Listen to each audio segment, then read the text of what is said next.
Hey family, welcome back to my video. Today we will see, what if Naruto awakens the old dark bloodline? Before we start, I would like to extend my sincere thanks to the original author of this story for granting us permission to use it in our YouTube video. Your generosity is greatly appreciated. The author's creation and the original story's link in the descriptions. Please do check that first. Now enjoy the video.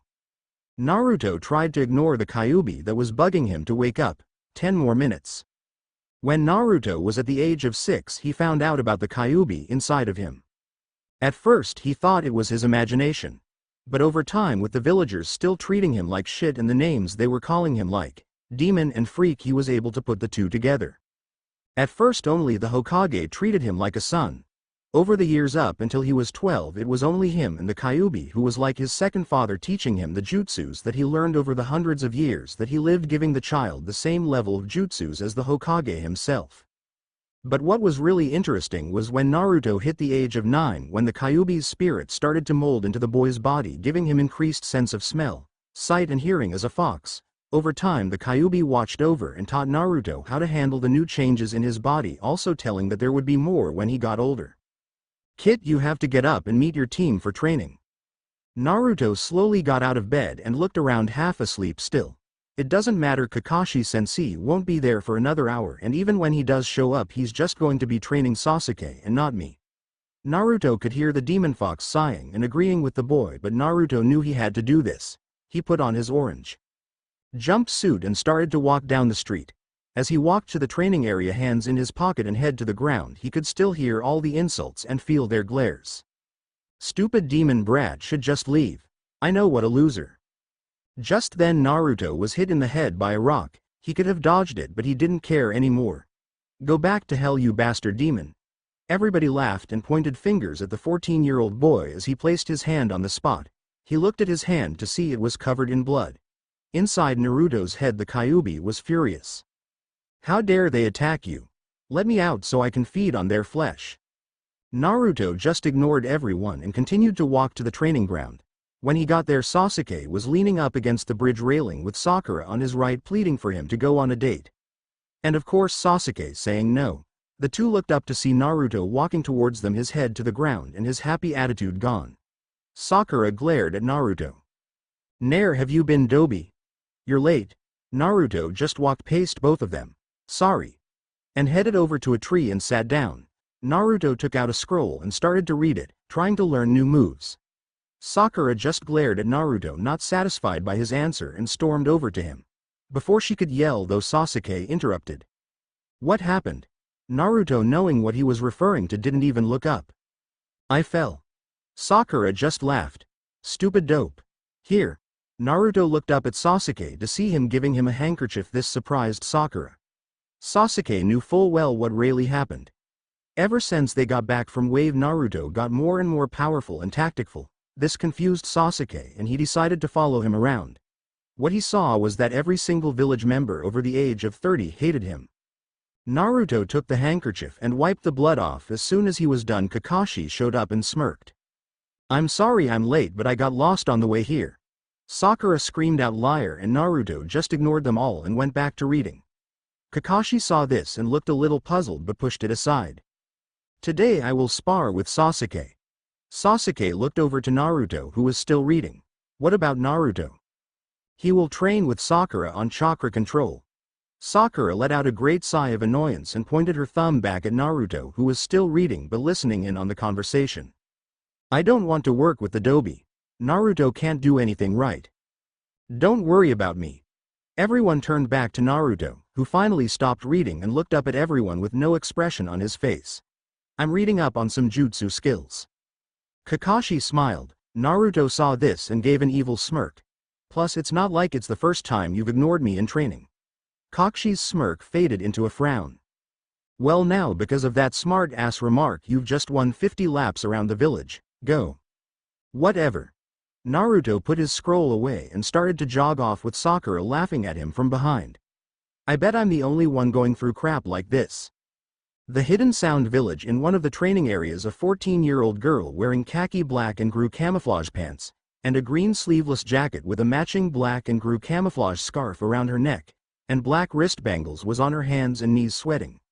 Was trying to catch her breath, her long black hair covered most of her face and black eyes. "You're so weak and useless, Kin." Kin Suchi looked up and glared at her two teammates who were looking down at her smiling with their arms crossed. "You can't even keep up on a C-rank mission with this, let alone a D, weak stupid woman." Kin slowly got to her feet and wobbled a little trying to get some balance, her body and face were bruised and beaten. "I'm not weak, I'll show you weak," Kin screamed as she ran forward only to be punched in the gut hard by the bandaged ninja Duzu. Kin's eyes went wide as she fell to her knees holding her gut in pain. Zaku walked up to her and smiled. "You know what happens to ninjas who can't keep up." Kin knew right away what happened. They were pronounced missing nin and then killed. That won't happen. Just then their sensei arrived and looked at the view in front of him with a smirk. "Well, Kin, I see you're getting what you deserve for messing up again." Kin looked to the ground in despair. Even her sensei had no faith in her. "You alone have ruined the reputation of this team. I'm just glad your parents aren't around to see this." That got to Kin and a single tear fell to the ground. "Which reminds me, Kin, Orochimaru would like to see you tomorrow afternoon about your progress." Kin knew what it was about and just kneeled there in shock as her team went to train without her. Nobody else in this world could possibly be having a worse day than this. Naruto was performing his jogs around the village when suddenly he was tripped by a person. With a thud to the ground, Naruto slowly sat up looking at the 30-year-old man who was now laughing at him. "What the hell is your problem, you old geezer?" Naruto looked at his right to see Ino Yamanaka running to his side and helping him up. "You feel proud of yourself picking on a kid?" The man glared at Ino. "I feel great picking on a demon." Ino, confused with the statement, glared at the man. "Look in a mirror, pal." The man just glared and walked off. Naruto got to his feet and dusted himself off with the help of Ino. "I could have gotten up myself." Naruto looked at Ino, who was smiling. "I know.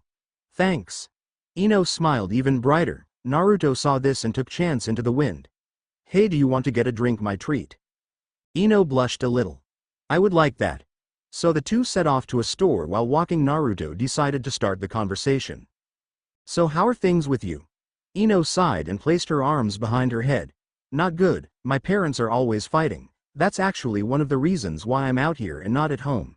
Sometimes I just want to leave and run away, you know what I mean?" Naruto smiled. "I know what you mean, and I'm sorry to hear that." This was the first time ever that Ino heard Naruto like this. He was so much more polite and dignified. "So what about you?" "Well, I'm on a team that totally ignores me and idolizes Sasuke. I'm socially declined. Out of all us rookie 9, I'm said to be the most incapable and stupid. So in all I could be better." "Sorry to hear that." In truth, Ino never really liked Sasuke. Sure, she thought he was all that until she caught Naruto training by himself. His skill level clearly make him not to be the dobe everyone made him out to be. After that, she started to watch him closely and noticed that he would always go out of his way to help others even if they made fun of him. She came to the conclusion with herself that she really liked Naruto and not Sasuke. She would only put on the Sasuke act to piss off Sakura. Naruto, not wanting to get Ino kicked out of store with him, decided to purchase the drinks from a vending machine. The two then sat down on a bench and just sat in silence until Naruto cleared his throat and stood up. "I should get back now." He then started to laugh, which startled Ino. "Sometimes I wonder if anyone would even miss me if I left this village tomorrow. Thanks for listening, Ino. See you later." Naruto ran off, leaving Ino to just wave back sadly. "That's not true. I would miss you." Naruto arrived back at the training area to see Kakashi and Sasuke fighting, with Sakura on the sideline cheering on Sasuke, who was losing. Naruto walked up beside Sakura and watched the match and decided to speak up. "Sasuke, after he finishes his attack, strike his left leg." Sasuke was too busy to hear what he said, but a loud-mouthed pink-haired girl heard every word and wasn't too happy. "Shut up, Dobi. Sasuke doesn't need advice from a dead last like you." Naruto sighed. "I'm only trying to help. If you want to help, you should just leave this team and village. Nobody would miss you anyway." That remark caused Naruto to go into shock and caused the spar between Kakashi and Sasuke to stop and put full attention into the conversation. "I mean, that's why your parents left you, right? Because they saw what everyone else sees, a failure?" Rage filled every once of Naruto's and Kyuubi's being. "Kill her, Kit. Kill her now. Naruto calmed his nerves and turned his back on his group. Naruto, she didn't mean that. Naruto turned back to Kakashi. No, she meant every word. And she's right, what's the point in living in a village that doesn't care about your life? Kakashi was about to make a remark but Naruto stopped him at it. Don't sensei, I was always thinking about leaving but this was the icebreaker. He then turned to the whole team in general with a sad-looking Sasuke and a happy Sakura. Oh, and forehead bitch. Sakura glared at Naruto. Let me show you what a dead last can really do. Naruto bit his finger and performed some hand seals. Once complete he slapped his hand on the ground causing a cloud of smoke. The same thought was going through everyone's head. That's a high-level summon, where did he learn this? Once the smoke cleared, a red two-tailed fox the same size as Kakashi stood with green eyes. You summoned me, Naruto? Yeah, Nato. Take me to see the Hokage. Of course, hop on. Naruto jumped onto the back of the fox as if he were riding a horse. Naruto, how are you able to summon a talking summon? Naruto and Nato turned to face them with Nato growling at them, feeling Naruto's anger towards them. There's a lot you don't know about me, sensei. Oh, and don't send anybody after me or I will kill them. With that, Nato ran off, leaving the three in shock. In the Hokage's office, Sadimame was busy doing paperwork. He stopped and slowly rubbed his eyes and looked to his balcony to see Nato sitting out on the balcony. The sight caused the old man to sigh in sorrow. Hello, Nato. The red fox bowed his head. Good afternoon, Hokage. Well, where is Naruto? Right here, old man. Sadimame turned in front of him to see Naruto sitting in a chair in front of his desk. I want to tell you personally that I'm leaving the village. The old Hokage sighed, seeing the whole situation on his crystal ball. I guess I should try and stop you, but it seems your mind is made up. Naruto only nodded, causing him to sigh again. I can't live in a place where I only have 5 people who talk to me with respect and without using demon bastard in every sentence. And who would that be? You, Iruka-sensei, Anko, Ibuki, and... Naruto paused for a second. And Ino-chan. I just want to ask you not to declare me a missing nin. I do plan on coming back one day when I'm not seen as the villain. The Hokage stood up and walked over to a cabinet and opened it, with Nato and Naruto watching his every move. Naruto, I would never do that to you. But where do you plan to go? The old man took out a large envelope and walked back in front of Naruto, who stood up to meet him. I plan on going to Wave for a while to train, after that I really don't know. Well, here, take this. It's not much, but I've been planning on giving this to you in case of an emergency. Naruto opened the envelope and looked with wide eyes at the amount of money that was in there. You've earned it. Naruto hugged the old man and caught him off guard, but he hugged back. Thank you, Sadimame, for everything. After that, Naruto hopped back onto Nato and the two were off to their new life. Below the Hokage's tower, a certain blonde female ninja saw Naruto exit the roof onto a huge red fox. Naruto? Meetings. First off, I would like to say thank you to you all who are reading this, and thank you for the inciting responses. I would like to now answer some of the questions you asked. CHMO1. I will try my hardest to correct my grammar. Not all people are perfect, but I will do my best. And don't worry, Kakashi, Sakura, and even Sasuke will be getting a lipping, but not from Naruto. Chaos Avatar 18. Indeed, this is the first Naru, Kin, Ino story that is out there. I did this because those two females are my favorite female characters in the show. I came up with this story while I was working in my kitchen. It was a slow day and raining, so not many customers were coming in, so I got a great idea and started to write down some notes. And lastly, I don't need a beta right now, but if I do, you'll be the first person I ask. Thank you. Well, now on to chapter 2. New meetings. Kin slowly walked into the Hokage's office with her head hung low, knowing full well that this wasn't going to end well. She slowly opened the door to see Orochimaru sitting at his desk with 3 ill-looking Chunin standing behind him. The Snake Man smiled as Kin walked into the office and sat down in a chair in front of them all. Well, Kin Tsuchi, your sensei has been telling me that you're having some difficulty with your transgression as a ninja. Kin leapt off of her seat and decided to plead. Please, Hokage, let me have another chance to prove myself. Orochimaru moved his hand for Kin to sit down, which she did. That's why you're here, Kin. I want you to accompany these 3 on a mission to test your skill to wave. They will give me an evaluation on your progress and we shall see where to go from there.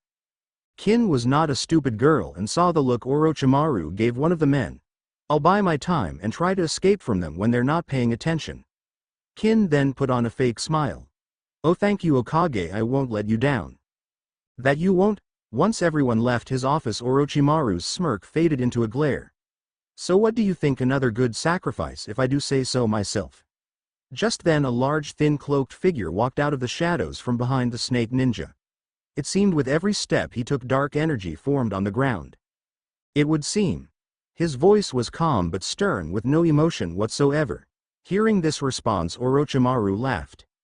What's wrong? She's even a virgin, that should please your master, right? That it would. But this girl seems different. The figure then walked in front of the desk and looked down at the man through his cloak. I will send one of ours to watch over things. Whatever, just remember the deal. The figure nodded. The Anuban to do not back down on a contract, just keep giving us human bodies for the ritual, and you shall receive your reward. Orochimaru smiled and hissed. A demon body to last all of time. The cloaked figure nodded again. Of course, a deal is a deal. And with that the figure exploded into a cloud of darkness and was gone. After 5 hours of non-stop running, Kin and the group of Chunins were making great time and would reach Wave within an hour and a half. Kin thought that if there was any time to put her plan into action, it would be now. Quickly reaching into her pocket, Kin pulled out a smoke bomb and threw to the ground. With the other ninja's vision impaired, Kin ran off in a different direction and ended up in a clearing where she tried to catch her breath. I did it. But where am I going to go now? Just then her sentence was cut short by 2 kunai that hit her in each leg, causing her to fall on her knees and cry out in pain. She looked up with her tear-filled eyes to see the 3 ninja all around her. One that was in front of her had his katana drawn and looked down at the scared girl. Kin Suchi, you have been deemed unfit and unworthy to serve under the village of the sound. As a ninja you've shown us no improvement and are weak and useless. Your punishment is death. The ninja rose his blade in the air about to strike the scared girl when all of a sudden another kunai out from the darkness of the tree came and impaled itself in the forehead of the ninja, who fell backwards on the ground dead. The other 2 along with Kin were looking around for the cause of their comrade's death. In Kin's case, her supposed executioner, when suddenly a voice was heard in the trees all around them. Killing off a fellow ninja just because she needs extra help. Just then Naruto emerged from the trees and stood in front of them all with his arms crossed and a foxy grin on his face. I never really heard anything about sound, but if this is how they treat their fellow ninja, I don't like them already. Kin looked at him with wide eyes. Here is a boy around the same age as her and he just leveled a Chunin without breaking a sweat. The other 2 ninjas took out their swords and got battle ready. Ninja from Leaf, this matter does not concern you, but since you have attacked and killed one of us, you will now die with her. Naruto started to laugh out loud. I don't think so, my name is Naruto Uzumaki. He then threw his arms to the side and out of his sleeves 3 kunai was placed in each hand.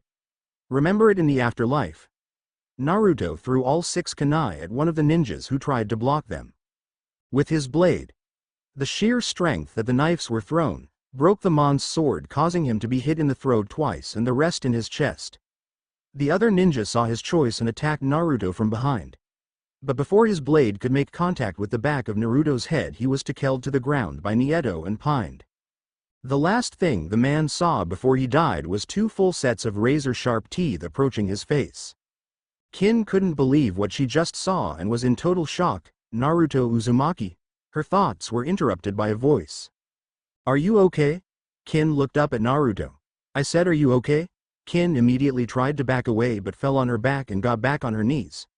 Naruto could see she was afraid and tried to calm her down. He knelt down in front of her. Hey, it's okay, they won't hurt you anymore. Kin just leapt onto Naruto and hugged him tightly. Thank you. Naruto slowly pushed her off but still had his hands on her shoulder. Well, I haven't had human flesh in such a long time. Both teens turned to see Nato licking his chomps. Kind of taste like chicken. Naruto just smiled at his friend. Well, don't get used to it. But you did do a great job, so as a reward you can clean up the bodies. Nato smiled and licked his teeth again. And after that I'll unsummon you. Thanks. Naruto picked up Kin, which surprised her, and carried her away. Come on, I'll take you somewhere else to clean those wounds. I doubt you want to see what Nito's about to do. Kin was just speechless and nodded her head. Once the 2 got to a different part of the woods, Naruto placed Kin down on the ground as gently as possible, and looked at her straight in the eyes. This might hurt. Kin just stared into his deep blue eyes and could do nothing but blush, pure blue. Just then pain shot through Kin's legs as Naruto pulled out the blades and threw them to the ground. She looked up to see Naruto perform some hand seals and his hands started to glow. So Kin was it? Why yeah, Kin Suchi. That's a nice name. I'm Naruto Uzumaki. He extended his hand which Kin took and the two shook. Now your leg should be all better but you might have a limp for a while. Naruto stood up and so did Kin who wobbled a little but got her balance. So Kin, do you want me to take you back to your family? Kin suddenly flinched at the mention of her parents. My parents were killed on a mission and I have no relatives.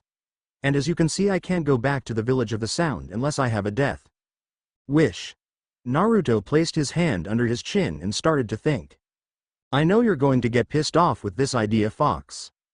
Not really, it would be good for you to talk to another human. So you wouldn't mind?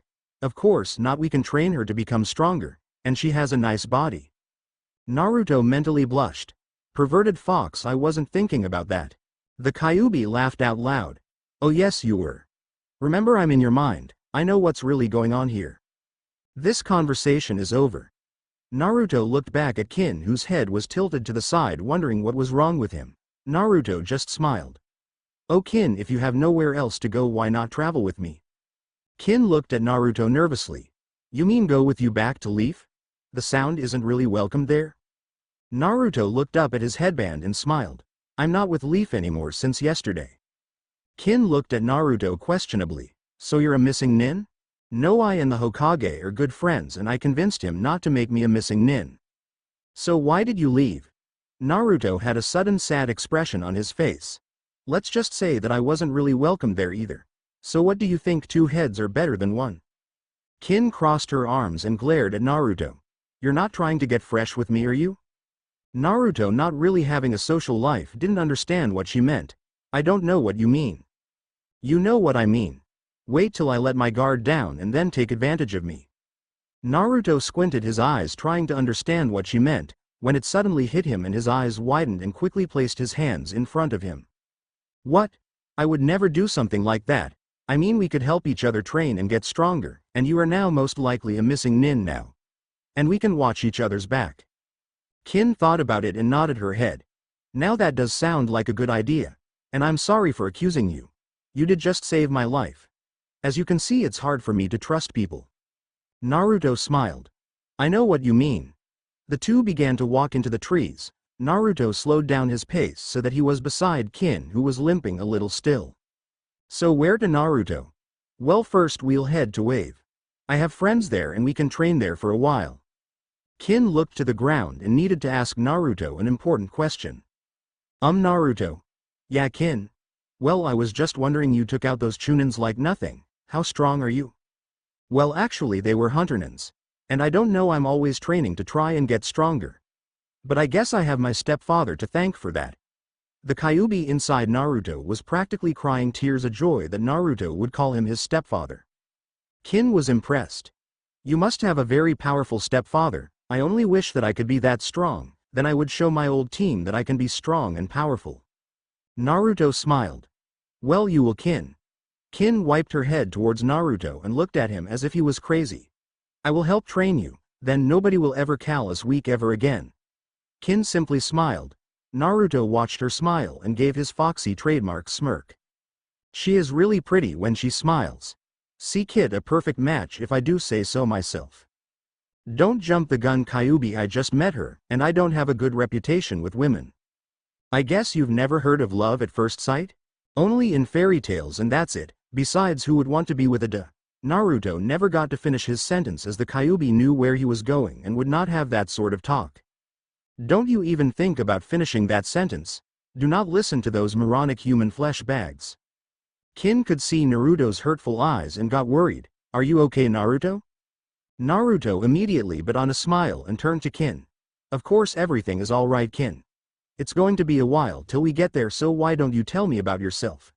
Like what kind of style you use and anything else, like favorite food. Kin placed a finger under her chin and looked up at the sky thinking. Well, alright, well, my style is basically sound. She went into her pocket and pulled out a bell attached to a needle. Well, the bell here is attached to this needle which is on a string. If I can hit an opponent with this needle and have it stick to them, I can then move the string, causing the bell to cause a sound. Now the sound that the bell makes affects the person in question's brainwaves, causing him, if I see fit, to have illusions or cause massive mind-splitting headaches, rendering him useless. Naruto whistled at this. That's a very effective attack if you can pull it off. Kin looked at Naruto shocked. You really think so? Of course I won't lie about something like that. A style like that would be very effective in team attacks, giving your teammates an opportunity to strike the enemy when he's incapacitated, not to mention it could make a great way for a quick getaway. Kin could only smile. Thank you. Usually my teammates would make fun of my style, calling it weak and useless. Nobody's ever complimented me like that. Well then, your teammates were the ones who were weak if they couldn't see that. Kin blushed and looked down at the ground. My mother was the one who taught me how to use the bell. Her and father were called by the Hokage to go on a mission. I never saw them again after that. I now know for sure that Snake Bastard killed them like he tried to do to me. I was never trained properly. My teammates and sensei called me weak and useless because I'm a girl and don't have the same physical strength as a man. Naruto stopped and walked over to a tree and knocked on it 3 times. This confused Kin, but Naruto started to talk while taking large steps to the right side of the tree. That is total bullshit. If anything, I think a woman can easily become a stronger ninja than a man. Naruto came to a stop and dug into the ground in front of him, picking up his backpack and sleeping bag. He threw them over his shoulder and walked up in front of Kin. I mean, they might not be as physically as strong as a man, but strength isn't the point of a ninja. Speed and stealth is, and when it comes to that, it's usually a woman who is on top. Naruto, noticing what he said last, quickly tried to recover. Of the situation. On top of the situation, I meant. Kin giggled at Naruto's quick save. So tell me about yourself, Naruto. Naruto took a deep sigh. Well, when I was a ninja of the leaf, I was like you. My sensei wouldn't bother to teach me because I had the reputation of having the lowest score in the academy. For that reason I was called the dead last. Kin could see that he was having some trouble speaking. I have no parents. Did they die? I don't know. I've been alone since I can remember. I was picked on and beaten as a child for no reason. Naruto knew the reason, but he didn't want to tell Kin that, or she might run away from him like the others. I had no friends except for the Hokage and 3 other adults, and most of the time I had to teach myself. But wait, I thought you said that your stepfather taught you? Naruto was now cursing himself for bringing that up and quickly thought of a save. He died when I was young. Nice one. My favorite move would have to be Shadow Clone Jutsu. I don't like to brag, but I can create at least 100 solid clones. And my favorite food in the world is ramen. Kin looked around, as did Naruto, not wanting to make eye contact with each other and creating an awkward silence. Kin was blushing, but Naruto was now focused on a dark shadow that had been following them. The shadow seemed not to have any attempt to harm them, so Naruto just let it go as the shadow disappeared. See that fox? I think it was a spy reporting back to sound. I should have killed him. But that chakra was different than any other I've felt. Naruto got a little worried when the Kyuubi didn't answer him.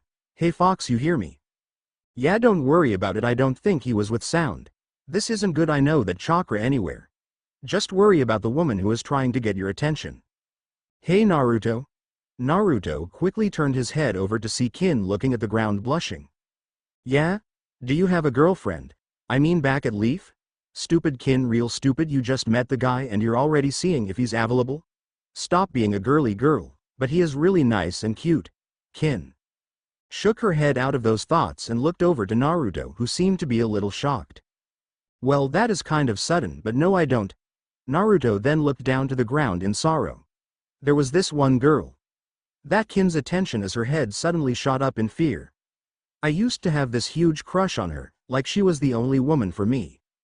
Kin was getting nervous, and she told me what she really thought of me. All I ever did was try to get her to notice me. She was in love with our other teammate, no other man would do.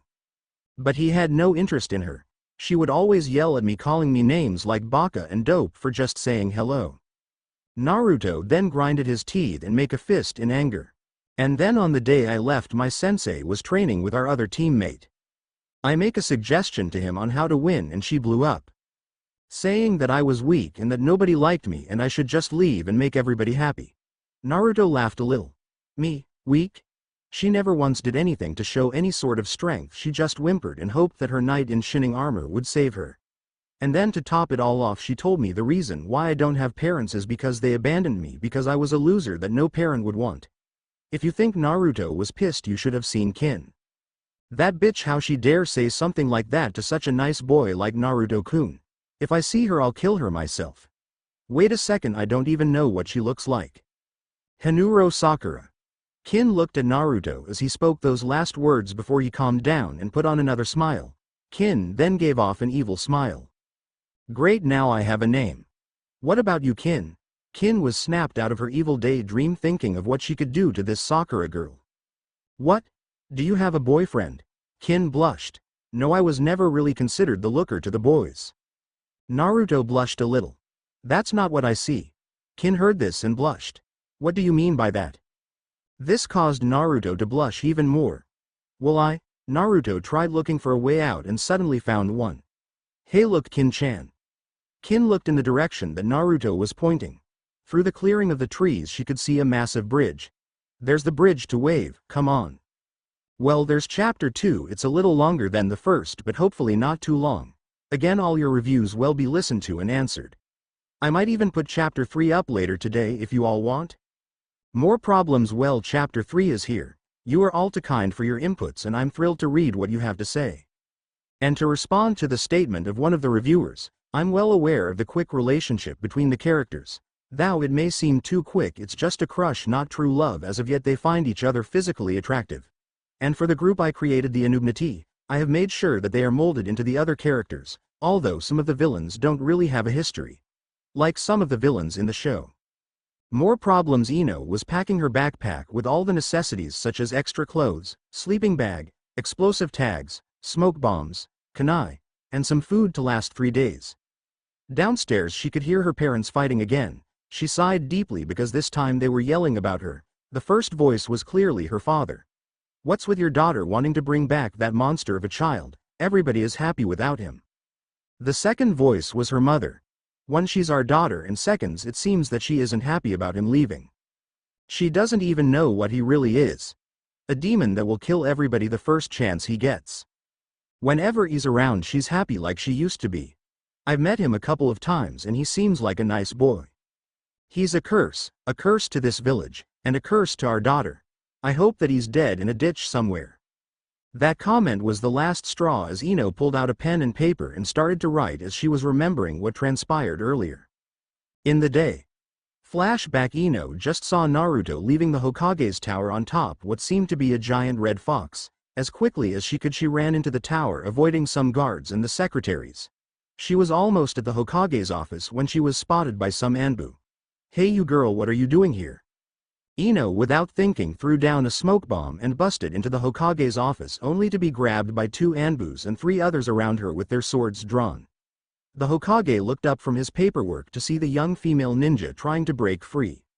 One of the Anbu walked forward and bowed. Sir, we caught this girl trying to break into your office. She might be an assassin. Ino paled at the words and quickly shook her head. I'm no assassin, you idiots, let go of me. The old man simply sighed out loud. She reminds me of another loud-mouthed blonde. The Hokage stood up and walked in front of Ino. What is your name, child? Ino just glared.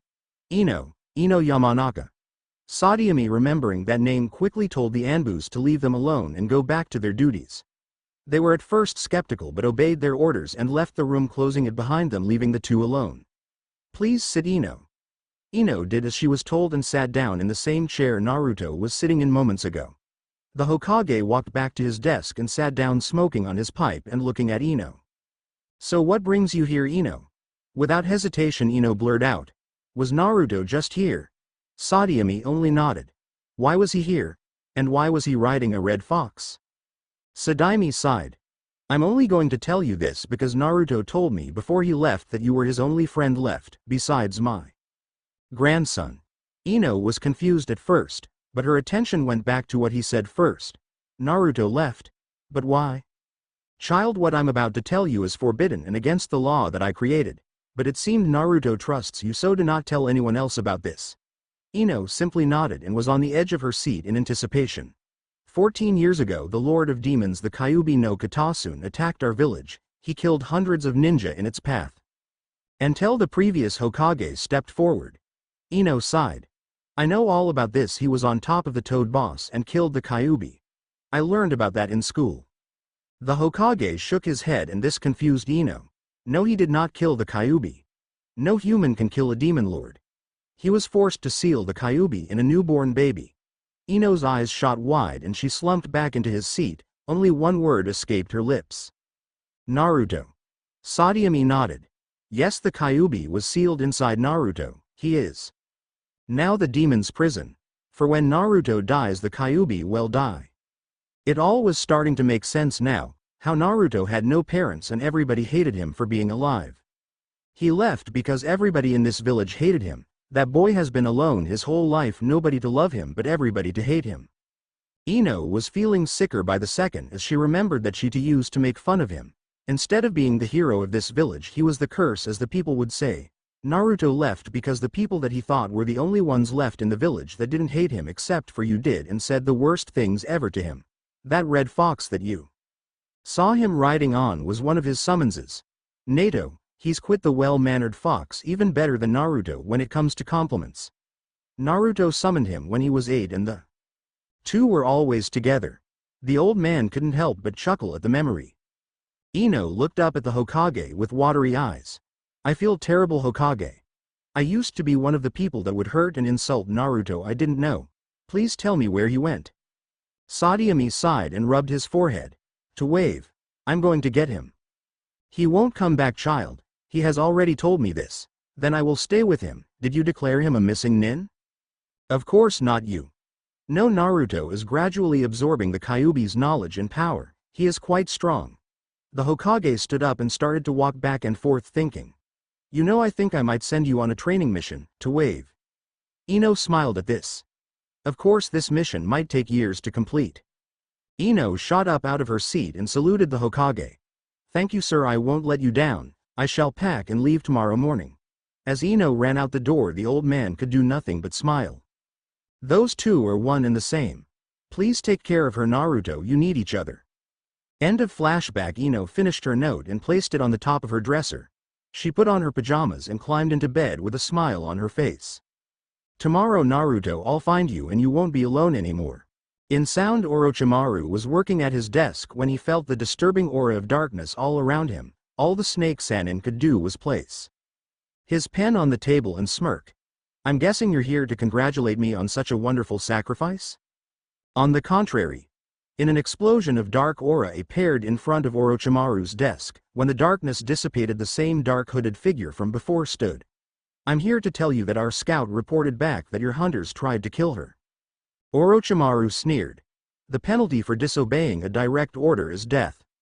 No need, they're already dead. The snake ninja smiled. I have no objections, but did you have to kill them and take all the fun? The hooded man shifted towards the balcony and looked out into the city. It was Nadas who killed them. This surprised the ex-Leaf Nin. Kin could not have killed 3 nins, she is too weak.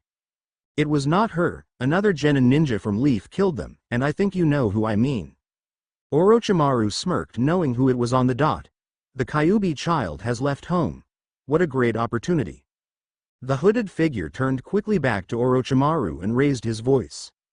You shall do nothing to the boy. My lord has had his eyes on that boy since he was born. You shall not consider Kintsuchi a missing nin. You shall leave the 2 of them to the Anuban, and in fact we of the 7 sins shall personally take care of the matter. I shall send number 3 to retrieve them right away. He then started to melt into a pool of dark ooze that formed on the floor. You just worry about the plan. In half a year, nothing must go wrong. One day before, back in Wave, Kin and Naruto were now walking across the bridge when they saw a sign stating that the bridge that they were now walking on was called the Naruto Bridge. Kin looked over at Naruto confused. They named a bridge after you? Naruto looked even more confused. This is new to me too. As the two entered the city they were greeted by tons of people who would shake Naruto's hands and thank him for all the great work. Once the two make it to the center of the city, Naruto stopped and looked around the city before he turned to Kin. Here are some things I have to do before we go to see my friends. I hope that's okay with you. I think there should be about 3 more hours of sunlight out. Kin just nodded her head and the two started to walk deeper into the city. Naruto stopped a man and asked a man for directions who happily told the two where to go. Naruto and Kin found themselves in front of a tailor's building. Before they entered, Naruto turned to Kin, who was watching Naruto. Looking at her, she blushed but didn't want to show it. "What's with you?" Naruto simply smiled. "Oh, nothing, Kin-chan, it's just I don't know much about sound, but I do know that they are not that well liked around this area." Kin looked up at her headband and blushed while taking it off. She looked at it closely and sneered. "It's not like I'm going to miss this piece of crap." Kin looked over behind Naruto to see a trash can, walked over to it. To her surprise, she was stopped by Naruto, who had his hand on her shoulder. She looked back at the boy and smirked. "Trying to stop me, Naruto-kun? Going to tell me that I shouldn't just throw it all away?" "No," this surprised Kin. Naruto took Kin's hand, which caused her to blush again, and placed his headband in her hand. "Can you throw mine away?" Kin simply smiled and threw the two headbands and their proof of what they once called home in the garbage can and walked into the store. At the counter stood a small balding man in a business suit. Back in Konoha he would be thrown out just at the mere sight of him, but in Wave it was much different. At the sight of Naruto, the man smiled. "Oh, do my eyes deceive me, or is that little Naruto?" Gave a real smile. "Hey, who are you calling small? I'm the same size as you." The man just gave out a hearty laugh. "So what can I do for you?" The two teens walked up to the counter. Kin watched as Naruto took out an extra suit of his and gave it to the old man with a note also. The man read over the note and nodded while rubbing his chin. "I can do it, but it'll cost you." Naruto smiled and pulled out just a small portion of the money the Hokage gave him and handed it to the man. Both Kin's and the old man's eyes went wide. Naruto then took out an extra 300 ryo and waved it in front of the old man. "Can I get it by tomorrow?" The man took the nice tip and smiled. "Come by 10 tomorrow, and you'll have your order." Naruto and Kin said their goodbyes and were out the door. Once they exited the store, the old man closed his shop so that he wouldn't be disturbed with his new order. Kin looked at a smiling Naruto. "He seems to always be happy. That's so hard to find nowadays." "Hey Naruto, what did you buy back there?" Naruto just gave his trademark fox grin. "It's a surprise, Kin-chan. You'll have to wait tomorrow. But I have somewhere else to go. Come on." Naruto practically dragged Kin into a ninja store. Apparently the bridge brought lots of businesses and jobs. Once the two entered the store, Naruto looked at Kin.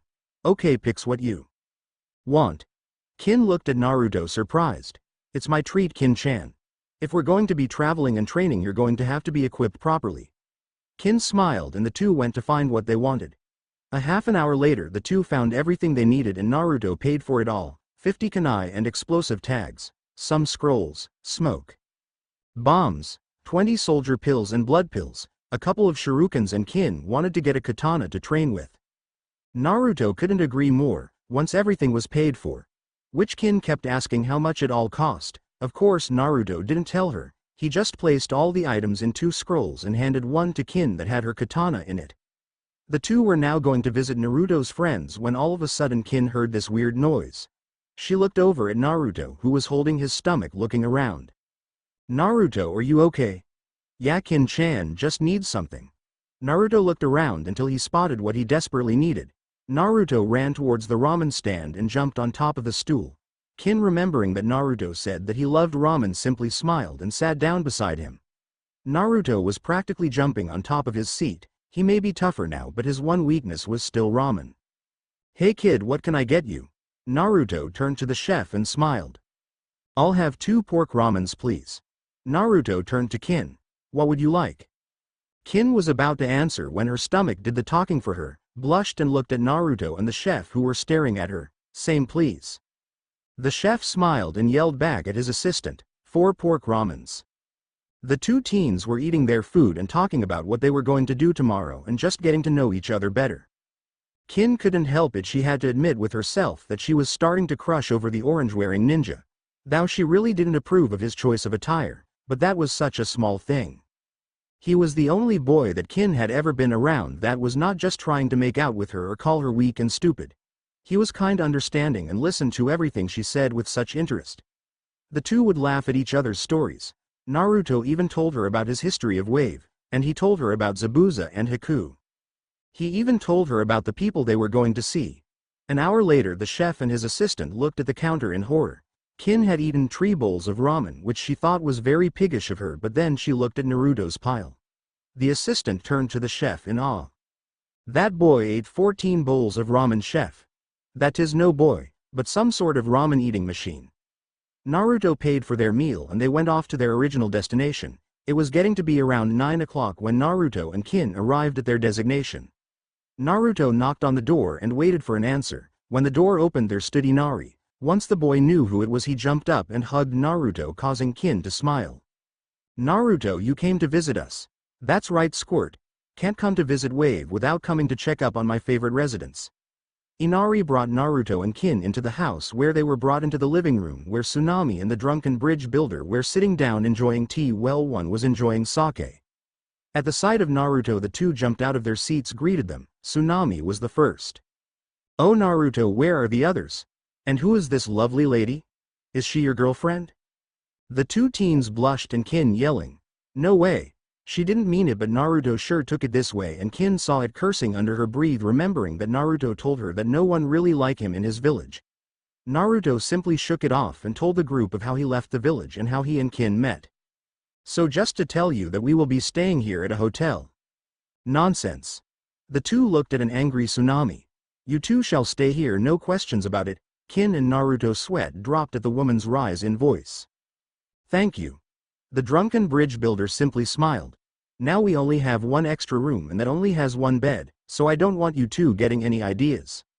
Naruto and Kin blushed madly, having Naruto screaming out in anger, "Baka, Kin well is sleeping on the bed. I have my sleeping bag." Everybody went to bed. Kin was in her pajamas that she brought in a scroll she had on her for the mission, and was in the bed looking up at the ceiling. Naruto was on the other side of the room in his sleeping bag. The one thing he forgot was his pajamas. "Yeah. Are you asleep?" "No, I just want to say sorry." This confused Naruto, but he still looked up at the ceiling just like Kin. "What do you mean?" "A couple of hours ago I blew up and said something." She didn't hear Naruto say anything, so she simply thought that he was thinking. "When that Tsunami lady said that we were a couple, I blew up and said no way. But I didn't mean that." Kin froze as she recalled what she just said. She quickly looked over to Naruto to see what expression he had, but instead found the fox ninja sleeping soundly. Kin simply smiled and drifted off to sleep. Good, maybe I'll even put 4 up if you all want today." The choice and the Anuban tea, you guys really like it. Usually when I write a story everybody jumps at the chance to destroy it, thank you. And to answer Bounder 7985. I didn't even think about that till you said something. Thanks, but now I feel kind of stupid missing that very important fact. The Anuban tea and the choice. Kin woke up to see that she was the only one in the room. Slowly she got out of bed and changed into her clothes and walked downstairs to the kitchen to meet everybody else. "Good morning everyone, what time is it?" Tsunami handed Kin a plate of food and everyone sat at the table and ate. "It's about 8:30. Kin looked around and seemed a little disappointed. Everyone saw this and smirked. "Where's Naruto?" The bridge builder took a sip of coffee and everyone in the room had a serious look. "He's at the cemetery." This caused Kin to look at the old man with interest. "I'm guessing he told you about Zabuza and Haku?" Kin only nodded. "He's gone to pay his respects. Even though the 2 missing nins tried to kill us, Naruto made them change their ways at the very end. If there's one thing that boy cares about, even more than his happiness and dreams, is his friends and the honor he has towards them." The bridge builder chuckled. "Even though he always seems happy, that boy is really hurt on the inside." It wasn't until I saw him with you that he started to actually give off a real smile. Kin looked down at her food. "That Naruto is a very interesting person." Inari was the next to speak. "I bet he has the power to make others feel great about themselves." Everyone ate their meals in silence. It wasn't until Kin looked up at the clock did she notice what time it was. 9 a.m. She remembered that Naruto had to pick up his new clothes at 10. Just as that thought crossed her mind, Naruto burst through the front door and walked into the kitchen with his trademark grin on. "Good morning everyone." The room turned to Naruto and smiled back. "Do you want some breakfast, Naruto-kun?" Naruto turned to Tsunami and shook his head. "No thank you, I stopped by a ramen store on my way back from the cemetery." Naruto then looked at the clock and turned to Kin. Hey Kin, we should get going if I want to get to the tailor's on time.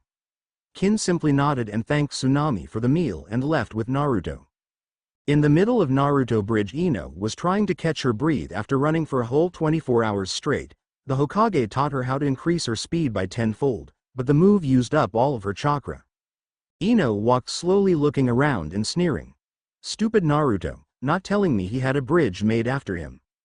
Ino sat down and leaned up against the railing of the bridge to take a little break. I just need 5 minutes. Suddenly the female ninja's eyes shot wide and she quickly got to her feet, looking around. This chakra I'm feeling is so dark and demonic that it's making me sick. Just then 4 pools of black ooze formed in front of Ino and 4 figures slowly rose from the darkness. Ino was now looking from each of these mystery ninjas, who all wore the same outfit. They all wore dark purple old ninja gear that was made from your average heavy fabric. Also they had red ankle and wrist protectors, with dark brown wooden sandals. Ino couldn't see their faces because each one of them wore the same white full-face masks. The masks had no slits for the mouth or eyes but had the design of a large golden eye in the center. Each one of them were hunched over and looking at her. One of the ninjas spoke in a dark and sinister voice. She has come into contact with the target. Take her and use her for the ritual. Ino stared wide-eyed at the men approaching her, unable to fight due to chakra depletion. In the tailor's store, Naruto walked out of the changing room to see Kin looking out the window and decided to get her attention. So what do you think, Kin-chan? Kin turned around and looked Naruto up and down in awe. He was wearing the same clothing design as his old suit, but instead of orange it was now black and the blue parts were now red. On his shoulders Naruto had dark blue flames patched on. And on his back the design of a dark blue fox head was found. Naruto covered up his mouth and nose with a red scarf. Kin simply nodded and clapped her hands. Naruto, that looks amazing on you. Naruto blushed and rubbed the black of his head and smiled. You couldn't see the smile, but his eyes were squinting, telling you he was. Just then a villager busted through the front door panting. Hey Naruto. Both teens turned their full attention to the man. There's trouble at the bridge, ninjas are fighting there. Kin almost paled. Oh crap, is it sound already? Naruto saw Kin's reaction and sneered. Kin, are you ready for some field training? Kin looked at Naruto worried. Don't worry Kin, I won't let anything happen to you. Kin smiled and nodded her head. At the bridge Ino was doing her best to dodge the attacks of the 4 ninjas, but she was outnumbered and out of chakra. All she could do was fall to her knees and await her death. I'm so sorry Naruto, I couldn't help you. One of the ninjas lifted up Ino by the collar of her shirt and looked at her face while tilting his head to the side. Put her down, you purple-wearing freaks. Ino's eyes shot open. I know that voice. Naruto. The ninja dropped Ino to the floor and all of them turned to face Naruto and Kin, who were fight positions. Naruto looked down to the side of the ninjas to see Ino on the floor looking up at him. Ino-chan. Naruto then started to snarl at the ninjas in front of him. The Kyuubi could sense his anger and decided to speak finally. Kid, listens to me and listen carefully. You must leave right now, run away. Hell no, fuzzball, they have Ino. Naruto's eyes then shot open. He knew this chakra, he felt it before. Wait a second, I know this chakra, it's the same from yesterday when I saw that shadow. Naruto, please for once listen to me and just leave her and save you. You're not ready for this fight. Now Naruto knew something was up. The Kyuubi never called him by his name. Kyuubi, give me some of your chakra, and once I'm done this fight you have a lot of explaining to do. The Kyuubi knew there was no way to change the boy's mind once it was set, so the fox simply nodded and gave Naruto a portion of his chakra, causing Naruto's eyes to turn red and have slits in them. Naruto took out a kunai in each hand and sneered at the ninjas as they stepped forward and spoke. Target acquired.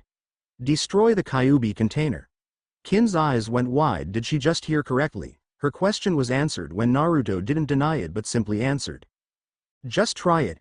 In what seemed like seconds, Naruto killed the 4 ninjas with such ease that he didn't even break a sweat. Each of the dead ninjas simply exploded into a dark cloud, leaving no blood or guts or any sign of them ever being there. Naruto ran over to Ino. He placed down the scarf so you could see his whole face and picked her up. Bridal style. She looked up at him and smiled. Naruto did the same thing, showing off his sharp canines. Naruto remembered that he was still in his Kyuubi form and turned his head away from her. To his surprise, he felt a hand on his cheek. He looked back at Ino to see it was her hand and that she was smiling up at him, looking him straight in the eyes. It's okay, I know. Naruto's eyes shot wide. Ino-chan knows about me and she doesn't care. But how did she find out? Naruto's thoughts were broken as clapping was heard. Naruto, feeling a stronger chakra, narrowed his eyes. About 20 feet in front of them, an explosion of dark chakra accrued. There, standing in the spot of the explosion, was a cloak-wearing man. This one was shorter and his cloak had some metal patches on the shoulders. Well, I finally get to meet the great Uzumaki up close. His voice had no sinister or evil to it, but it did sound light and cocky. Naruto just turned to Kin, who at first surprised her because of Naruto's state, but she quickly shook it off when Naruto placed Ino right beside her. His voice was cold and demanding. Kin, please give Ino a soldier pill and watch over her. Kin just nodded and quickly dug into her pockets and pulled one out. Naruto turned back to the cloaked man and sneered. Who are you? And why did you attack her? My full of questions, aren't we? Well, I can't tell you my real name, but most people call me number 3. And we attacked her because we knew you would come in and save her, giving us the chance to test you. The man chuckled. And guess what, you passed with flying colors. Naruto gave a devilish smile. Yeah, for me. Now leave here before I cut you up into sushi. Do you really think you can pull that off, little boy? Big talk from a guy who watched his friends does all the fighting. Number 3 simply hunched over and shook his head while sighing. Oh dear, is that what you think? Naruto was starting to get pissed really quickly with this guy. One more chance, leave and I won't kill you. That little speech might work on other ninjas but not on me. I'm one of the 7 sins of the Anuban and we play a whole different ballgame. Naruto was starting to get confused and showed it with his facial expressions. Anuban? 7 sins?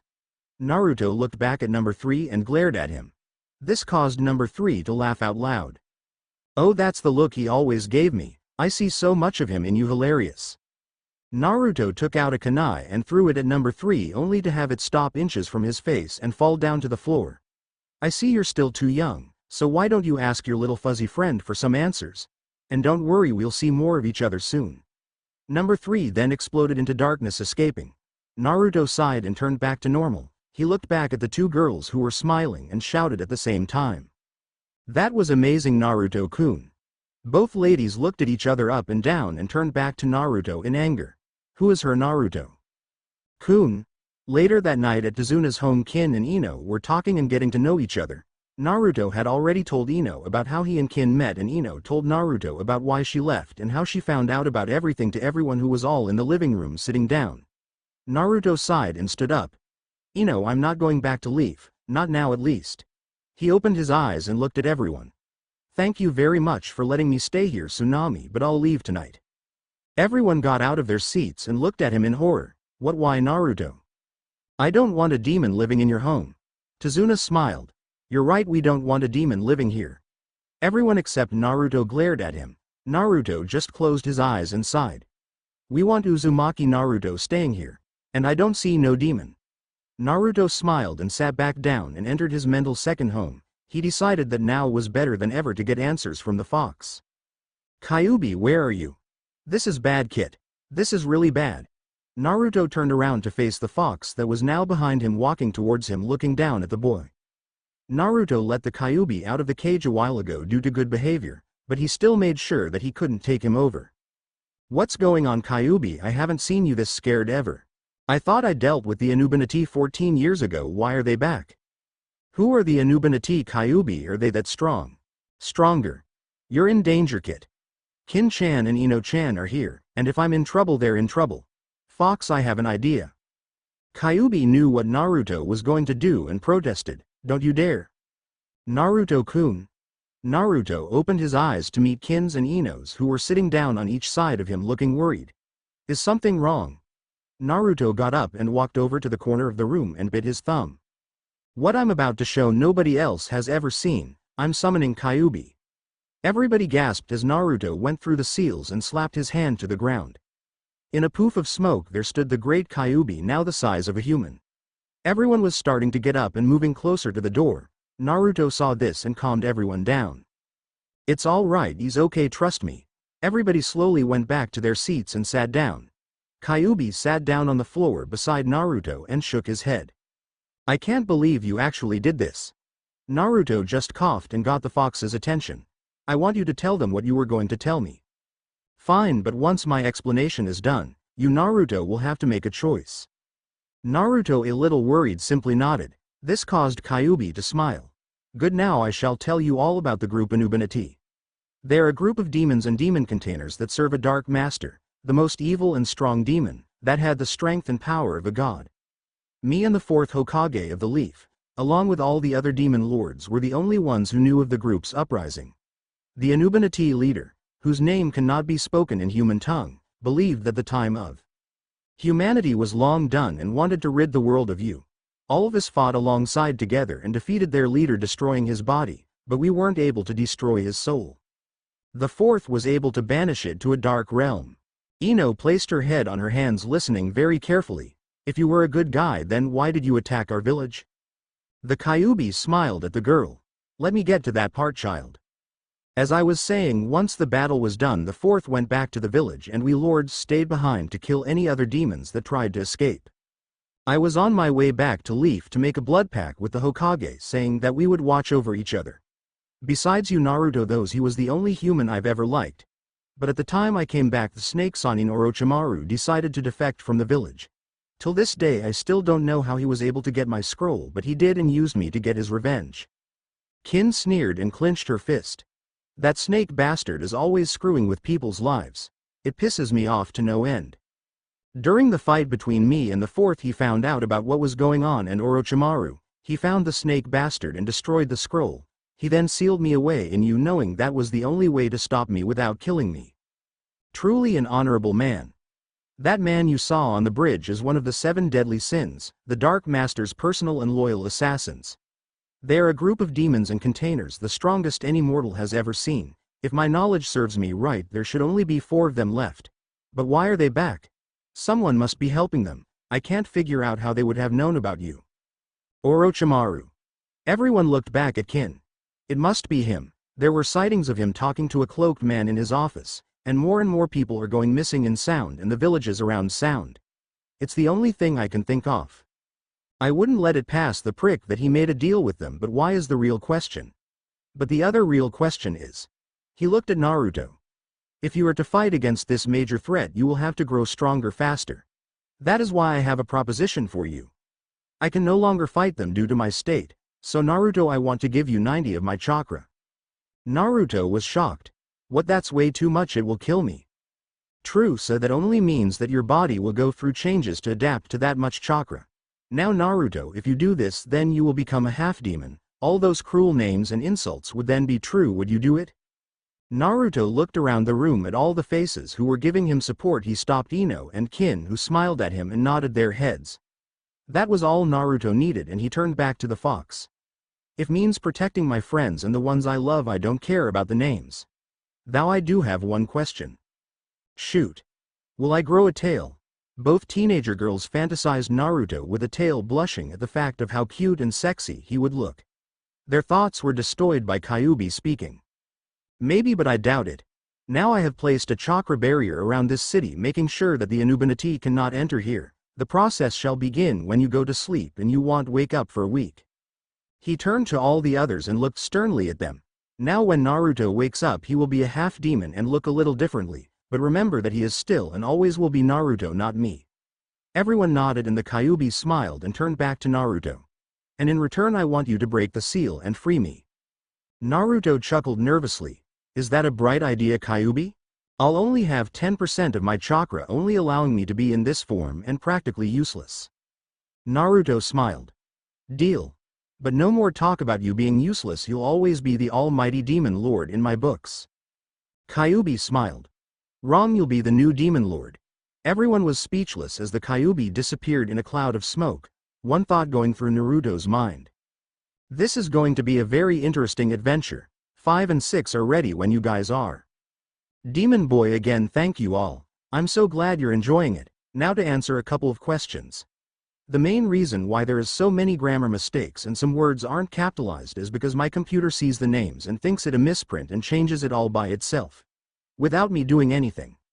I then must go into the whole story and try to fix it all over again. Please forgive me. Second, yes, the Kyuubi is still powerful with his 10% but not as powerful as before. In later chapters you will see what I mean. And some people are asking me why I made the characters a little older. I thought it would be better that way because if they stayed 12, in later chapters it would get pretty disturbing. I don't mean hentai. And last but not least, I do know of the cult the Illuminate Hoyt. But this is not that group. The Anubanati were a group of Egyptians who worshipped Anubis, the god of death. But Anubis is not in this story. I just used their name because it sounded cool, and the group's leader in this story was considered the god of death. Thank you and please enjoy. Demon Boy. So far it had been 3 days and Naruto was still lying down on the bed asleep with Ino and Kin by his sides. The two would damp a cold cloth on his forehead because they could see he was in some struggle. Ino sighed and brushed Naruto's hair back, smiling back. Naruto looks so peaceful when he's asleep. Kin smiled and nodded. He's the reason I came here. Kin looked up at Ino confused. What do you mean? I wanted to apologize for the way I treated him. It wasn't until a while ago I figured out that I had a crush on him. Kin blushed and grew angry. What? No way, I like Naruto-kun. Ino got equally angry and started to raise her voice. No way, Missy, I have known Naruto-kun for a long time now and he's mine. I beg to differ, blonde. Naruto-kun is the only man who has ever treated me like an equal and made me feel happy and safe. He's mine. Both ladies were now leaning over Naruto's body, head to head, sneering at each other. It was only till the two noticed Naruto start to shake and sweat did they go back to their seats and looked at him worried. So, Kin looked towards Ino. It wouldn't be fair to Naruto-kun if we were to fight over him like dogs. Kin just smiled and nodded. So why don't we let him decide when he wakes up? Whoever can make him fall in love with wins. Ino smiled and the two shook their hands. May the best girl win, which will be me. You wish. At Leaf Team 7 walked into the Hokage's tower to pick up a mission. It would have to be AD because they were short a member. Surprisingly, the one who took it the worst was Sakura, who couldn't sleep, feeling that it was all her fault that Naruto ran away. In actuality, Sakura never hated Naruto, or thought of him as a dope or dead last. She just said those things because after Naruto left, Sakura tried to ask Sasuke out again only to be denied again and called a stupid fangirl. She then blew up at the closest person, which happened to be Naruto, calling the names everyone else had called him. When Naruto called her that name before he left on that red fox, she deserved it. After doing so many missions without him, she noticed that the only reason that she enjoyed doing missions were because Naruto was around. Sasuke wouldn't even look at her or talk to her. But Naruto would always make her feel special. Sure, he could be annoying, but he was always there to make her laugh and feel happy. But since he left, she was now miserable and lazy. Kakashi saw this and would always tell her that it wasn't her fault and that Naruto was bound to do this sooner than later. The three came to the front desk where a very depressed Iruka sat looking through his paperwork. Kakashi coughed and tried to get his attention, which worked. Team 7 reporting for a mission. Iruka looked up and smiled. Well, since Naruto hasn't come back yet, I'll have to give you another D-rank mission. Kakashi nodded. Your mission is to go to Wave and pick up their payment for the A-rank mission you did a while back. This mission should take you 5 days to complete. Do you accept? Yes. And with that, Team 7 left to pack for the trip. Just as the team left, the Hokage came back from the bathroom. What did I miss? I gave Team 7 a mission to Wave. Unfazed by what Iruka said, the old man simply smiled. That's nice. The next morning, after Team 7 had already left, the Hokage woke up yawning, walking into his bathroom and started to brush his teeth when suddenly he realized something. His eyes went wide and he spat out his toothpaste. Sweet merciful crap, Naruto is in Wave. Oh well, I'm too old to care anymore, he can handle himself. 2 days later in Wave, Naruto slowly opened his eyes and tried to sit up on the bed only to find himself having a massive head rush. Damn, that hurts. Well, I guess I should look at the damage. Naruto got up and walked across the room towards the mirror to check himself over. His eyes were now a permanent blood red with black slits, his hair grew longer and his whisker marks were a little thicker, and his ears were slightly pointed. A smirk crossed the boy's face as he noticed no more baby fat and that his canines were now longer and sharper. He looked down at his hands to find that his nails were longer and sharper like claws. Naruto quickly looked at his back and sighed. Thank God, no tail. There you go, kid, now a deal is a deal. Yeah.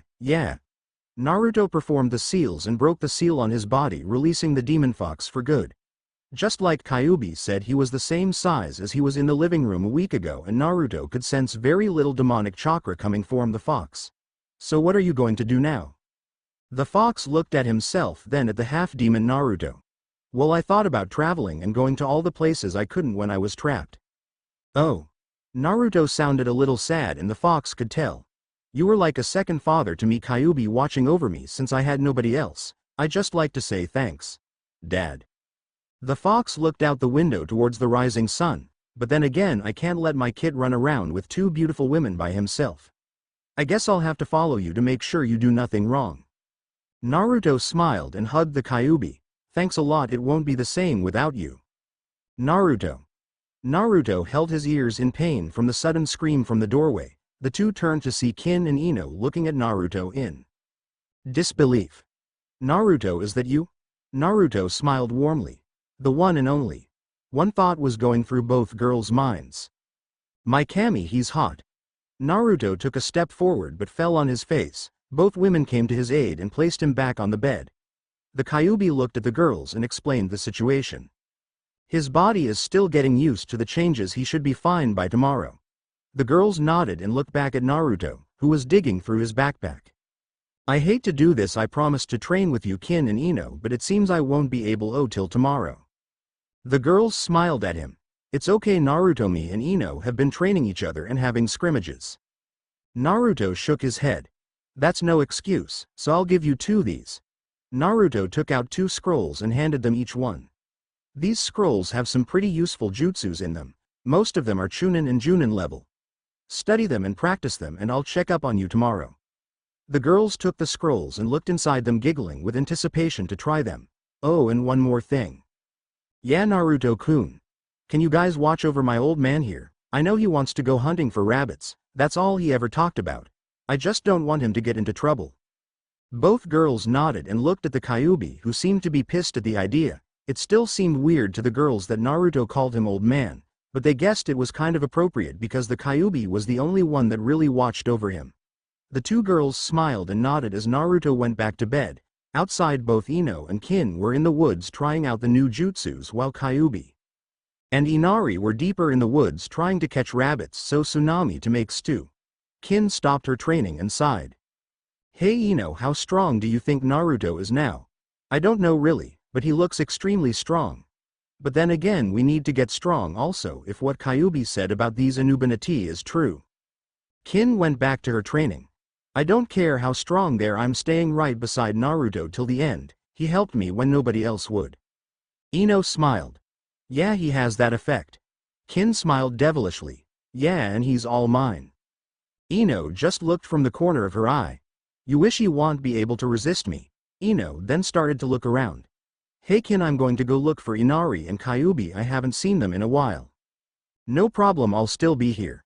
Kin was still training until she heard talking off in the distance approaching her. Suddenly in front of her stood 3 leaf nins, a boy with black hair and wearing a dark blue getup, a girl that Kin suddenly really hated, pink hair and clothes. What a girly. The last one looked strong, a tall man with silver and a bandana covering his right eye. The main problem was that they were from Leaf, and on thought went through Kin's mind, that they were here for Naruto and she wasn't going to let that happen. The 3 leaf ninjas stopped in front of Kin. She placed her hands in her pockets and sneered at them. Kakashi smiled at Kin and waved to her. Yo, there miss, could you? Kin sneered at all 3 of them and pulled out her bell and dangled it in front of her face. Don't yo me. God, I hate you leaf ninja bastards so much. Kakashi simply smiled. Well, from what I can tell from your attitude and battle stance, I have a question for you. Why's a sound nin in wave? Sasuke and Sakura got into a fight stance. Kin smiled, not letting her guard down. X sound nin, but that has nothing to do about this. I'm not letting you get past me, for I have someone to protect. Sakura, not liking this girl, stepped forward. Kakashi-sensei, let me take her down. Now Sakura, don't be rash. Kin's eyes went wide. Hinuro Sakura? Sakura was startled that this girl knew her name and slowly nodded her head. This caused Kin to chuckle. I've been waiting for this moment for a long time. You're the reason why he left. You made fun of him and treated him like shit, all of you. I can't see what Naruto ever saw in you. All of Team 7's eyes went wide. I'm going to enjoy wiping the floor with that huge forehead of yours. And I'm not letting you go near him so you can just kill him. I'll protect him with my life. Kin threw her needle bell in front of Team 7 and started to twitch it, causing the bell to ring. Immediately Team 7 started to hold their ears in pain and fell to the floor. Sasuke got to his feet and yelled, "Kia!" But nothing happened. This startled Kakashi. "This is no genjutsu, it's real." Kin laughed. "You got that right, buddy, this may not be a jutsu but it sure hurts like hell." Sasuke saw his chance and cut the string with a kunai and ran towards Kin with a killer intent. Kin quickly pulled out her katana and got ready for the fight. As Sasuke was coming closer, his path was suddenly blocked by 4 shurikens impaling themselves in the ground. Ino jumped from the trees and landed beside Kin, smiling. "I won't let you have all the fun. Fine, but Pinky is mine. I have no problem with taking on Mr. Moody." Both girls jumped into battle only to be stopped by a voice. "Stop this right now." Both girls stopped in their tracks, knowing whose voice it was. Behind the girls stood the Kyuubi with 4 dead rabbits in front of him. What is going on here? Kakashi's eyes grew wide at the sight of the fox demon and sprung to attack him. Both Ino and Kin saw this and stood in front of Kyuubi to protect him. Kakashi stopped and glared at the girls. "Ino, Yamanaka, move this instant. Do you know who that is behind you?" Ino only glared harder at the copy nin. "Yes, I do." "Kyuubi. Kyuubi, look." Everyone's attention was turned to beside the Kyuubi where Inari just ran out of the trees beaming with 5 rabbits. "Look, Kyuubi, I was able to get more than you." Kyuubi sighed but gave a grin to the boy. "That's only because I'm still rusty." Inari looked at Team 7 and shivered, remembering what Naruto said about them. Kyuubi saw this and calmed the boy down. "Child, leave this matter to me. Bring these rabbits back to your mother, and tell her that we will be back shortly and that I can't wait to try her rabbit stew." Inari nodded and grabbed the rabbits and ran back home. Kakashi, waiting till Inari was gone, decided to break the silence. "Okay, what the hell is going on?" On the way back, Kyuubi explained everything to them, leaving out the bit of the Anuban. The whole trip back, both Ino and Kin glared at Sakura, who saw it and started to get nervous. "What are you two looking at?" Both girls, not in the mood for Sakura's bitching, barked back at the young ninja. "How the hell could you say those things to Naruto?" "And why the hell would I answer a sound traitor?" Sakura smiled after saying that, feeling a little better. Kin, not finding this one bit funny, sneered at her. "What did you just say?" Ino decided to step in and help her new friend. "Don't talk to Kin like that, Sakura. I considered you a friend, and I remember when I first met you. You told me that you used to be picked on because of your large forehead." Sakura looked over to Kin, expecting her to be laughing, but she just continued to walk, glaring at her. "You hated it and cried, so I helped you out meeting new people. And then you turn around and do the same thing to somebody else. Naruto never did anything to hurt you mentally or physically. All he ever wanted you to do was say hello to him. And what do you do in return? Spit down his throat and call him names. And the worst thing about it was that he had nobody to turn to for help or friendship." She glared at Kakashi, who listening to the whole conversation. "You are supposed to be his sensei, and not once did you ever bother to teach him. You wasted your time and energy with only Sasuke and sent Naruto to run around the village. Do you know what he did when you sent him off?" Kakashi simply shook his head. "He went deep into the forest and trained himself. Sometimes I would leave my own team to join him. And every second I could hear the pain and sadness with every word he said and every punch or kick he made. Knowing that he was all by himself with nobody to care for him and teach him." Ino wasn't done yet. She then turned the attention to Sasuke, who seemed like he didn't care. "And you? You were his teammate, and every single time he improved himself or tried to, you would call him Adobe or dead last. You were just afraid that the supposed dead last would, and believe me, he already has surpassed you. None of you ever gave him any support or happiness, only hate and judgment, and yet he never once showed you any revenge. He simply put on a smile and tried his hardest the next day to try and make you just look at him without hate or pity but with pride and joy. I swear if it wasn't for me, Anko, Hinata, Iruka-sensei, and the Hokage, Naruto would probably had committed suicide, all because of that damn village and their hate." After saying all of that, Ino had to take a couple of breaths of air. The three members of Team 7 just stood there in shock, letting all this information sink in and knowing that it was all completely true. Kyuubi, Ino and Kin continued to walk back to the house, leaving them to their thoughts. As Kin walked by she stopped and spat on the ground in front of them and sneered. "You assholes are up there with that snake bastard Orochimaru." Once the three entered the house, they were greeted by Tsunami with a smile. "Where have you been? I was getting worried when Inari told me what happened." Kyuubi just sunk his head while the two girls scratched the back of their heads and looked around. Suddenly the door opened again and Team 7 walked into the dining room. Kakashi smiled and waved. "Hello, is Naruto around?" Tsunami started to get nervous and looked around the house while sweating. "I don't know what you're talking about. I haven't seen Naruto since the last time you were all here." Just then everyone turned to the doorway of the kitchen to see Tazuna drunk with a bottle of sake in his hand, smiling. "Yeah, we don't know any Naruto. The old drunk then burped. Kyuubi sighed. "It's alright, we told them and they said that they weren't here for him. And Tazuna, you don't need to act drunk." "Who's acting?" With that said, Tazuna burped again and fell down to the floor, passed out. "He's not here." Everyone turned to Tsunami. Once you three left, Naruto came downstairs and just started to walk around. Then he took out a pen and just started writing in a book. He made 3 books in 1 hour and was bored, so I asked him if he could get me the groceries. But that was 3 hours ago.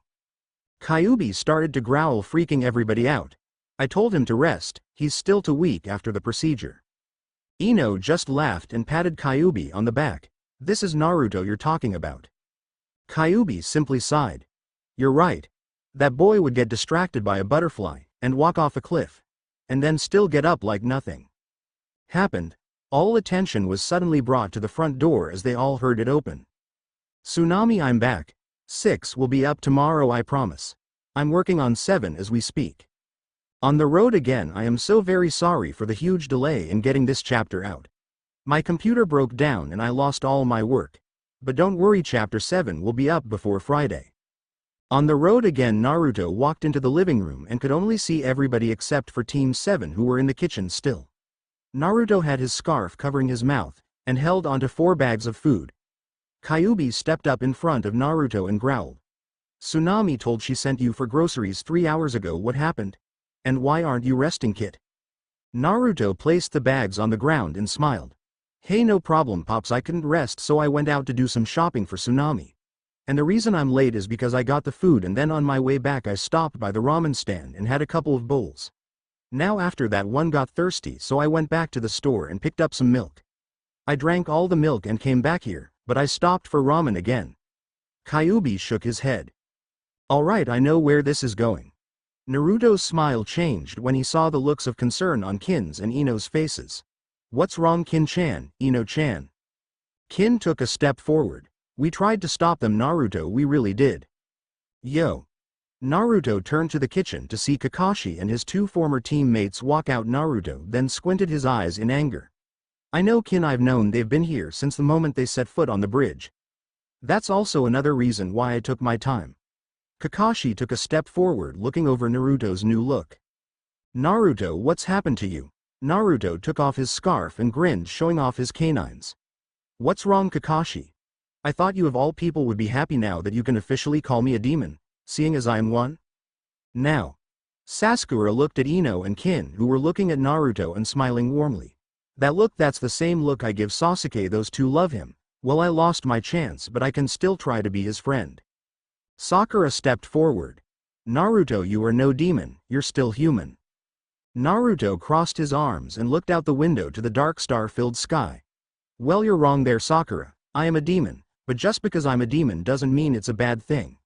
I'm still the same Naruto you all hated, but now I'm stronger and faster so that I can protect the ones who matter most to me." Sakura looked over to see Kin and Ino blushing. "And there are plenty of other good demons out there. Look at my dad, for instance." Kakashi went wide-eyed at those words. Naruto doesn't know about his father, nobody ever told him. Kakashi was about to say something when Kyuubi stopped him by growling and shaking his head. Kakashi understood and nodded his head. Kakashi turned to Ino and smiled. "Your parents are worried about you, Miss Yamanaka, and your teammates." Ino just huffed and rolled her eyes. My parents are just pissed that I left to come here with Naruto, and Tenryo says that Asuma just noticed that I was gone.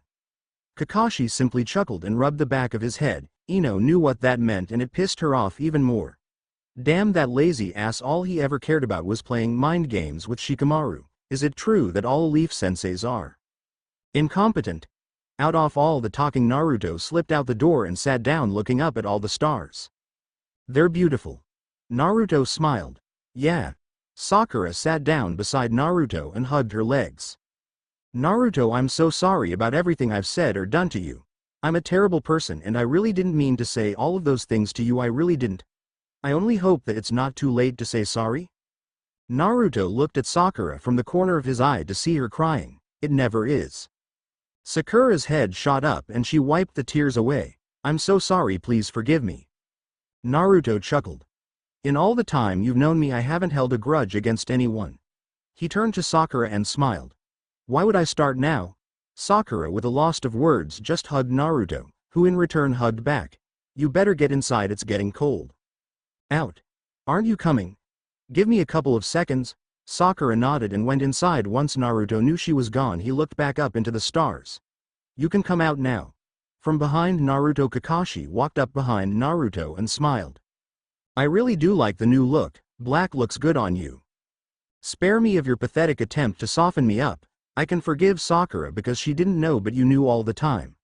Tell me, is that the reason why you ignored me so, Kakashi? Kakashi seemed surprised by the response and tried to hold his ground. That's not true. Naruto cut him off by squinting his eyes and raising his voice. Is it? You were like everybody else. Hate the demon but let him on a ninja team just so that we can watch him struggle and laugh behind his back. Kakashi was about to say something when Naruto rose his hand. I'm not done. You spent all your time training the oh so precious Sasuke. You even trained Sakura more than me. But all you did for me was tell me to run laps around the village. I wonder if you knew that every time I was told to run laps I was stoned by the villagers. Kakashi, feeling terrible, tried to set things right. Naruto, please listen to me. I never meant to treat you the way you were. I would like to believe that, but sadly I don't. Naruto closed his eyes and took a deep breath. Why are you guys even here? We came to collect the payment for the A-rank mission. Naruto reached into his pocket and pulled out an envelope that had the Hokage's name written on it. Here, give this to the Hokage. When he reads it and still feels that they need to pay, I will personally pay for tea. Kakashi took the envelope and placed it in his pocket. I'm guessing the village had a huge party celebrating the demon boy's disappearance? Well, yes and no, there was a party that was until Iruka and Anko came in. Naruto turned to Kakashi, curious. Oh, how so? Kakashi simply smiled and rubbed the back of his head. Let's just say that Anko has been banned from purchasing explosive tags from any store in the village. That woman can be right out insane some times. Naruto smiled. Tell me about it, but that be one of the reasons why I like her. Naruto stretched out his arms. Well, better go get some sleep. With that, Naruto started to walk deeper into the forest. I thought you said you were tired? Naruto turned around to face the Junin. I am, and nothing beats a good tree to sleep in. Good night. In your average dark evil lair in a dark room with a large table in the middle was the only sight that was until 7 individual lights lit up on each spot of the large table. But only 5 figures sat. 2 of the seats were empty. In one of the seats the same man that talked to Orochimaru sat leaning on the table, with his hands folded. The seat beside him was occupied by number 3, who was sitting very lazily with one of his legs over the arm of the chair. Beside him was an empty seat. The next was another figure. This one was a woman by the form of her figure. She wore a cloak that was completely made of raven feathers. Across from her a huge muscular figure sat. His cloak was made by different pieces of leather that seemed to be stitched together, his arms laid calmly on the arm rests. The leader of the group, which was the man sitting beside number 3, spoke first. So tell us again why you let the target go again, without even raising a finger again, number 3? Number 3 chuckled, which showed, because his cloak started to shake. He is still too young. I can't fight a kid that weak. I want him to get stronger so then I could have a real party. The large figure slammed his fist on the table, causing it to shakes. You had your chance to fight Whelp in the Great War to serve our master, but you were nowhere in sight. The giant's voice was deep and strong. Number 3 sat properly and bent over. Oh yes. Number 6 the Great War. Number 3 started to tap his head, showing that he was thinking. Now refresh my memory, who won that battle again? Number 6 a right eye started to glow green and his hand started to shake in anger. You dare mock our lord? Number 3. Stop this right now. All heads turned to the female raven wearer, whose voice was husky and seductive like Anko's but stronger. If possible. Number 3 is right, we were caught by surprise while performing the ritual. That's why number 7, 4, and 2 are no longer with us. But number 3 has a point, I too wish to taste his organs and kidneys when they are strong, not weak. Number 3 laughed nervously. Well, number 5, you sick little succubus, I didn't mean it like that, but nice effort. Number 3 turned to number 1, who was beside him. And this Orochimaru guy? How's your little plan going? Number 1, not moving out of his position, simply answered. So far it's proving successful. He is going along with the plan even though he knows nothing of it. Number 6 laughed. These humans are so pitiful. You dangle a bone in front of their faces and they sit like the good dogs they are and obey every word you tell them. I take that as an insult. Everyone tuned their heads over to see that last man at the table who stayed quit the whole conversation. His voice was metallic and he sounded sick and dying. He bent forward into the light, revealing him in front of the others. The man wore a clean white hooded cloak that had a red lining around the edges and center. He wore gold gauntlets that he placed on the table with a large thud. His face was covered with a silver metal face mask that had the design of a crying man.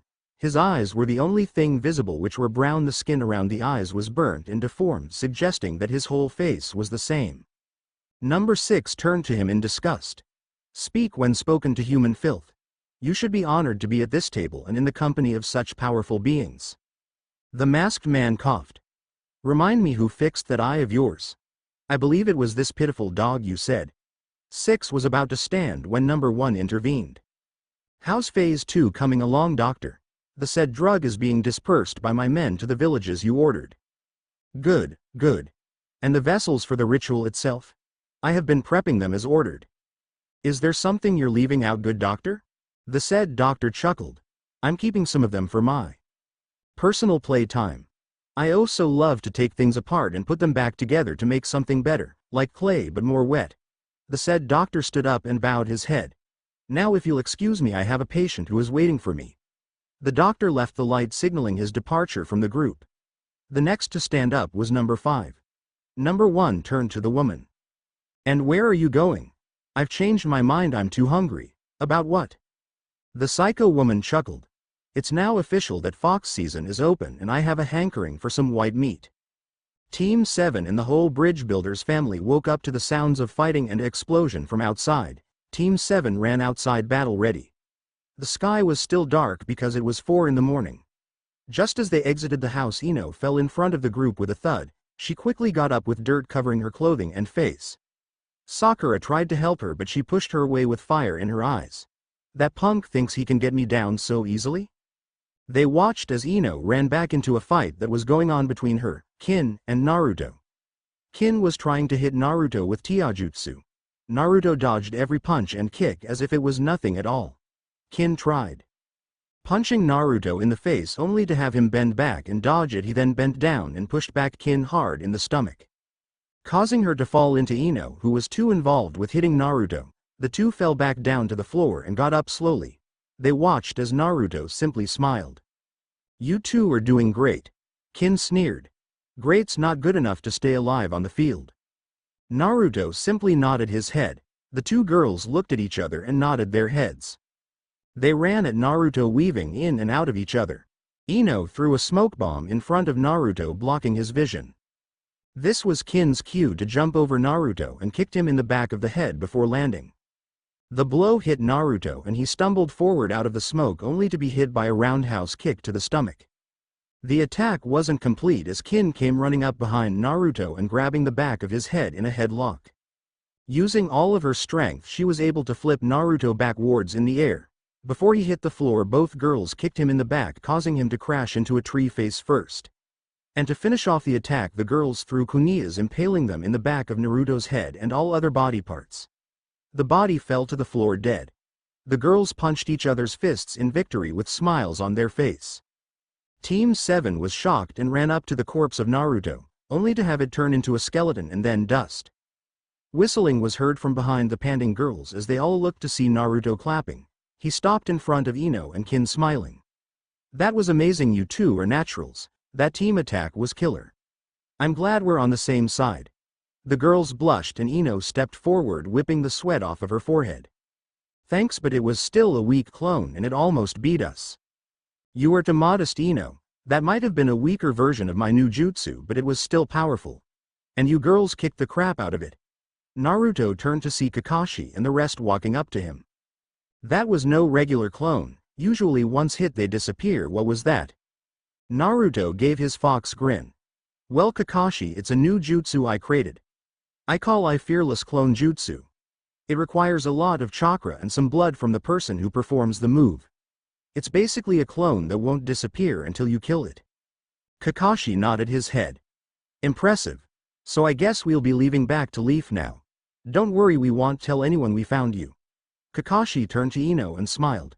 "And before I forget, Miss Yamanaka, the Chunin exams will be starting in 5.5 months.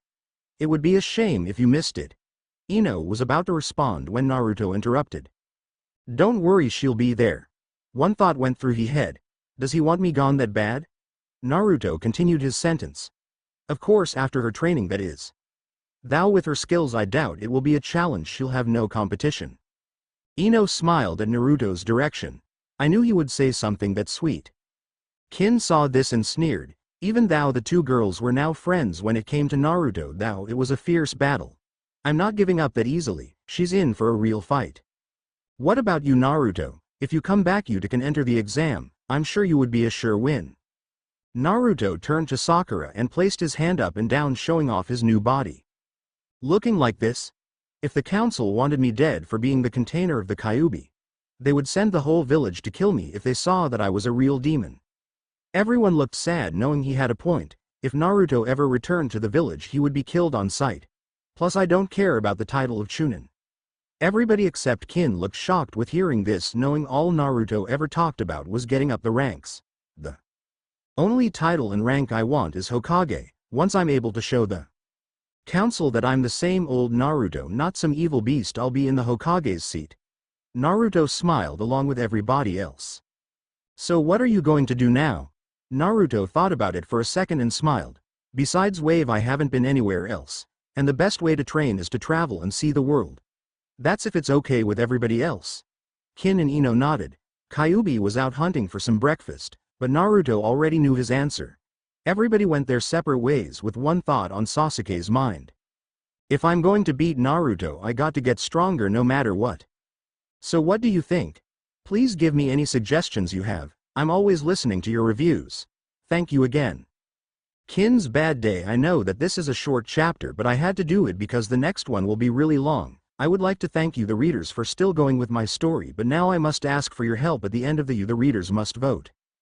Please enjoy Kin's bad day. The group was now walking down a dirt trail through the forest to their new destination. Leading the group was Kyuubi.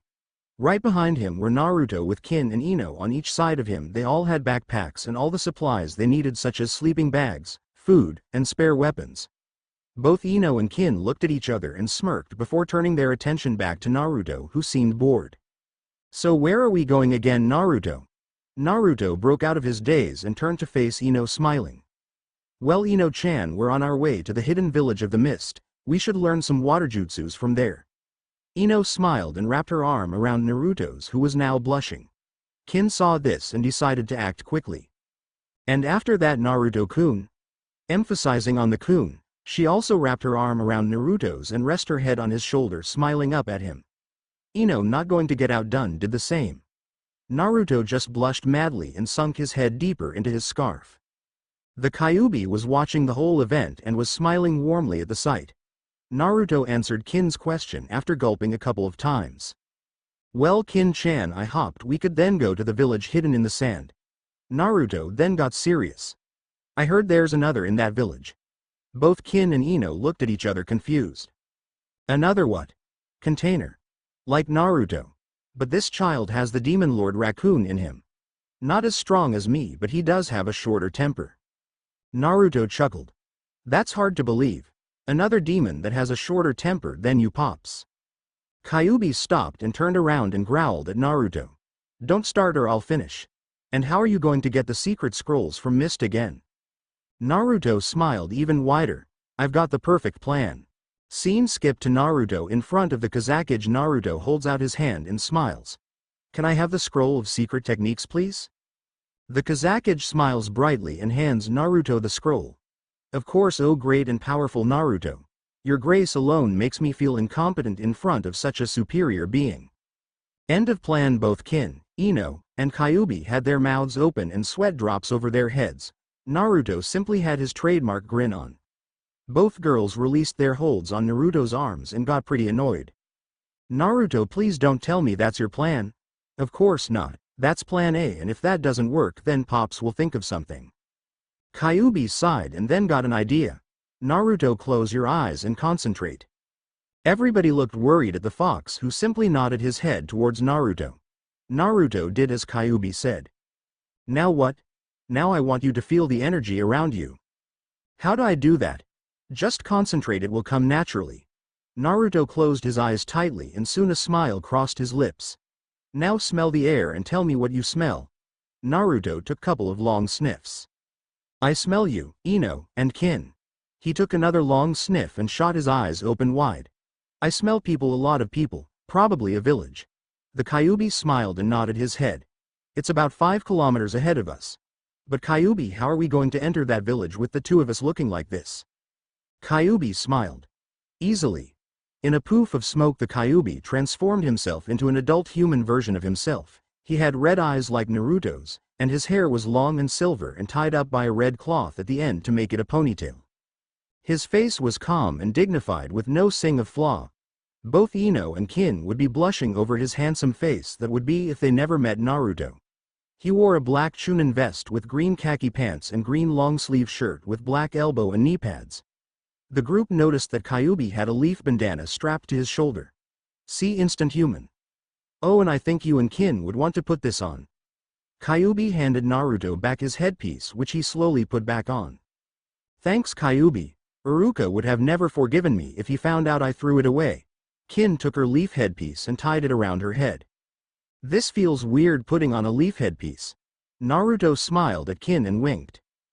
Don't worry Kin-chan, when I become Hokage my first act will be to make you an official leaf nin.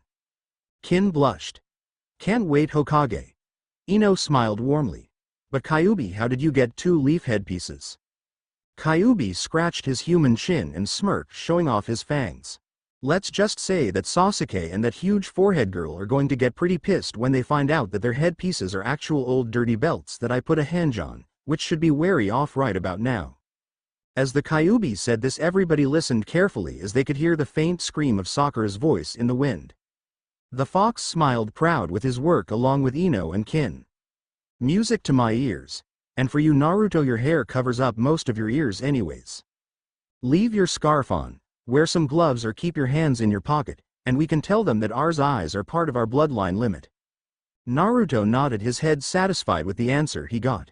As the group started to enter the village they noticed that it was pretty much the same as Wave when they first got there. The houses were broken down, and the people looked as if they got their asses kicked every day.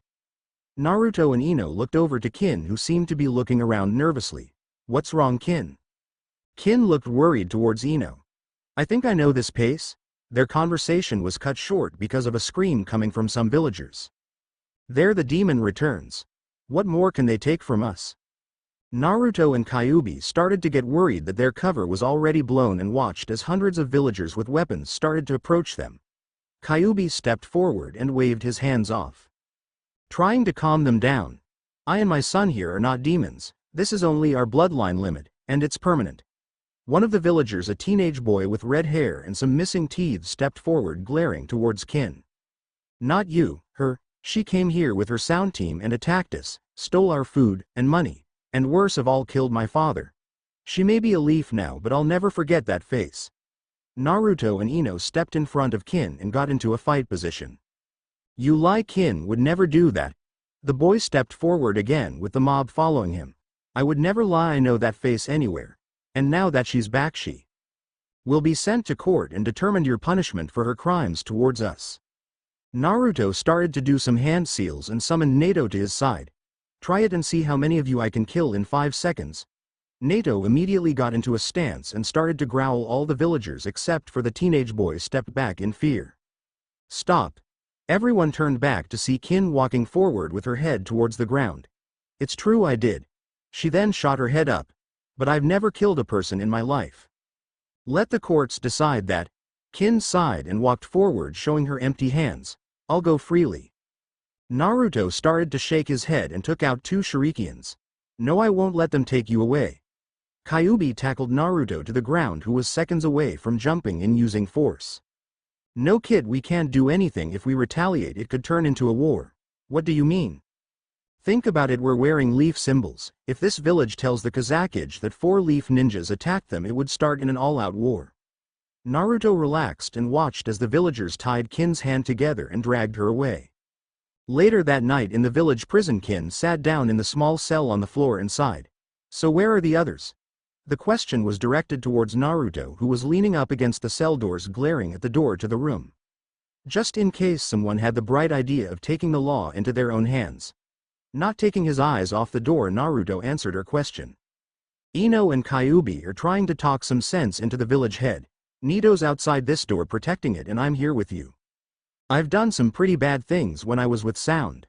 We all do some bad things. It doesn't mean you're bad, just means that the people who ordered you to do it were bad. Kin smiled and took Naruto's hand, squeezing it gently. Naruto turned around and faced Kin on the other side of the cell and smiled warmly towards her. Thanks, Naruto. Naruto pulled down his scarf. For you, Kin, any time. The two stopped smiling and looked into each other's eyes, getting lost in them. If on pure instinct the two closed their eyes and moved in slowly. The two's lips were inches apart when the door suddenly smashed open, causing the two to quickly move away from each other, blushing madly. Kyuubi, Nato, and Ino walked into the room with Kyuubi smiling. Did we interrupt something? Naruto looked at Ino, who seemed to be hurt. Naruto sighed and grew angry towards the Fox Lord. What do you want? Well, we talked to the village head and the good news is that Kin will not be executed for her crime. Naruto and Kin sighed in relief. But she can still be imprisoned for the rest of her natural life if we can't make a case. He then turned to Kin and asked sternly. Now tell us what happened precisely. Kin nodded her head. It was a D-rank mission. Me and my team were supposed to come to this village and pillage it, taking all the valuables and some people for whatever Orochimaru had in plan for them. I refused to beat the villagers and take their belongings. It was declared that I failed the mission and was punished for it later. Kin rubbed her shoulders, remembering the pain. The villagers upraised and tried to stop us. We fought them back and they stopped due to fear. But that wasn't enough. My sensei ordered us to make an example and kill one of the villagers to tell the others we meant business. The Kyuubi nodded his head. That boy's father? Kin slowly nodded, not making eye contact with the group. But why didn't the Kazakage stop this? Surely he knew. That's because he doesn't care about us. Everyone turned to see the same boy from the street enter the room with his arms crossed. And my name is Kamaza Hirote. Lately, the past couple of months, the Kazakage have gone crazy. Not caring about the surrounding villages, staying in his office all the time. Some people even say that he talks to shadows on the wall. Naruto and Kyuubi's eyes went wide, knowing where this was going. They were about to say something when Kin made the first move. I know I've done bad things while with Sound, but I never killed anybody. I know you didn't, but you had the power to save him and didn't, so technically you did kill him. I'm so sorry. Kazama turned around, not facing Kin. Save your sorry for God when you meet him. With that he left the room. As for the voting, I'm adding another traveler to the group of ninjas, a certain red-headed, loud-mouthed Sound 4 members. To Yuya. But I'm not sure if she should be a regular in the group or join the Uzumaki fan club along with Ino and Kin. The voting will stop Friday and the next chapter will be up on Sunday. Please, your reviews and votes are what count. I love you all in a heterosexual way, of course. Author's notes. Oh man, I can't believe I did that. I'm so sorry to all of you. I know that the leader of Mist is the Mizukage and the leader of Sand is the Kazakage. I knew this, but I wrote it anyway. Why did I do it? That I have no clue. I must have been on something. I'm sorry. It seems that the votes so far are all 3 girls. 12. Only the 2 girls. 1. The people have spoken and Yuya shall be in the love square now. 4 of them. 4 sides to a square. But she will still have her attitude and not turn into some bimbo like Sakura. That goes for all the girls, and I give you my word right now that the next chapter I give you will be up on Saturday afternoon. Believe it. See you Saturday. The Sound 4 Invasion Part 1. I'm sorry to all those other readers, but it seems that there is going to be a love square as Tayuya will be now and officially in the Uzumaki fan club. Good luck Naruto, you'll need it. Please enjoy, and remember that I always keep my promises. The Sound 4 Invasion Part 1. Bright and early in the morning, a large group of sound ninjas walked on the dirt road towards Mist.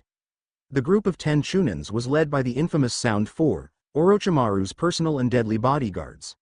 The morning air was filled with the sweet sound of music from a flute that seemed to attract birds to the music and chirp along. Tayuya, stop playing that crappy flute of yours. Do you want everybody to know that we're here? Tayuya stopped and looked at the trees around them to see all the birds flying off because of the loud shout. The red-headed genjutsu specialist placed her flute inside of her robe, then turned to the one who shouted at her. Great fucking works Kidomaru, you freaking six-armed ass. You scared all the birds away. The spider ninja turned around to see Tayuya pissed out of her mind. Screw the birds and screw you. Kami, don't you know anything about being a ninja? Teiwai was shocked and about to respond when she was cut off by another voice. He's right, Tayuya. The large orange-haired Jirubu walked past Tayuya with his arms crossed. All you do is play that flute and swear at everybody. Your genjutsus aren't even that effective. The only reason why Lord Orochimaru keeps you around is because you survived the curse seal.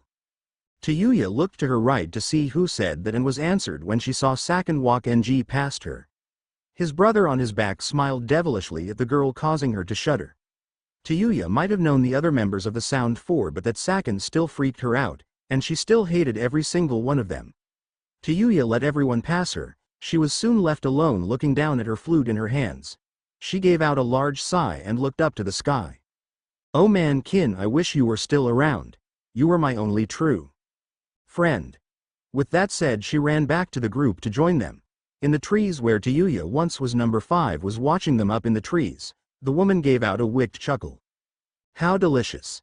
Those little morsels will lead us straight to the child. I want you to follow them.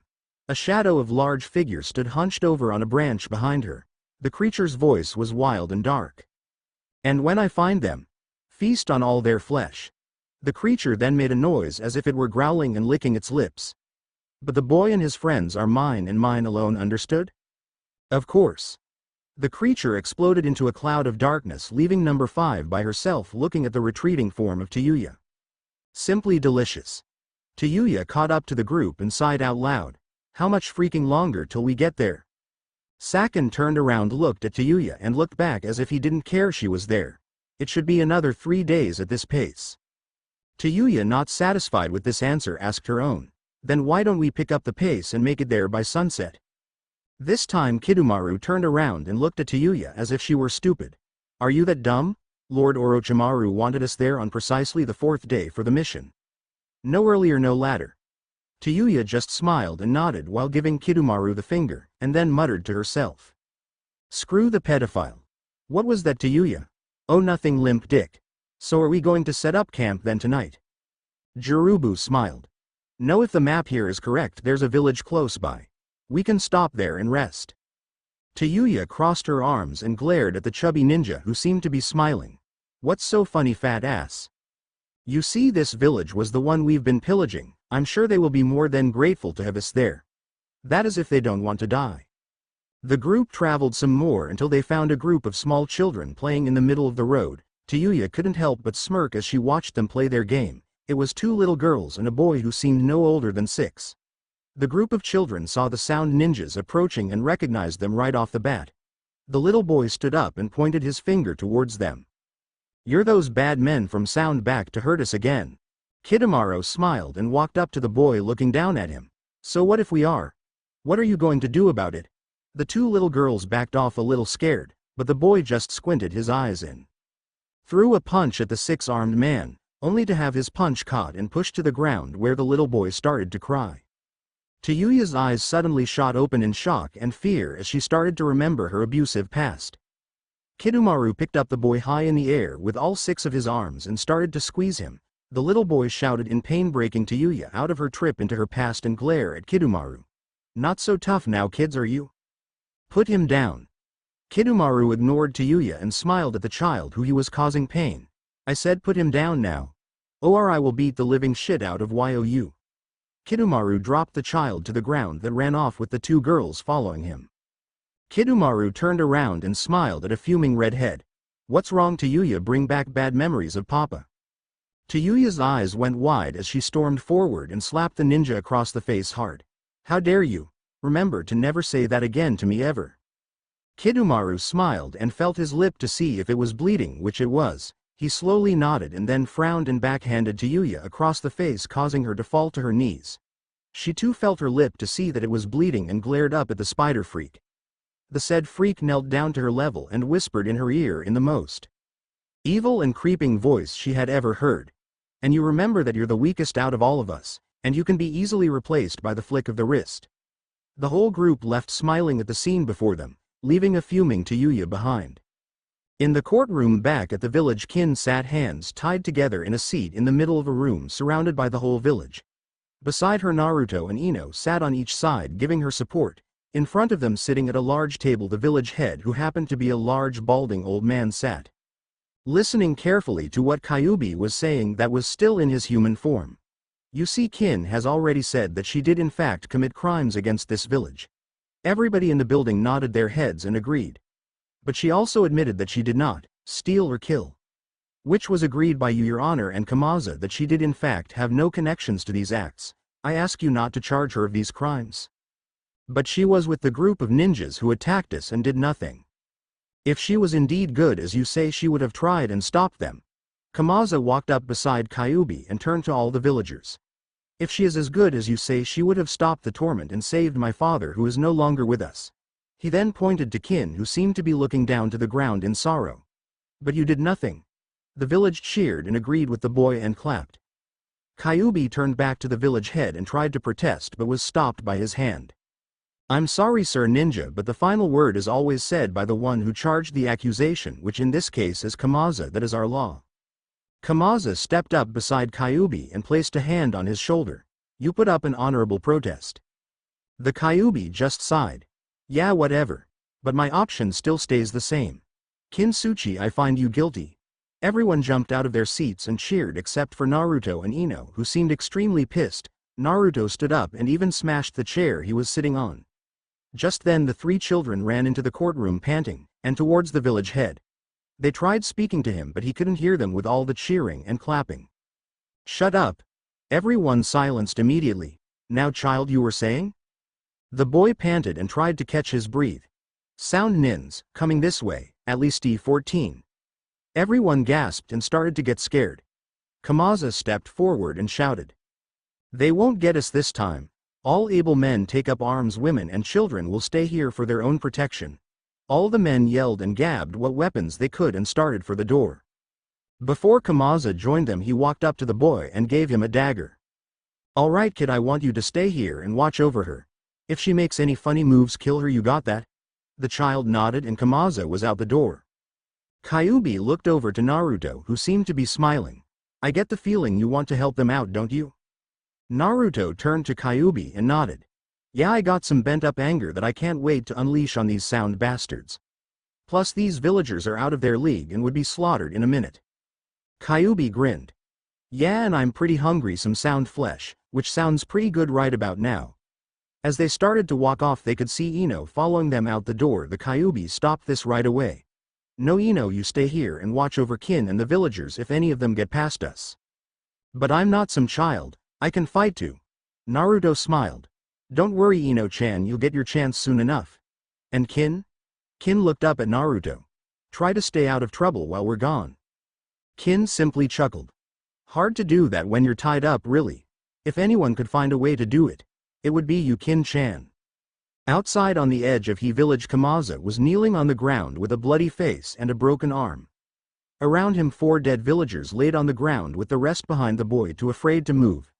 In front of Kamaza stood 7 Chunin and the sound 4, all laughing except for Tayuya, who had a stern look. Why are you fighting? Just run and no one will get hurt. Jirubu stepped forward and grabbed a lock of Kamaza's hair, lifted him off the ground. Kiss my feet and I'll spare your life, and never. I have to agree with the kid. Everyone's attention was turned to Kyuubi and Naruto, who were walking through the crowd. They stopped in front of the large sound nin and Naruto had his arms crossed and grinning. I can't stand looking at your fat ass. I can't imagine me kissing it. Tayuya was speechless once looking at Naruto. The kid's got guts, and he's not a bad looker. Hopefully he can back it up. Jirubu dropped Kamaza and turned his attention towards Naruto. What the hell are you weak leaf nins doing here? Do you know who we are? Naruto removed his smile and replaced it with a serious look. A dead man if you don't leave now. Jirubu started to laugh out loud. I like to see you T. He never got to finish his sentence as Naruto disappeared and Jirubu was launched backwards into a tree. Everybody was amazed except for Kyuubi, who stood there as if nothing happened. They all followed to where Jirubu used to be to see Naruto knelt down with his elbow out. One of the Chunins got restless and decided to take action. Stupid brat, I'll cut you down. Naruto looked to his right to see the Chunin coming down on him with his blade ready. His movements were in slow motion for Naruto, who simply turned to his left to dodge the strike. Once the Chunin landed on the ground and stood up surprised that he missed Naruto. Naruto quickly gave a karate chop to the mon's throat, breaking his windpipe and killing him on the spot. All the Chunins and villagers stepped back in fear and surprise at how fast the boy was. Tayuya smiled to herself. This little shit is pretty good, I can't wait to fight him. Her attention was broken when Jirubu was starting to get up and groan. You little bastard, we'll show you that you're messing with the Sound 4 real demons. All four of the squad activated the second stage of their curse seals and transformed into their devil forms. The group smiled, thinking that this would make Naruto piss his pants in fear, but was terribly wrong when Naruto and Kyuubi started to laugh out loud. What's so funny, you prick? You scared stupid. Naruto wiped the tear from his eye and smiled. Me scared no. Hey pops, mind if you take the Chunins? The Kyuubi uncrossed his arms and got into a battle position. That's fine with me son, but why do you want to take all the fun? Naruto gets serious again and stared down the Sound 4. Because I want to show these humans what happens when you try to impersonate a demon. Naruto threw off his scarf showing his canines, and he cracked his clawed hands and threw his arms to the side and summoned a huge amount of red demonic chakra which covered his whole body. He stared at the stunned Sound 4 and smiled. When you're in front of a demon. Naruto Uzumaki, fox demon and son of the great and powerful Kyuubi. There you go, part 1 of the 2-part episode. Next chapter, alliances will change, and Naruto will get his first taste at a demon's bloodlust. I hope that the next chapter will be up on Monday, if not Tuesday, promise. Till next chapter all. The Sound 4 Invasion Part 2. Here you go, the next chapter, part 2 of this 2-part chapter. Everybody now finds out what happens when you piss of a demon. Enjoy. The Sound 4 Invasion Part 2. Naruto threw off his scarf showing his canines. He cracked his clawed hands and threw his arms to the side and summoned a huge amount of red demonic chakra which covered his whole body. He stared at the stunned Sound 4 and smiled. When you're in front of a demon. Naruto Uzumaki, fox demon and son of the great and powerful Kyuubi. Naruto walked slowly towards the group, who could do nothing but stare in complete shock. Saken was the first to break out of the daze and react to the situation. What the hell? Where did this chakra come from? Jirubu got into a fight position. Who cares, it's just a genjutsu, he's not really the son of the Kyuubi, it's a trick, get him. All 3 Sound 4 members surrounded Naruto, who stood his place looking to the ground smiling as if he were the devil himself. Tayuya was too stunned to even move, she could only stare in horror. That chakra. He really is a demon, how could I even fight against that? Kyuubi looked at the rest of the Sound Nins and sighed. He then turned to the villagers with his arms crossed and pointed to the village. There are 3 who got away and are probably in the village causing trouble. Go and we'll deal with this. The villagers gladly complied and ran back into the village to go and look for the other ninjas. 2 of the villages carried Kamaza by his shoulders into the village. He could only stare wide-eyed as these ninjas, who they threatened to imprison one of their comrades, was now risking their lives for them, and over again the same question went through his head, why? Kyuubi walked up to the remaining 6 Sound Nins who had their swords drawn and ready to fight. The group surrounded the Kyuubi and slowly advanced until one of the ninjas spoke. Wait a second, that kid said he was the son of the Kyuubi? Another ninja looked over at his comrade from the corner of his eye. So what? That kid then called this guy father. Then that means? Kyuubi smiled. That's right, mortal, you're dealing with the great and powerful Kyuubi. One of the ninjas yelled back. You're lying. You don't look like the nine-tailed fox to me. Want to find out? The ninja who first made the connection felt the chakra flow from the Kyuubi and dropped his sword, backing out of the fight slowly. The Kyuubi saw this and nodded towards the human. Smart choice. The Kyuubi simply lifted his right hand. The rest of the ninjas saw this and backed up a little, not sure of what he was going to do. The Kyuubi simply snapped his finger, which was all. The ninja who backed down looked closely at the demon's fingers to see that they were now covered with blood. None of the other ninjas made a move until the Kyuubi started to lick his fingers clean. Then all the sound nins at the same time fell backwards on the ground dead with slit throats. The Kyuubi then started to sniff the air, smelling something awful. He turned to the sound nin who was on his butt trembling. That smell? You pissed yourself, didn't you? The ninja jolted as he was being stared at by the deadly Kyuubi. Only one thing came to the human's mind. Kneeling in front of Kyuubi with his head bent down touching the floor, he started to grabble. Please, almighty Kyuubi, spare my life. Leave and never return. The ninja nodded and stood up and ran into the trees and disappeared. Well, that was pretty boring. At least now I got dinner. He slowly licked his lips and started to watch Naruto's fight that hadn't even started yet. Naruto still didn't lift his head. Kidomaru saw his chance and decided to attack Naruto, covering him in his webbing.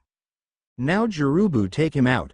Jirubu yelled and charged at Naruto on the right while Sakin charged from the left. When the two were inches from colliding into the captured ninja, Naruto threw his head up and tilted his head at Kidomaru, still smiling. Kidomaru felt the surge and his eyes went wide. Before he could warn his teammates it happened. Naruto exploded, knocking the two members of the Sound Four back, covered in cuts and bruises. Once the smoke cleared, Naruto stood behind Kidomaru and whispered into his ear. I call that one Uzumaki Kamikaze Jutsu, what do you think? Before he could answer, Naruto kicked him in the back, knocking him into his friends. He turned around to see Tayuya perform a genjutsu around Naruto, who only chuckled and snapped his fingers, shattering the illusion. To say the least, she was STNNED, that was her best genjutsu, and now this guy broke it as if it were nothing. Naruto saw her shocked face and pointed to his eyes. Don't feel bad, it was a nice try. But with these demon eyes I can see through all illusion as if they were nothing, sort of a bonus. You're not like the others. What's your name? Tayuya. Tayuya broke out of her shock, pissed at herself for giving her name to this asshole, but what happened next shocked her more. That's a pretty name. Are you trying to piss me off? Tayuya rushed at Naruto, blushing, and engaged him in a taijutsu fight which Naruto was easily playing with her. I'm not trying to piss you off, I mean it. And your scent is different from the others. Tayuya tried to roundhouse kick Naruto, who simply pulled back a little to avoid it. What do you mean? Unlike them, you hold no real evil aura, only fear and sadness. Naruto's eyes softened. You're not a bad girl, and I know your sadness. I know how you feel. Tayuya squinted her eyes. You don't know anything about my pain. The two came to a deadlock with their faces inches from each other. You'd be suppressed. He then looked up at her hair and smiled. Tayuya followed his gaze and raised her eyebrow. You have beautiful hair. You shouldn't hide it. Tayuya blushed madly and was about to respond when she felt a tug on her back.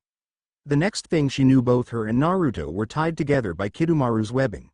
The webbing covered them from their shoulders all the way down to their feet. Tayuya blushed even more now that her head was resting on Naruto's shoulder. What the hell is going on here? Good work, Tayuya. Tayuya looked over Naruto's shoulder to see Kidomaru smiling and holding the two in place with his webbing. Sacrificing your life so we can finish him off. Tayuya's and Naruto's eyes went wide once hearing this. What the hell are you talking about, you spider ass? I'm not sacrificing myself to nobody. Kidomaru smiled. Oh, but have you forgotten how expendable you are? The two looked around them to see the other two Sound Four nins taking out a fair amount of kuniyas with explosion tags attached to them and aiming at them. Naruto looked down at Tayuya. Naruto's a little taller than her. Faced to see fear and confusion. Don't do this. Please don't do it. Naruto could see tears starting to form in her eyes and gave her a gentle smile. Don't worry, I won't let them hurt you. Tayuya's eyes met Naruto's just in time to see him giving his trademark smirk. The next thing the two heard was Sakin and Jirubu laughing while they threw their kuniyas and an explosion that came next. In the courtroom, Ino and Kin were in the corner of the room huddled with all the other women and children. The child behind Kin was the one who Kamaza ordered to stab Kin if she tried anything, and Ino was beside that child. Ino could see the boy was fidgeting with the blade, afraid to use it. Suddenly the door to the courthouse busted open and the last three sound nins entered the courthouse with their swords drawn, looking around. Both Kin and Ino cursed under their breath and bowed their heads, hoping they wouldn't see them. Okay boys. All these pretty little women are now ours for the taking. And it's an all-you-could-eat buffet. The three separated and started to look around. Kin suddenly made the mistake and looked up quickly, only to be spotted by one of the sound nins. What do we have here? Shit. Ino looked to the small child beside her and saw that the boy placed his knife in Kin's hand and was already starting to cut herself free. Kin looked at Ino and nodded her head, which Ino nodded in return. Kin was almost done cutting through the rope when the sound ninja walked up to her and bent down to give her a look over. Well, what do we have here? Kin-suchi, you are supposed to be dead. Well, I can fix that. The ninja rose his blade into the air and was about to come down and cut her in half. Kin finally cut through the rope and in one swift move slit the ninja's throat, killing him. The other two ninjas, hearing the commotion, turned to see what happened and began to charge at Kin. By this time Ino finished her hand seals. Mind transfer jutsu. Once the jutsu worked, Ino in the body of the first ninja quickly turned around and stabbed the other in the chest. Ino retracted his blade and yelled. Kin now. Cancel. Right when Ino got back into his own body, the sound ninja quickly turned around and looked up. The last image the ninja saw was Kin driving the boy's knife into his skull. The two ladies looked around at their accomplishment and were breathing heavily because of the shock of two little genins killing their first enemies ever, which happened to be not another genin but a chunin no less. The two looked towards the entrance to see Kamaza and the rest of the villagers in the doorway. Ino, not sparing a second, yelled towards the group. Where's Naruto? He's fighting still at the entrance. Ino and Kin ran out the door to try and join the battle. The villagers and Kamaza didn't even think about stopping Kin after seeing the dead sound ninjas. Village entrance. Once the smoke cleared, the three members smiled, thinking that they would see the burnt remains of Naruto and Tayuya, but were extremely frustrated and pissed when they saw two burnt sound shunins in their place. Jirubu stomped his foot on the ground. This is bullshit, he's toying with us. You got that right, Tubby. All three turned around to see Naruto standing with his arms crossed, looking sternly at them. Tayuya was right behind him looking over his shoulder, and she was beyond pissed. She moved in front of Naruto and pointed her flute at the three. You assholes tried to kill me. Well, now it's payback, bitches. Naruto was smiling, but it suddenly turned into a frown when he felt a sickening chakra. Without hesitation, Naruto picked up Tayuya bridal style and jumped into the air with a blushing Tayuya in hand. Once the two were in the air, they looked down to where Tayuya once stood and saw a massive clawed hand that sprung up from the ground. The attack would have killed Tayuya if it weren't for Naruto. Naruto landed on the ground and gently placed Tayuya on her feet, that was now pissed and kind of scared to what just happened. The clawed hand went back into the ground and an explosion occurred. Once the dust cleared, a massive figure stood where the attack came from. It had the body of what seemed like a wolf man, but the mere sight of it almost caused Tayuya to hurl. The creature was about 8 feet tall. His right arm was the massive clawed arm, but his left arm was a normal human-sized with no claws whatsoever, giving him a defected look. And if that was not gross enough, his body was just bloody muscles with his skeletal figure overlapping it. Instead of a head, the creature had a wolf's skull with 4 eyes, 2 on each side onto each other. It seemed to be missing the jaw. Inside the eye sockets 4 purple eyes glowed. The now sound 3, seeing this, had to think twice of what to do. What the hell is going on here? Sakin looked over to Jirubu and looked concerned. I don't know, it seems that this thing is after that demon kid. Then we continue the mission and go to Mist and follow the schedule. The 2 other ninjas turned to Kidomaru, who seemed to be smiling. But what about Tayuya? She knows too much. I don't want to get in between this party, and if Tayuya is standing beside this kid, that thing is going to rip her to shreds, saving us the trouble. The 3 threw down some smoke bombs and disappeared. Tayuya clenched her fist and yelled at her former teammates. "You chicken shits, stay and fight." Naruto, not taking his eyes off his opponent, spoke to the redhead. "Forget them and concentrate on now." Tayuya turned towards Naruto.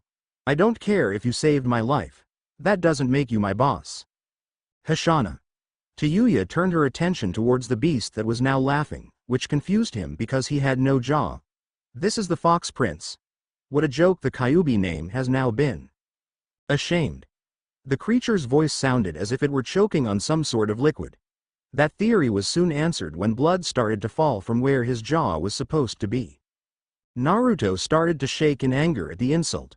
"I'm not going to have some defect from Evil Dead going to insult my father's name." Naruto started to perform hand seals and slapped the ground, shouting, "Earth Dragon Jutsu." A large dragon head made from rock rose from the ground and slammed into the creature, exploding. Naruto smiled while Tayuya covered her eyes from the dust. "Is that all, Prince? I'm ashamed." Naruto's eyes widened in shock along with Tayuya as the beast was now standing behind the two. "When did he move? I couldn't even sense him." Naruto quickly turned around and dodged a swipe from his massive claw. Naruto jumped back and tried to get the creature away from Tayuya, which worked as the beast had no interest in her and only for Naruto. Tayuya watched helplessly and reverted back to her true self. "Naruto." Tayuya turned around to see who was screaming and saw Ino and Kin running towards her. Tayuya's eyes went wide in happiness for seeing her friend. "Kin, you're alive." Kin and Ino stopped in front of Tayuya. Kin hugged her friend and smiled. "Tayuya, what are you doing here?" "It's a long story. But I was told you died on a mission." Kin smiled back. "It's a long story." Ino, seeing Naruto in a fight with the demon, decided to break up the reunion. "I'm glad for your catch-up, Kin, but Naruto's in a fight with an Anubanity demon and it seems he's losing." The two sound girls looked back at the fight to see Naruto on the defensive and not doing so well. Naruto was dodging slash after slash and could see no open for an attack. The demon would use his large claw to attack and his regular arm to defend against Naruto's punches and kicks. "You're pretty fast for a large fellow, aren't you? And you're pretty slow for a small fellow, aren't you?" Naruto took another step back and tripped over a rock, leaving him open for an attack. "Got you, brat." The demon slashed down, cutting into Naruto's chest, causing a pretty deep gash. Naruto fell to the ground and looked up at the demon. Tayuya, having enough of just waiting, took out her flute and yelled over to Naruto. "Hey fox boy, cover your ears." Naruto did what he was told and Tayuya started to blow into her flute, causing a subsonic noise that would cause a dog a large amount of pain, and hopped it would work on the demon. She smiled while playing the flute, seeing the demon move away from Naruto and moving around holding its ears in pain. "What is this noise? Get it out! Get it out!" The demon looked over to Tayuya and started to growl. "You bitch! You must die!" Kin and Ino jumped in front of Tayuya to protect her while she continued to play her flute, but were back clawed out of the way easily. The demon lifted Tayuya in the air with his regular arm. Tayuya cried out in pain as the demon was holding her in the air by her throat and readied his claw hand to stab her in the head. "You die now." "No." Everyone's attention turned back to Naruto, who seemed to be walking slowly towards them. Kin and Ino were startled by Naruto's eyes, which showed so much hate and rage. But not only that, his chakra was now even higher than before. The demon felt this and dropped Tayuya on the ground, turning his attention back towards Naruto. "This is impossible, that much power coming from him. He's just a kid." The demon roared and tried to stab Naruto with his claw. Naruto simply caught the clawed hand and smiled at the demon. If the demon's eyes could widen, it would now, as Naruto in one quick pull ripped off the demon's whole arm. The demon staggered back in pain, holding his bleeding limp of an arm, and started to stutter. What has N number 5 gotten me into?" Naruto disappeared and reappeared in front of the demon and kicked in both of his legs, shattering them and pushing him onto his back. Once the demon fell to the ground, Naruto jumped onto his chest and growled down at the face of the demon. "Hell," was the only word Naruto said before he started to pound in the skull of the demon. Once the head was shattered and smashed, the demon child then went to work on the chest, punching and slashing into the flesh, all the time a huge smile plastered on the boy's face. The three girls watched in horror and fear. Both Ino and Kin started to cry, not because they were hurt but for Naruto. The two shouted at the same time, "Naruto! Naruto's eyes went wide after hearing his name being screamed by Kin and Ino and came back to his senses and looked at his blood-covered hands in horror. What have I done? Oh snap, there you go, right on Monday like I promised. Thoughts, ideas and your suggestions are always welcomed. In the next chapter we will find out why everyone wants to go to Mist so badly, and what's happening to Naruto. Next stop Mist. I would just like to say thank you again for all your reviews. It is you people that give me the inspiration to continue writing. And all your questions will be answered as always. And I would just like to take the time to answer your questions. Late Kaizen. Yes, Naruto will meet Gaara but not until later on in the story. And as for him absorbing the Shukaku, I don't want to spoil anything. Windmaster 324. Yes, that was Naruto's demon side taking over, but in this chapter you know why it happened. Shinji the good sharer. Don't worry, it's not going to be like that. I too also hate all of those angsty crap myself, though there will be sad parts in this story. Next stop Mist. Kyuubi, Ino, and Kin stood in front of the villagers at the entrance of their village about to bid them farewell. Kamaza limped up to Kin and gently took her right hand softly, surprising her greatly. I'm so sorry for what I said to you. I know you didn't kill my father, but I guess me. Kamaza smiled and shook his head. No, we all lashed out on the closest person to the problem, which happened to be you. Kin smiled in return and shook his hand. Thank you for forgiving me. Kamaza nodded and turned to Kyuubi, who was looking into the woods. And don't worry, we won't tell anybody you were here. Kyuubi huffed. Doesn't bother me if you do or don't. I'll just feast on their flesh if they come after me. Ino and Kin rolled their eyes in. The three started to walk back into the woods, waving back towards the village. In the woods, Tayuya, back in her normal form, and Naruto were watching the scene, staying out of sight. Naruto was sitting on top of a branch in a tree while Tayuya leaned back against it with her arms crossed. She took a deep sigh and broke the silence. I'd just like to say thanks back there, you know, for saving me and all. Naruto simply chuckled. It was my pleasure. The two laughed a little, not knowing why but doing it anyway. How's your chest doing? Naruto patted his chest and grinned. As good as new. Demon healing is the best medicine a doctor could prescribe. The two suddenly turned their attention to the bushes that seemed to be moving. Naruto jumped down from his branch and landed beside Tayuya just in time to see Kyuubi, Ino, and Kin walking towards them. Kyuubi stopped and took off his headband, placing it on the ground. In a puff of smoke, the Kyuubi went back to his fox form and stretched his legs. Man, that feels better getting out of that monkey flesh sack. Tayuya whistled. Damn, you weren't jacking. You really are the Kyuubi. Yes, I am, but the real question is, who are you? Tayuya's smile faded. And why should I answer a walking rug? Kyuubi was taken back by this comment. This vixen knew he was the powerful fox demon lord and still insulted him. Instead of getting mad, though, he simply smiled inside his head. I like her. She has fire and power. She would make a good mate for my son. He looked at Ino and Kin and sweat dropped. Then again, it would be pretty amusing, see, as he already has two vixens after him. Naruto placed a hand gently on Tayuya's shoulder.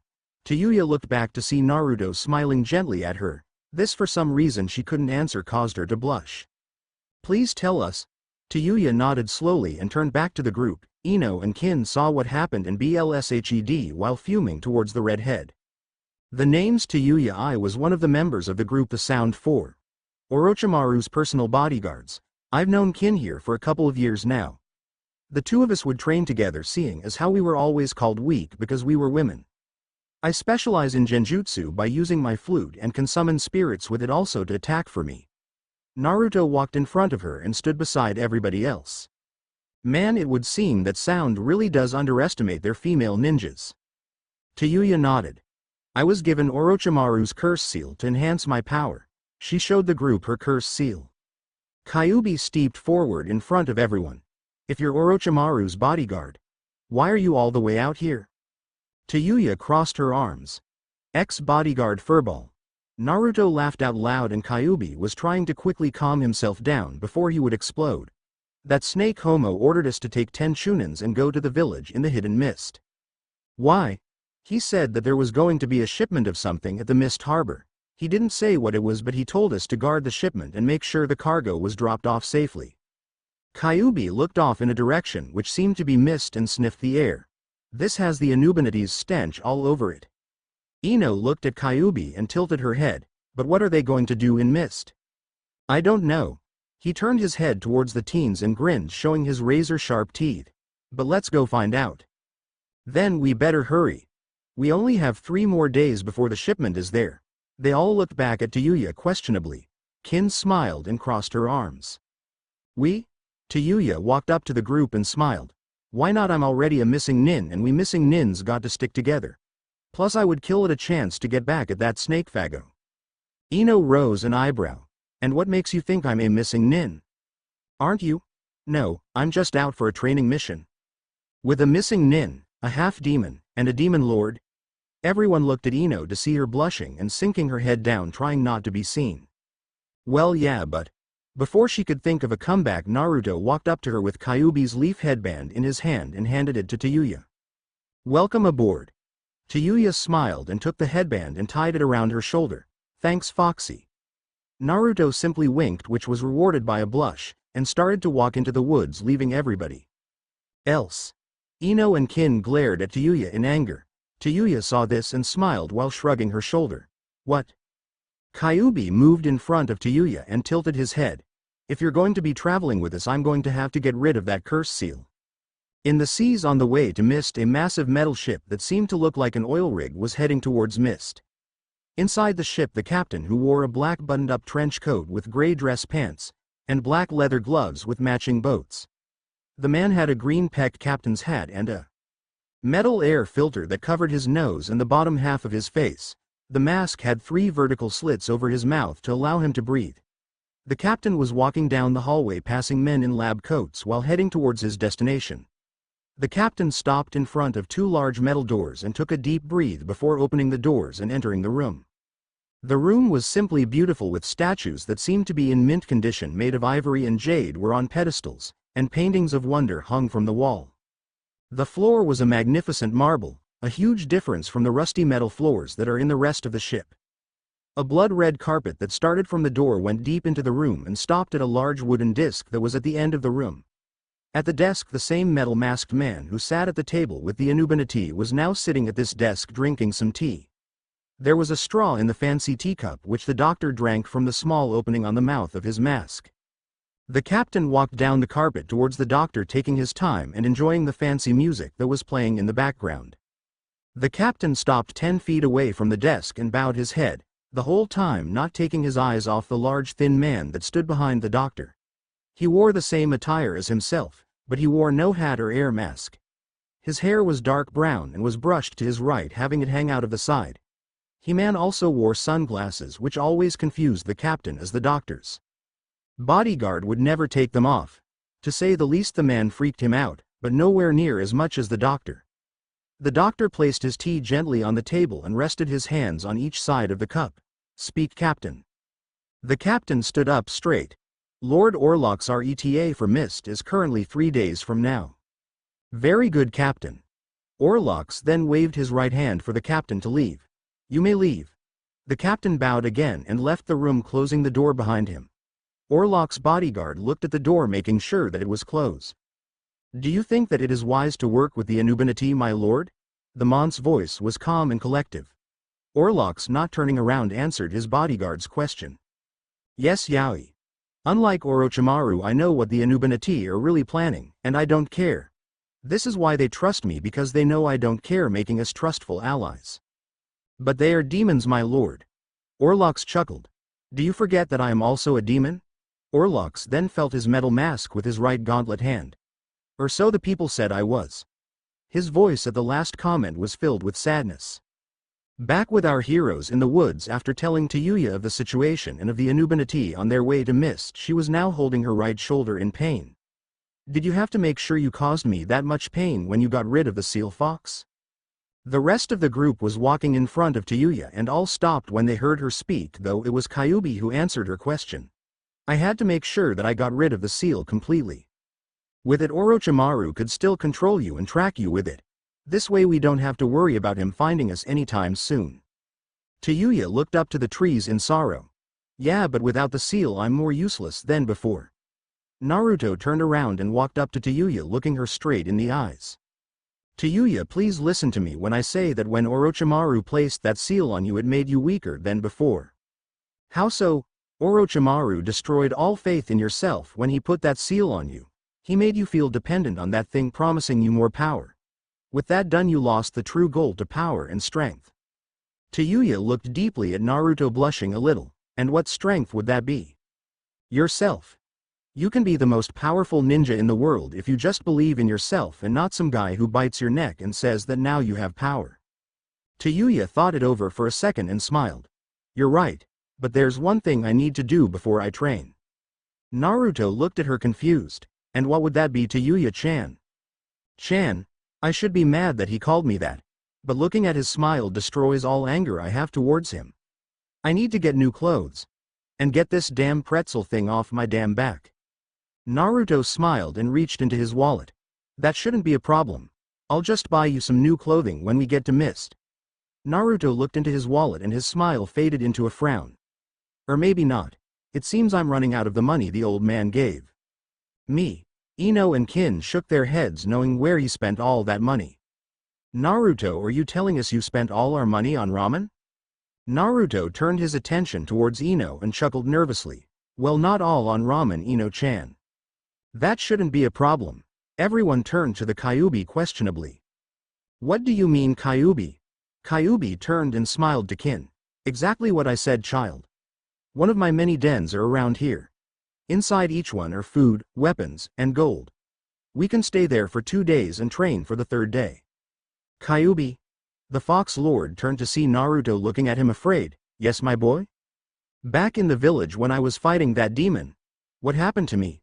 It was like I lost all meaning and sense and I just wanted to kill. Am I losing my humanity? The Kyuubi sighed and sat down in front of his son and the 3 girls. No, Naruto, you're not losing your humanity. What you just went through every demon goes through. It's called a demonic bloodlust, which gives the demon in question a large jump in power. But when this happens, the demon loses himself to his rage and won't stop fighting until his or her opponent is killed. It usually happens to us demons when one of 2 things happen. 1, the demon in question is on the ropes and nearly dead and fighting for his life. And the second is when the demon's mate is in danger. Kyuubi made sure that they all heard the word mate clearly. To say the least, all the teens were now blushing. Naruto turned and walked away, leaving everybody behind. Kyuubi smiled and decided to give his son a gift and turned around to the 3 girls. If you ask me, I personally feel that it was the second reason. Kyuubi left the 3 blushing girls to catch up to Naruto, smiling. Oh, he'll thank me later indeed. The 3 girls soon shook off their blushes and Ino smiled brightly. Well, it's clear that I was the one he was thinking about. Kin looked at Ino disgusted and shook her head. What are you talking about, Ino? It had to be me he was thinking about. I mean, I was so close to kissing him in the jail cell. Ino smiled. Keyword close. I'm going to be the first and only girl that he will kiss. Both Ino and Kin's attention was turned to Tayuya, who seemed to be laughing. What's so funny? Oh, nothing, it's just funny that the 2 of you think he was thinking about you. Both Ino and Kin were now confused. What do you mean? Well, it's clear as day that it was me he was thinking about. He went bloodlust once the demon held me in the air, and ordered that freak to put me down.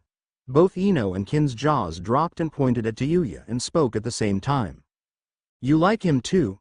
Tayuya smiled and crossed her arms, looking at the other 2 girls. What's there not to like? He's strong, kind-hearted, and not to mention hot. The 2 girls started to growl. Great, more competition. There's no competition whatsoever, he's going to fall for me for sure. They were all going to have an all-out brawl right there when they all noticed something was missing. Where's Naruto and Kyuubi? The 3 girls decided to put their fight for Naruto on hold and catch up to the 2. The 3 girls finally caught up to Naruto and Kyuubi just in time to see the 2 standing their ground and growling. Curious to see what the 2 found so disturbing that they had to go into a battle stance, the 3 looked over the 2's shoulders to see hundreds upon hundreds of crows on the path in front of them and in the trees around them. Ino looked over at Naruto, who was looking at all the crows. What's wrong, Naruto-kun? They're just crows. Tayuya then laughed out loud.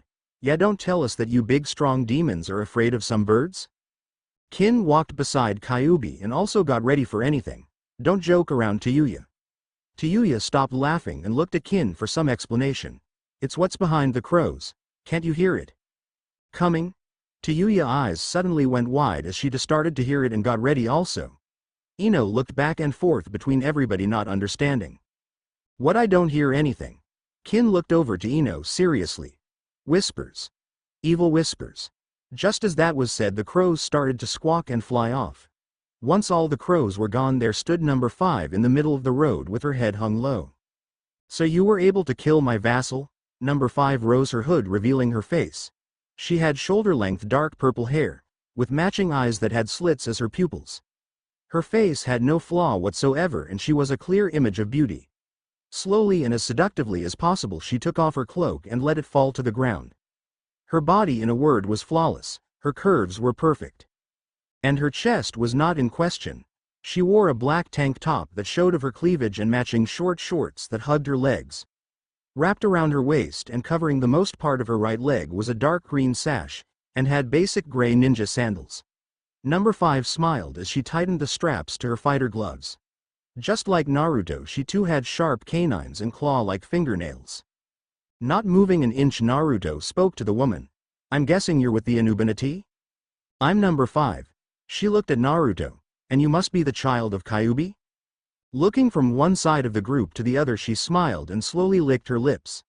You're the most beautiful thing I have ever laid eyes on. After hearing this, the girls burst into a fit of rage and jumped in front of Naruto, blocking number 5's vision of him. To say the least, both Naruto and Kyuubi surprised, but not as surprised when what happened next. The 3 women spoke in turn, starting from Ino and ending at Kin. Sorry lady. But he's taken. Naruto suddenly found the ground very interesting as he was hiding his blush away from Kyuubi's vision. Number 5 laughed out loud and looked at the girls. Sorry ladies, I wasn't talking about him. This shocked the girls. I was talking about you 3. Now the girls looked at each other before they looked back at number 5 as if they were going to throw up. Once I'm done killing off the Kyuubi heir, I will show you 3 girls the best time on this planet. Tayuya slowly pulled out her flute while Kin went for her sword, but Tayuya was the one who responded to her comment. You think that a dyke like you can take us down? Ino slowly reached into her ninja pouch, grinning at number 5, who did not seem too happy at Tayuya's remark. You better think twice. Both she and Kin started running at number 5 the same way they were when they went up against Naruto. Number 5 just smiled as she watched this attack move, thinking nothing of it. That was until she heard Tayuya playing her flute, and then she noticed that she could no longer move. Quickly looking down at her feet, she could clearly see 2 spirits holding her in place. Ino threw her smoke bombs in front of number 5. Kin jumped over number 5's head and landed behind her, but instead of kicking her like before, Ino was the one that kicked number 5 into Kin, who had her sword ready. 5 was punched into the blade, causing the blade to go through her back and out of her chest. When the smoke cleared, Kyuubi smiled at the scene, surprised, and Naruto was just shocked. The Kyuubi saw this and smiled at his son. So which one are you going to choose? Naruto looked at his father and shook his head. Now is not the time. It's not over yet. Just as Naruto said this, 5 smiled and exploded into smoke, leaving a log in her place. Kin was shocked as she felt arms wrap around her waist. She looked to her right side of her head to see 5 resting her head on Kin's shoulder and smiling at her. That was a nice try. When I'm done with the boy, you'll be the first that I have my fun time with. 5 then licked the side of Kin's face, making Kin almost gag at the feel of her tongue. Naruto, seeing this, went into action in pure rage and kicked 5 in the chest at lightning speed, slamming her into a tree. 5 dodged to the right as a shadow clone of Naruto came out of the bushes and punched the ground where she once stood. She looked back at the 2 Narutos and grinned. So how many shadow clones did you create when I was dealing with your girls? The Narutos took out some kunai and smiled. I lost count after 20. Let's make this interesting, shall we, Prince? What do you have in mind? Taijutsu only. Naruto, not being the one to back down from a challenge, threw his kunai to the ground and grinned. Deal. The girls smiled and were also going to jump in when Kyuubi stopped them with his voice. You 3 stand down. Ino turned back to Kyuubi and narrowed her eyes. Why? We can help him take down this bitch. Kyuubi shook his head. No, you couldn't. She is one of the 7 sins. Not the strongest one, but she is still out of your league. The girls grumbled and sat back and watched the fight, still battle ready just in case.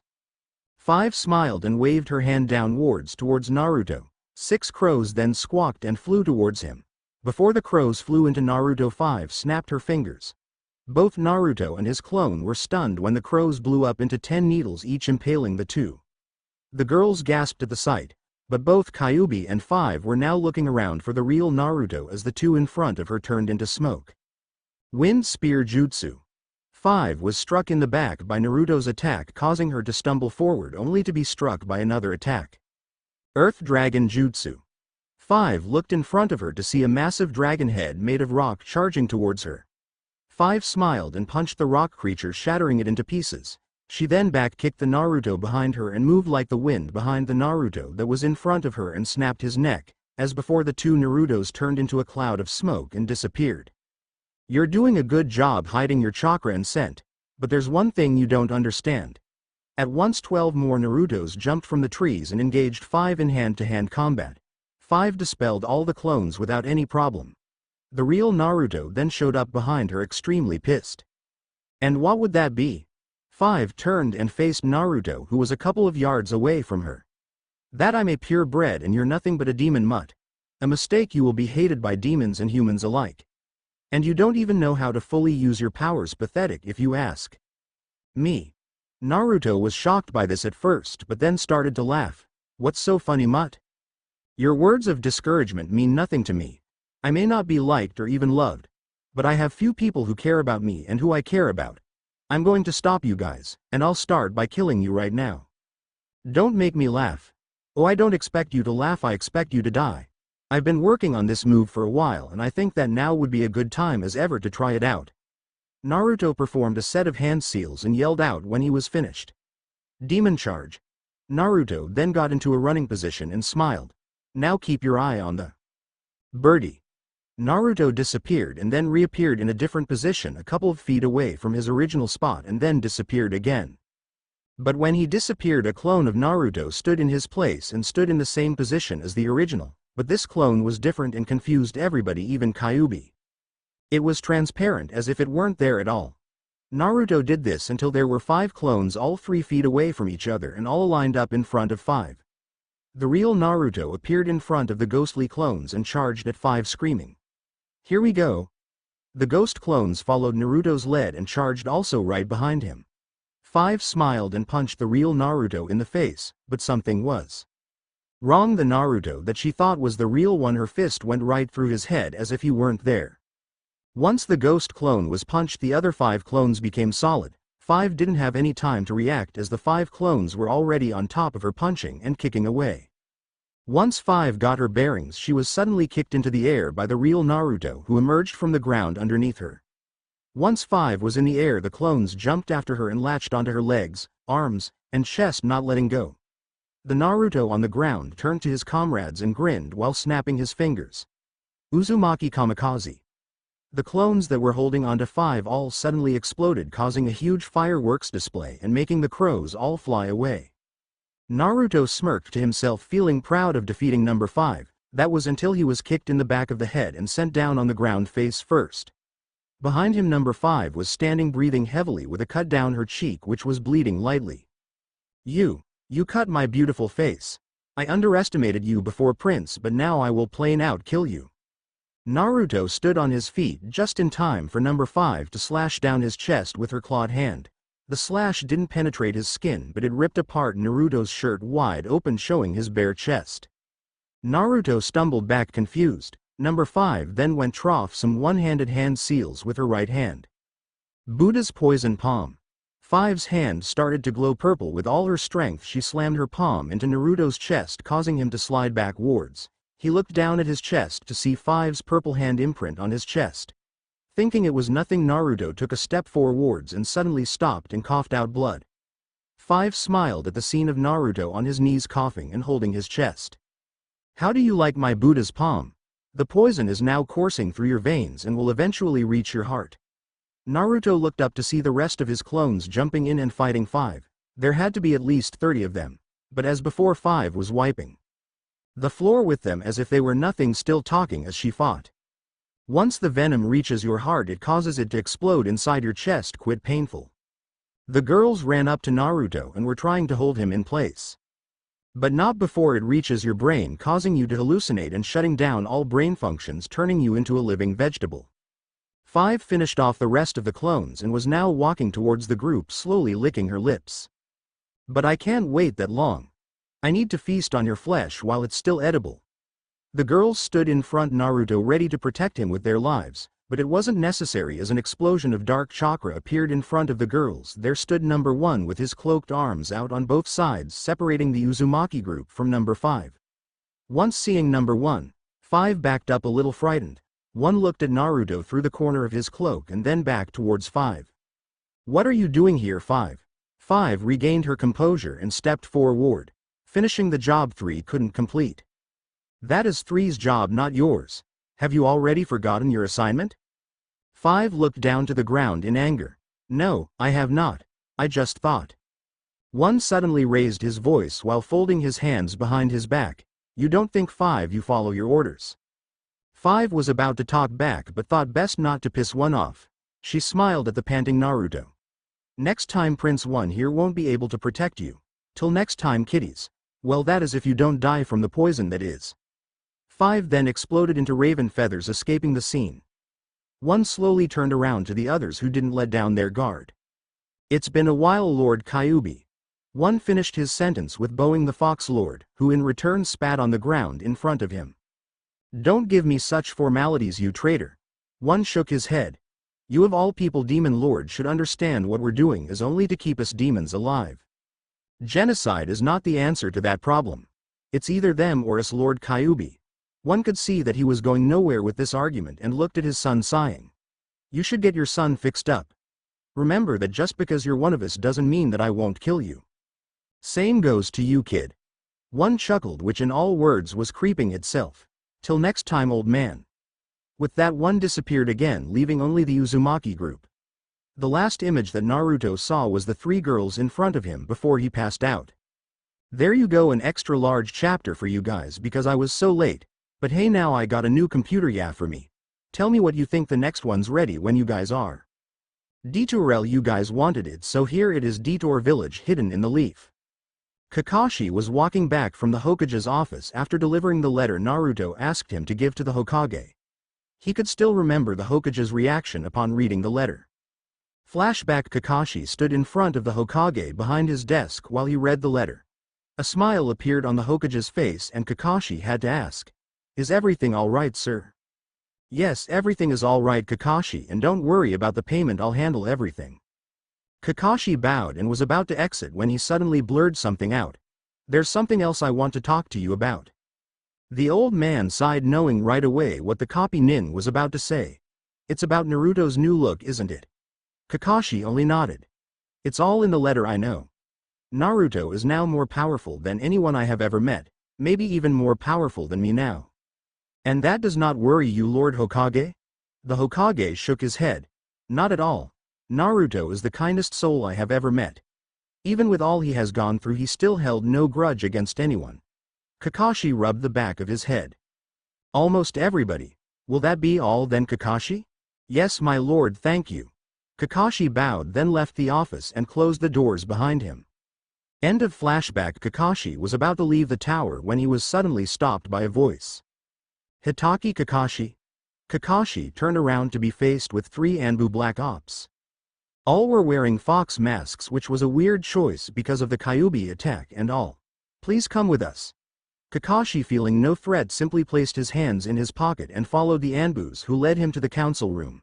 The 3 men led him into the room and stood at guard in front of the door. Inside the room, only one of the council members was present, and to his luck it was the most hated council member at that.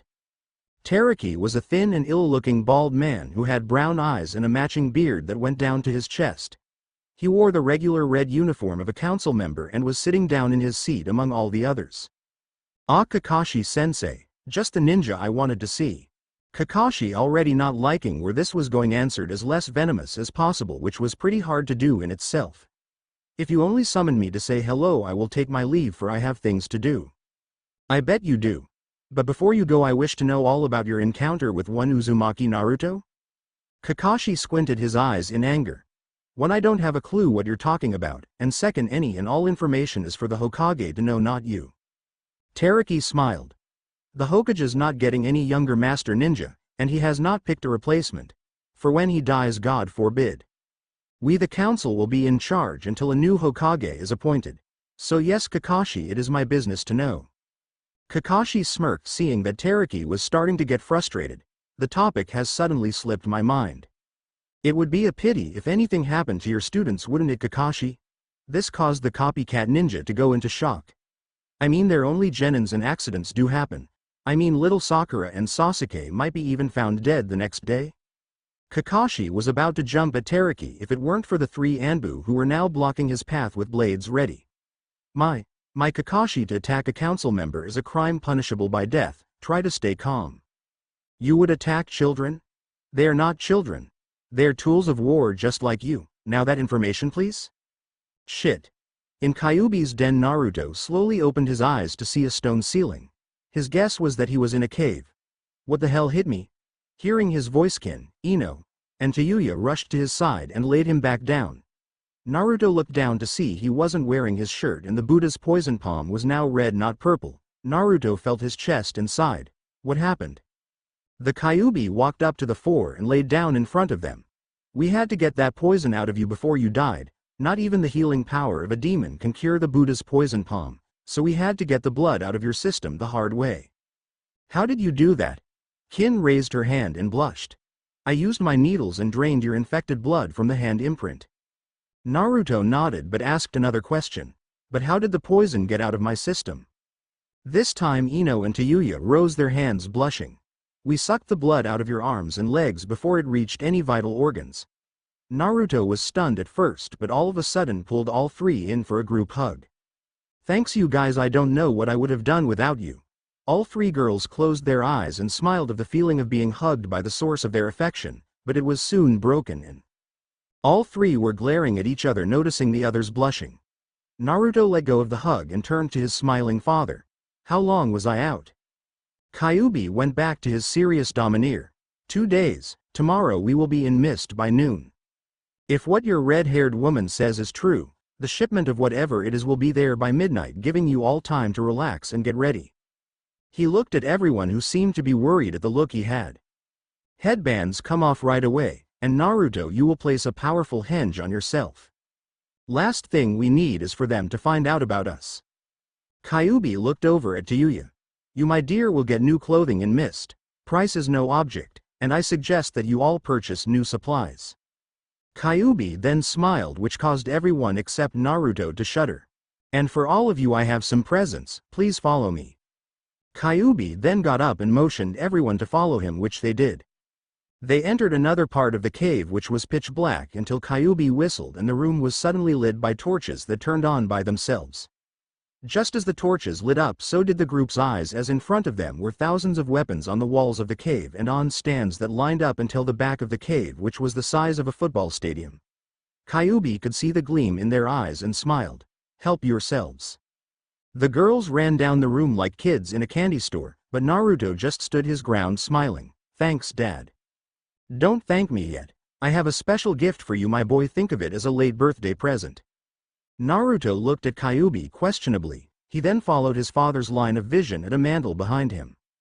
On the mantle was a large scythe, but this was no normal scythe.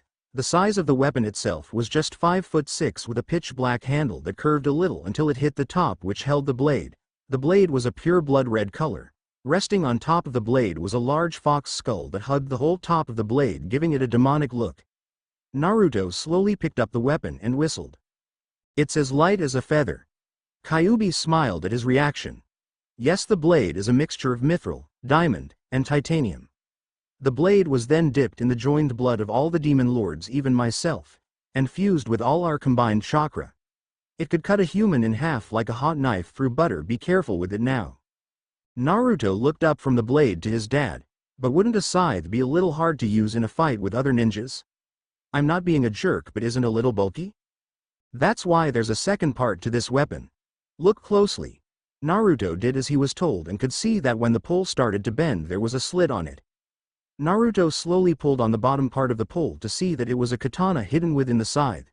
The blade of the sword was the same color as the scythe. I call this weapon the grip of death. I don't know what to say. Kyuubi chuckled. No need to thank me. Just think of it as the present for all those birthdays that I missed. Naruto dropped the grip of death on the floor and ran over hugging the Kyuubi. Thank you. That's no problem, but do you want your women to see you hugging me? Naruto stood up and whipped tears from his eyes. I don't care who knows, I finally have a family to call my own. Oh, isn't that so sweet? The two demons looked behind them to see the girls holding their weapons of choice. Kin had different katana than before. It was slightly larger than her original and had a royal blue handle with a matching sheath. Ino carried two large straight daggers that were attached to each side of her waist. Tayuya had a spear strapped to her back. It looked angelic with a red ruby in the center of the blade. Kin pushed Tayuya and laughed. Don't be mean, Tayuya. I think it's wonderful that they love each other. Ino then smiled. I know, I mean women love a man who can show his feelings. Naruto blushed and sunk his head, while Kyuubi just shook his head knowing that they were only doing this to see his son blush. Alright, all of you, time to get some sleep for tomorrow we are in. Mist. They all got serious and nodded, heading back to where they once were in the cave. Once they were all gone, Kyuubi looked back at all the weapons and sighed. And possibly a war. Village hidden in the mist. Around 11 at night, 5 figures walked down the hall towards the Mizukage's office, all Junins, wearing face masks. The one leading the group, however, wore no mask. He was around his late 20s and had black hair with green eyes and a scar that went down his left cheek. The Junin seemed to be in a bad mood as the other ninjas and staff in the building moved out of the group's way. The group came to the door. To the Mizukage's office that had 2 guards posted. Once seeing the group's leader, they bowed and quickly opened the door. Once the group was in the office, they kneeled in front of paper wall that had the figure of an elderly man sitting down and drinking tea. The leader's group was the one to speak first. Lord Mizukage, could you please explain to us why you had my special units remove themselves from patrol of the dock sector of the city? If there was an attack, it would be from that area. The Mizukage placed his tea down and coughed. First things first, Captain. Those special units are mine, not yours. And second, I see no need to place so many men on duty when it's not necessary. Money simply does not get fished out of the sea. The captain looked to the ground and sneered. I mean no disrespect, my lord, but if you didn't mean any disrespect, then why would you bring it up? I just feel that it would be safe to guard the dock more closely since the recent disappearance of certain members of the community. If you feel that way, then I will personally send my guards to that area. The captain put on a fake smile and nodded his head. That makes me feel much better, my lord. With that, the group bowed and exited the room and eventually the tower. The captain then was stopped by one of his men. You don't really buy that crap, do you, Captain? Of course not. That's why you are going to stay hidden and watch over the dock. If you see anything, even a fishing boat, enter that dock after hours. I want you to inform me, understand? The Junin bowed and teleported out of there. The captain then turned back and stared at the Mizukage's building and looked at it questionably. What the hell is going on? The next day in Kyuubi's den, Naruto woke up to the sound of music being played in the air. He got out of his sleeping bag and walked over to the entrance of the cave, all the while clearing the sleepers out of his eyes. Once he got to the entrance, he stopped and smiled at the sight of Tayuya sitting on a rock with her back turned towards Naruto. She was playing a peaceful melody, which attracted some small birds that were all around the rock staring up at her. You're very talented, you know. Tayuya, knowing who it was, stopped playing, but kept the flute to her mouth and smiled. I already know that, Foxy, but thanks for saying something. Naruto sat down beside her, which caused the birds to fly away. Not very popular with birds, are we? Naruto smirked. Birds aren't the only thing that I'm not very popular with. You know, normally a person would say I know how you feel. But I can't, because I don't know how you feel, but I wish I could. When I was young, my mother died, so it was just me and my father. That man became a raving alcoholic when she died and started to beat me every day since I was 5. One day he beat me so bad he broke my arm. He was about to kill me when Orochimaru arrived and killed him first. He said that he would give me a home and watch over me. Tayuya then smiled. My knight in shining armor, it would seem. Boy, was I wrong. He started to do experiments with the curse seal on me and others with some freak with a metal mask. Only 5 of us survived. From what I can remember, when I had that seal on me, I could do nothing but serve him even if I didn't want to. She looked up at Naruto and stared into his red eyes as he was now looking into hers, completely listening to everything she said. Then you came along, and in the very first time of my life I have felt right and strong. Thank you is what I'm trying to say. Naruto, not taking his eyes away from hers, responded. No, I should be the one thanking you, and Ino, and Kin. Because for the first time since I can remember I have met people who truly believe in me and trust me without seeing the outside, but seeing the inside. And I'm truly sorry about your father, but I can relate as I was raised in an orphanage with caretakers who tried to kill me and other children who would beat me every day. At least you know who your father was. All I know is that my parents gave me to the third Hokage as a sacrifice to trap the Kyuubi. I had parents who didn't even want to know me or hold me, or love me even. They just gave me up and that was it. Naruto felt something on his hand and looked down to see Tayuya's hand holding his. He looked at her and squeezed her hand back gently and smiled. Tayuya returned the smile but spoke under her breath. If you ever tell anybody about this I will murder you. Naruto was shocked at first but smiled. Nobody will ever know. But unknown to the two, Ino and Kin were in a tree and heard the whole conversation from beginning till end. The two looked at each other with sad faces hearing the stories, and Ino suddenly got a little more respect towards Tayuya. The scene was broken however when Kyuubi walked out of the cave and spoke to everyone. Okay girls, out of the tree. Naruto and Tayuya looked at Kyuubi questionably but saw that Ino and Kin jumped out of the tree above them and landed in front of the two. To say the least, Tayuya was beyond pissed and the two girls could see it. Alright, grab your things and let's get to Mist before it's too late. Kyuubi and Naruto entered the cave, but Tayuya stayed behind and glared at the girls with a balled fist that was shaking pretty dangerously. You heard our whole conversation? Ino gulped and moved back. Yeah, but we would never tell anybody, right Kin? Kin just nodded her head quickly. But soon Ino's face turned to anger also. And what was that back there? You were squeezing his hand, weren't you? Tayuya was caught off guard and blushed while looking up into the air, trying to avoid eye contact. I don't have a clue what you're talking about. There you go. The next chapter, Mist War Part 1, will be up in 2 days hopefully. I'm calling out to my loyal readers once again to vote. Who do you think the reformed Gaara should hook up with? Sakura? 10-10? Hinata? You choose, it's all up to you. Mist War Part 1, here we go again, and I'm really happy that you're all loving it. Enjoy. Mist War Part 2. The Uzumaki group was now in a small motorboat heading towards the village hidden in the mist, which happened to be in the middle of a large lake. The only way to reach the village would be by boat, giving the village a great advantage in the defensive part. The Kyuubi was in his human form again, and Naruto had bandaged up his hands and wrists so that no one could see his clawed hands. Both Naruto and Tayuya had their weapons concealed within scrolls that they had attached to the back of their waists for quick recovery. The group got out of the boat and stepped foot on a small dock that was in front of the gate to the city. Everyone had already placed their headbands in their scrolls and were ready for anything. Coming up to the gate, the Kyuubi could see the guards walking towards them with weapons ready. Kyuubi whispered over his shoulder to the others. Let me handle this. No one say a word. Everybody nodded their heads, and Naruto just rolled his eyes while Kyuubi looked closely at him more than the others. The leader of the guards came up to the group and held out his hand, signaling the group to stop, which they did. Can I see your identifications? The Kyuubi couldn't contain his joy. Can't resist. Must pull it off. Kyuubi then waved his hand in front of the guard while speaking. You don't need to see our identification. The captain turned to his men and repeated, we don't need to see their identification. They can come in. Open the gates. They can come in. He then turned to the gates. Open the gates. The gates slowly opened, letting them in, but before he left he had to say one last thing. These are not the droids you're looking for. These aren't the droids we're looking for. This confused the hell out of the guards, but thought nothing more of it when Kyuubi walked by them waving his hand in front of them. Once inside the village, all the teens surrounded the demon lord with joy. How do you do that? I've never seen a jutsu like that before. What was it called? Furball? Yeah dad, what did you do back there? Kyuubi simply smiled. That, my young Padawans, was called the Jedi mind trick. Maybe I'll teach you it if you're good. After looking around the village and eating something for lunch, which to Naruto's displeasure was not ramen, Naruto spotted a building off in the corner. Hey Tayuya-chan.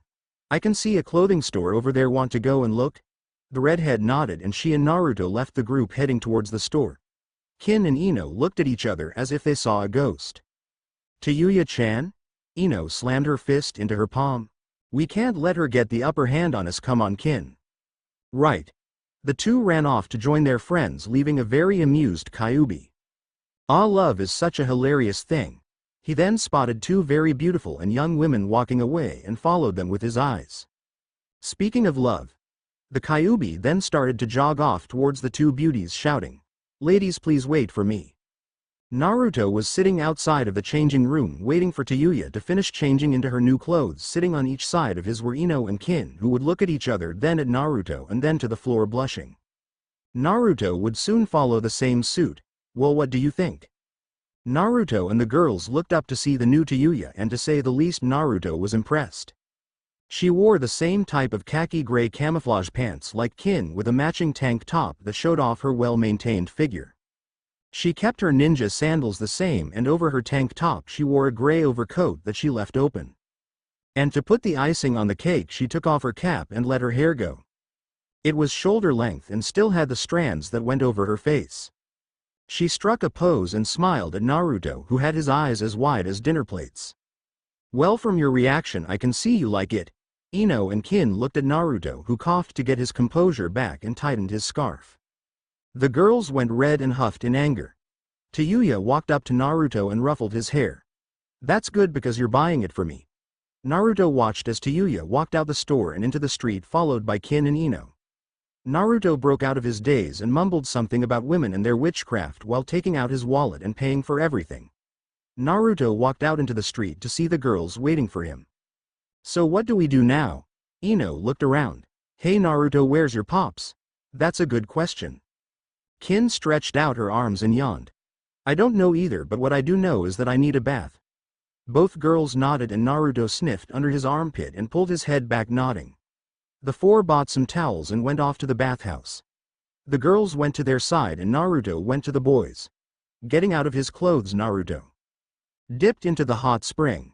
Luckily he was the only one there, or so he thought. The girls followed the same suit and were soon in the warm water, sighing in delight.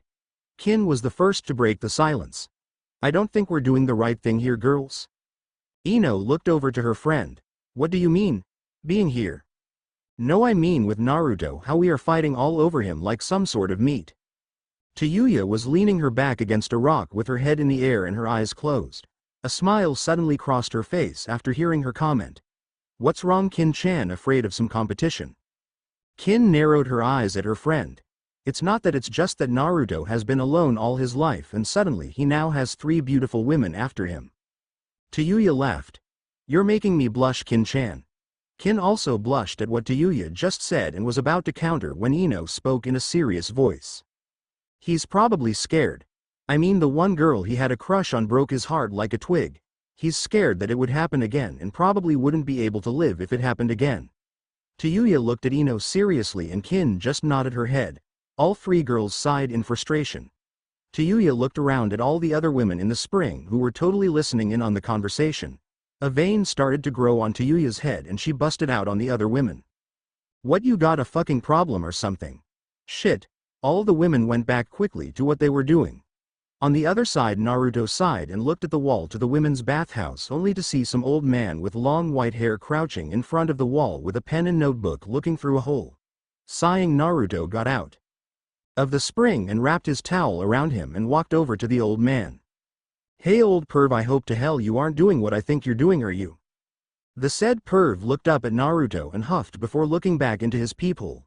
I'm doing research, so if you don't mind, keep it down, will ya? Naruto's sweat dropped.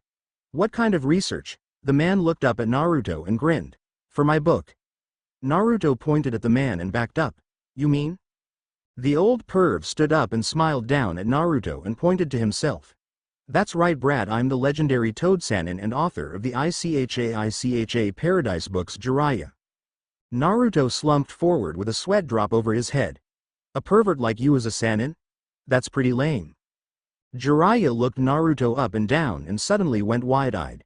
Is this Naruto? It seems that Kyuubi has made him into the one thing that everybody said he was. How sad. His expression quickly changed to anger.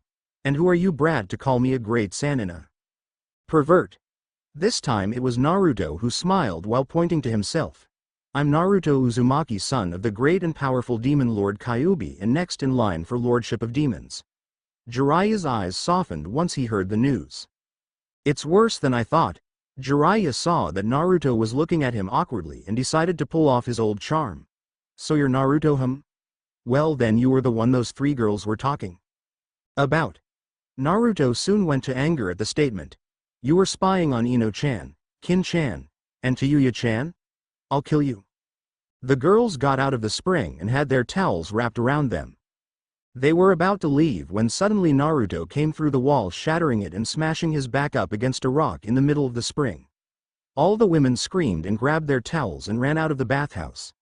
The three teens covered themselves up better, grabbing another towel, and watched as Naruto slowly stood up with only a towel around his waist. The girls blushed madly at the sight of Naruto, and Tayuya had to ask the others. Are those muscles and boy real? The other two could only nod while blushing. Damn. The girls quickly changed their expression to worry once they saw that the water was starting to turn red around Naruto.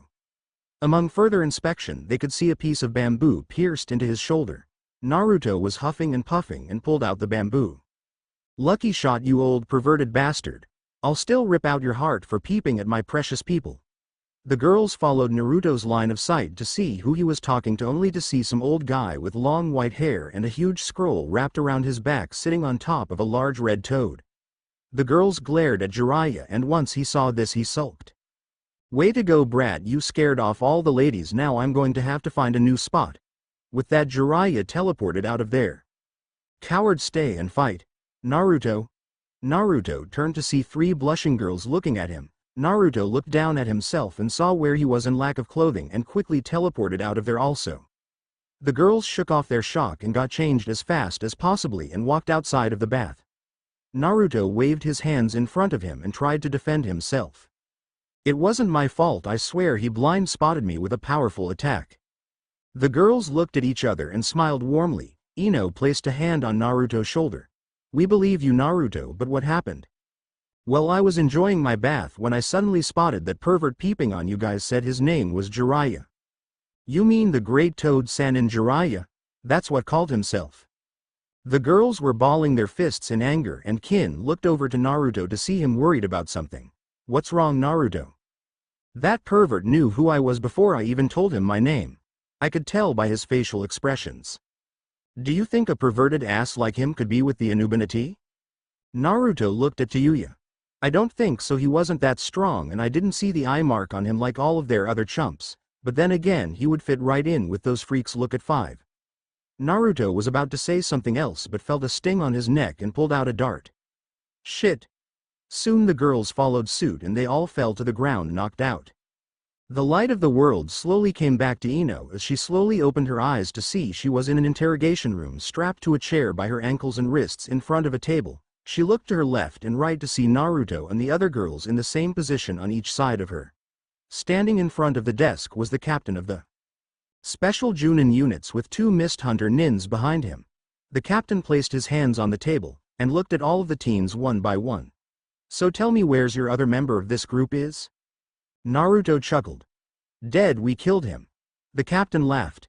Next question is why 2 sound ninjas and 2 leaf ninjas traveling together? Kin answered this question quickly. Who says we're from different villages? I do, child. I'm no idiot here. I'm a special captain of this village and I know because of the way you dress and the way you walk.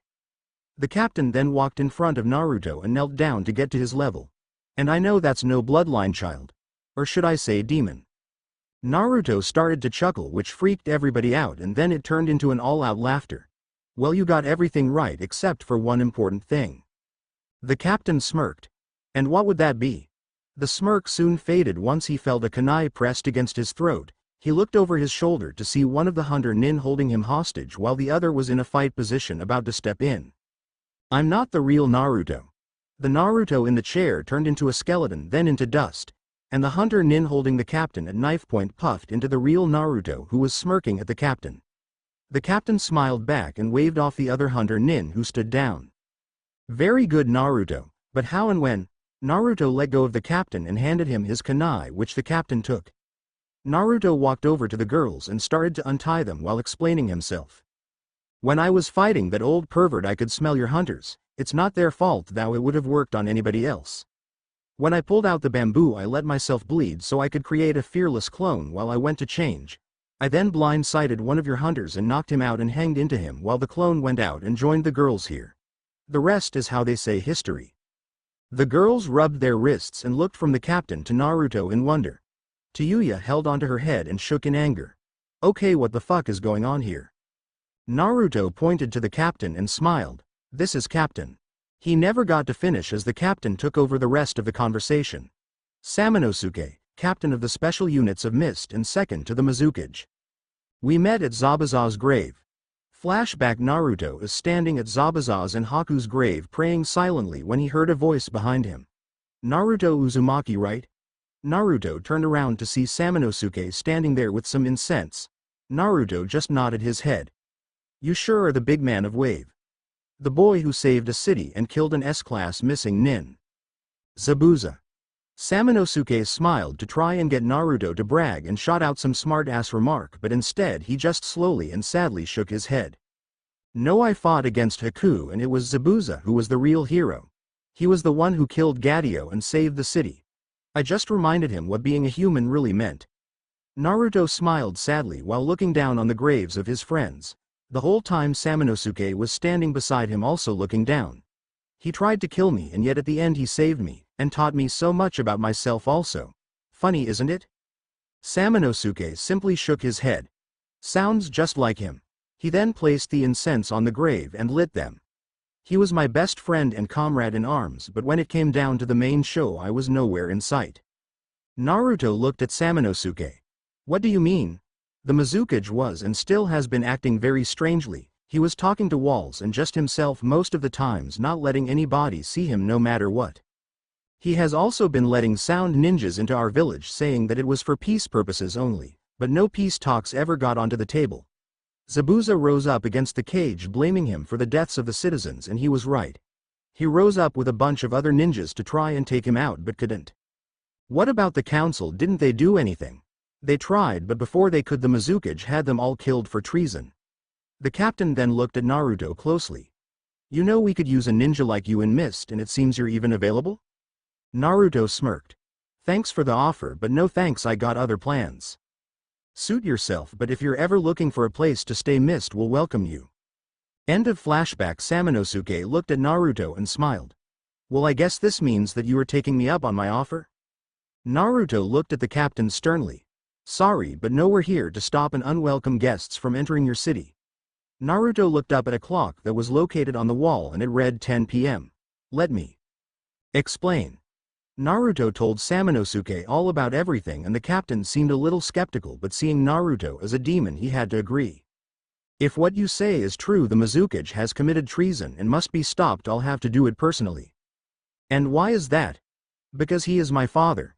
He looked around at the group's expressions and continued speaking. But what is this package that those sound nins are here to protect? Naruto was walking back and forth trying to think. Now that is the million-dollar question, isn't it? At the Mist docks, the Mist nin who was watching the docks was getting pretty tired and was starting to get annoyed, thinking that nothing was going to happen. When suddenly he saw 3 boats coming from the night fog and docking at the docks. 2 of the boats were simple motorboats, but the last one was a large wooden boat which was normally seen as a troop transport vessel.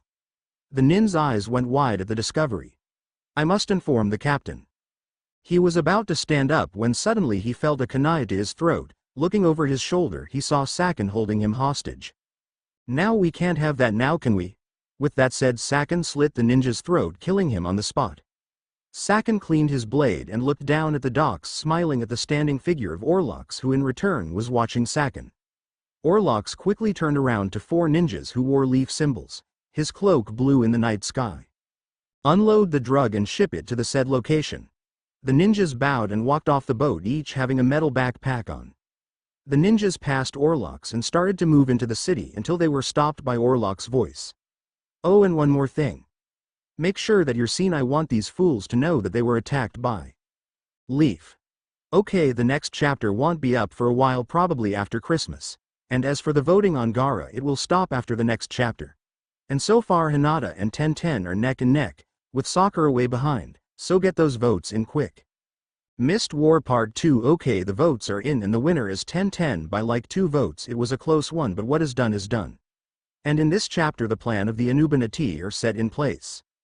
And I would like to thank Capito Celsior and Ryasonki. Your enthusiasm for my story is greatly appreciated. But not only them but to all my readers. Mist War Part 2. It is fatal to enter any war without the will to win it. General Douglas MacArthur. The 4 leaf frauds ran through the night air in the middle of the streets to let all the civilians see who was outside. They made it to the center of the village and stopped in front of a large building. They looked up and smirked at the sign which read Water Treatment Plant. Back at the docks the 3 Sound 4 members were standing in front of Orlox, who had his hands placed behind his back. It would seem that you were short-staffed. Hidemaru looked at the large wooden ship behind the doctor to see a boarding plank land on the dock. We ran into trouble. You ran into him, I'm guessing? Some punk kid who called himself the son of Kyuubi. He was pretty tough and he even killed Tayuya though. That wasn't a big lose. The 3 laughed while Orlox just squinted his eyes in anger. I doubt that very much. This confused the 3. Lucky for you I came prepared. Once that was said, a man wearing the weirdest suit appeared in a puff of smoke beside Orlox. He wore a full metal helmet, face mask that had small little holes for the eyes so he could see and not letting anybody else see what he looked like. His torso was covered by what looked like a breastplate but was black and seemed to fit his body perfectly. He wore the same traditional Anbu outfit, but he had 2 large metal contraptions the same as Dosu, but they had 3 small holes on the top on his forearms. And lastly, his whole right arm was covered with a gray cloth that was tied to his neck. Master Orlox, the troops are ready for you whenever. Very good, Captain, get them ready. The captain bowed and walked back to the ship, and Orlox turned to the 3 Sound Nins. I want you 3 to accompany 4 of my men to pay a visit to Cloud. There they will apply the same poison there that we are doing here. Sakin crossed his arms. Then what do you want us to do? That's what I'm getting at. I want you 3 to stay out of sight until they apply the poison. Then I want you 3 to kill the 4 ninjas. All 3 Sound Nins were kind of confused with this. The people of Cloud will think that Mist is attacking them, and here comes Sound to save the day. Sakin smirked. Giving Cloud a reason to sign an alliance with Sound for upcoming wars. Orlox simply nodded. But what about the ninjas? Do they know of the plan? They are simple little pawns who have been brainwashed to do whatever I tell them. Their lives mean nothing to me. But what about here? Orlox looked behind him to the captain moving 30 men off the boat. Each wearing the strangest uniforms the 3 have ever seen. All the troops wore single-filter air masks with a steel black full-head helmet and goggles, black elbow and knee pads with green heavy armored vest and shoulder guards with a black long-sleeve undershirt. The full black pants seemed to be heavy, probably because they too were armored also, and brown steel-toed boots. They all also had the same wrist contraption as the captain, but theirs had only 2 holes above each other and a large clip that attached to the bottom of the device. The men lined up on the dock in 4 rows and saluted the captain all on cue. Orlox turned to the 3 Sound Nins and handed Sakin a flask. The ninjas that wear the mist symbol should be in Cloud soon. This is the cure for the poison. I want you to give to them after they poison the water supply and not before. The 3 nodded and jumped in one of the motorboats and drove off. Orlox walked over to the other boat and stepped in it and turned to his men, who all saluted him as he also drove off back to his main ship. Once out of sight, the captain turned to his men.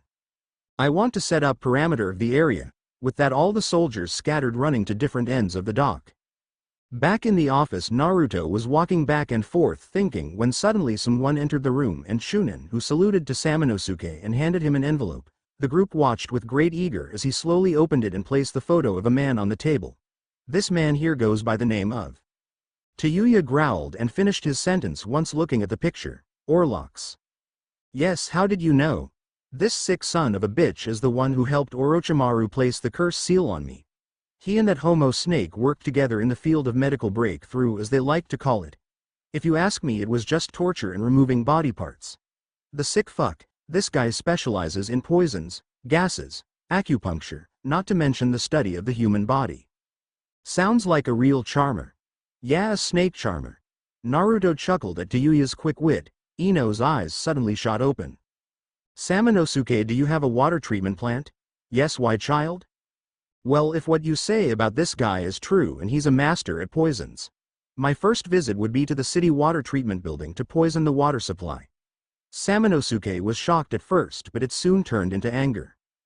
Just like the water treatment plant that the Mizukage left unguarded and open to the public, we have to get there quickly. Too late. Everyone in the room turned to the entrance to see Jiraiya in the doorway with one of the leaf nins on the ground out cold. I wasn't able to stop them in time. I killed the other 3 imposters. Samanosuke looked at the old man questionably. Are you saying that these ninjas are not from Leaf? Yes, that is correct. I don't buy it, old man. Please, Samanosuke. The mist captain looked down at Naruto, who looked at him with pleading eyes. The Leaf wouldn't do something like this. It has to be the Anuban. They want us to fight each other. The captain smiled and patted Naruto on the shoulder. Alright, I believe you, Naruto, and only you, but what did they put into the water? Jiraiya placed a metal flask on the table and turned to the group. I have no idea what it is, but I have contacted someone who would. No. She should be here in 2 days. I think you all know who it is. Samanosuke grabbed his large sword, which looked a little like Zabuza's sword that was in the corner of the room, and strapped it to his back. Alright, I'm taking 4 men with me to pay a visit to the Mizukage and get some answers.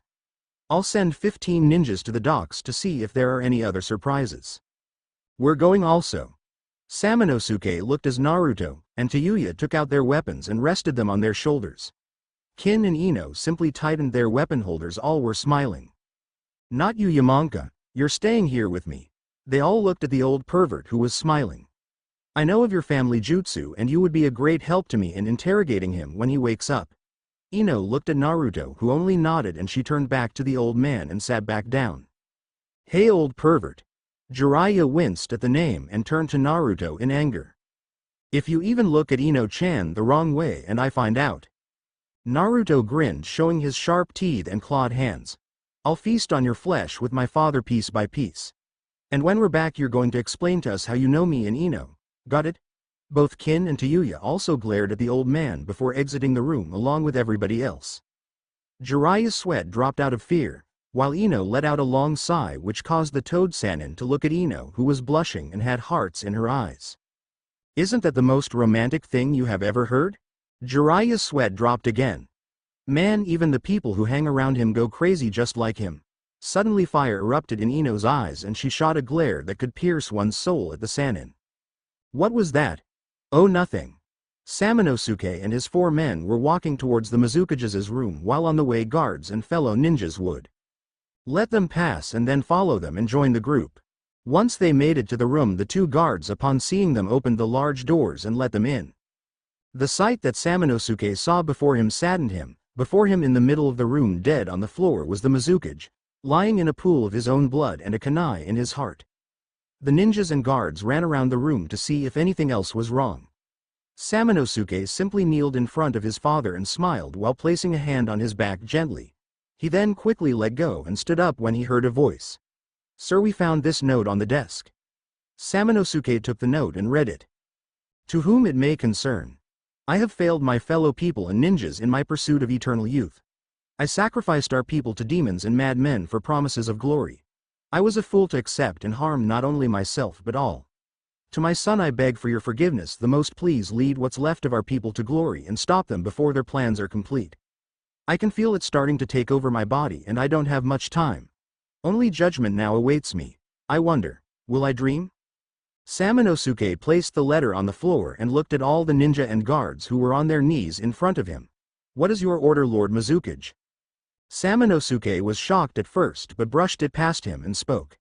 Send more men to the docks to help Naruto and the others. The rest will help me with my father. Hiya. With that, everyone scattered. Naruto and the group of ninjas were almost at the dock when they suddenly stopped at Naruto's command. Kin, Tayuya, and one of the Junins moved beside Naruto, looking around the fog-covered dock. They were all hidden on top of warehouses so that the men below couldn't see them. What's wrong, Naruto? Naruto sniffed the air and turned to Kin and the rest of the ninjas who were behind him. From the smell of it I can sense 31 men. They are all genin level and lower, except for one who seems to be Junin or a hunter. The mist ninja between the girls was starting to get impatient. Then what's the deal? Let's go and kill them all. Fucking moron, we don't know the situation. The ninja glared at Tayuya, and Kin just chuckled. When did you become so patient, Tayuya? You used to always run into fights. I grew up, Kin. You have to once your teammates try to kill you and you become a missing nin. This is bullshit, we're moving in. The ninja stood up and Naruto tried to warn him, but it was too late. A whistling sound was heard in the air and the ninja fell backwards on the roof dead, having about 50 needles on his body. Shit, they spotted us. Okay, Tayuya, take 4 ninjas and flank their right. Tayuya just nodded. Kin, you take 4 and take the left. Kin also responded with a nod. And the rest of you will follow me and go through the center. The ninjas looked at Naruto and almost laughed. And who made you in charge, little man? Naruto simply boosted his chakra, which caused a dark red aura to surround him with his teeth and claws ready to rip out anybody's spine that got in his way. All the mist nins felt the chakra and was scared shitless. Kin and Tayuya just gave the ninjas smug looks because this didn't affect them, as they knew Naruto wasn't talking about them. Because I said so. Some of the ninjas smiled. We got a real demon on our team. We can't lose any battle with him in command. Let's see what he can do. The men saluted Naruto and were off in the 3 groups. The captain at the bottom of the dock simply slowly turned his towards the roof that Naruto was once on and chuckled. It seems the game is on, demon. He turned to his troops. Okay, the enemy is here. He was about to finish his sentence but was hit with a kunai in his chest. He simply pulled it out, having no damage done to him, and dropped it to the floor. Defense formation. Drive the enemy back into the shadows. The men got into a circle on their knees all around the captain and had their right arms outstretched ready for anything. Naruto wiped a kunai at one of the troops, shattering the goggles and impaling him in the head, killing him. The other troops saw this and fired into the darkness, shooting out needles from their wrists. The shooting stopped for a second and all was quiet until a scythe flew through the air towards the captain. Seeing the weapon flying towards him, the captain simply moved to the right and let the weapon pass him and hit one of his other troops in the back, killing him. The captain chuckled and then disappeared. The troops then broke formation and ran at the shadows where the enemies were located. All the troops while running were getting needles and kunai thrown at them. This didn't stop them as they were still running and firing at the shadows. Naruto's voice was then heard in the darkness. Their armor is too strong, hit them in the head. Once that was said, more soldiers went down to the ground dead. Tayuya just finished off 2 troopers, chuckling at the bloodlust she was receiving.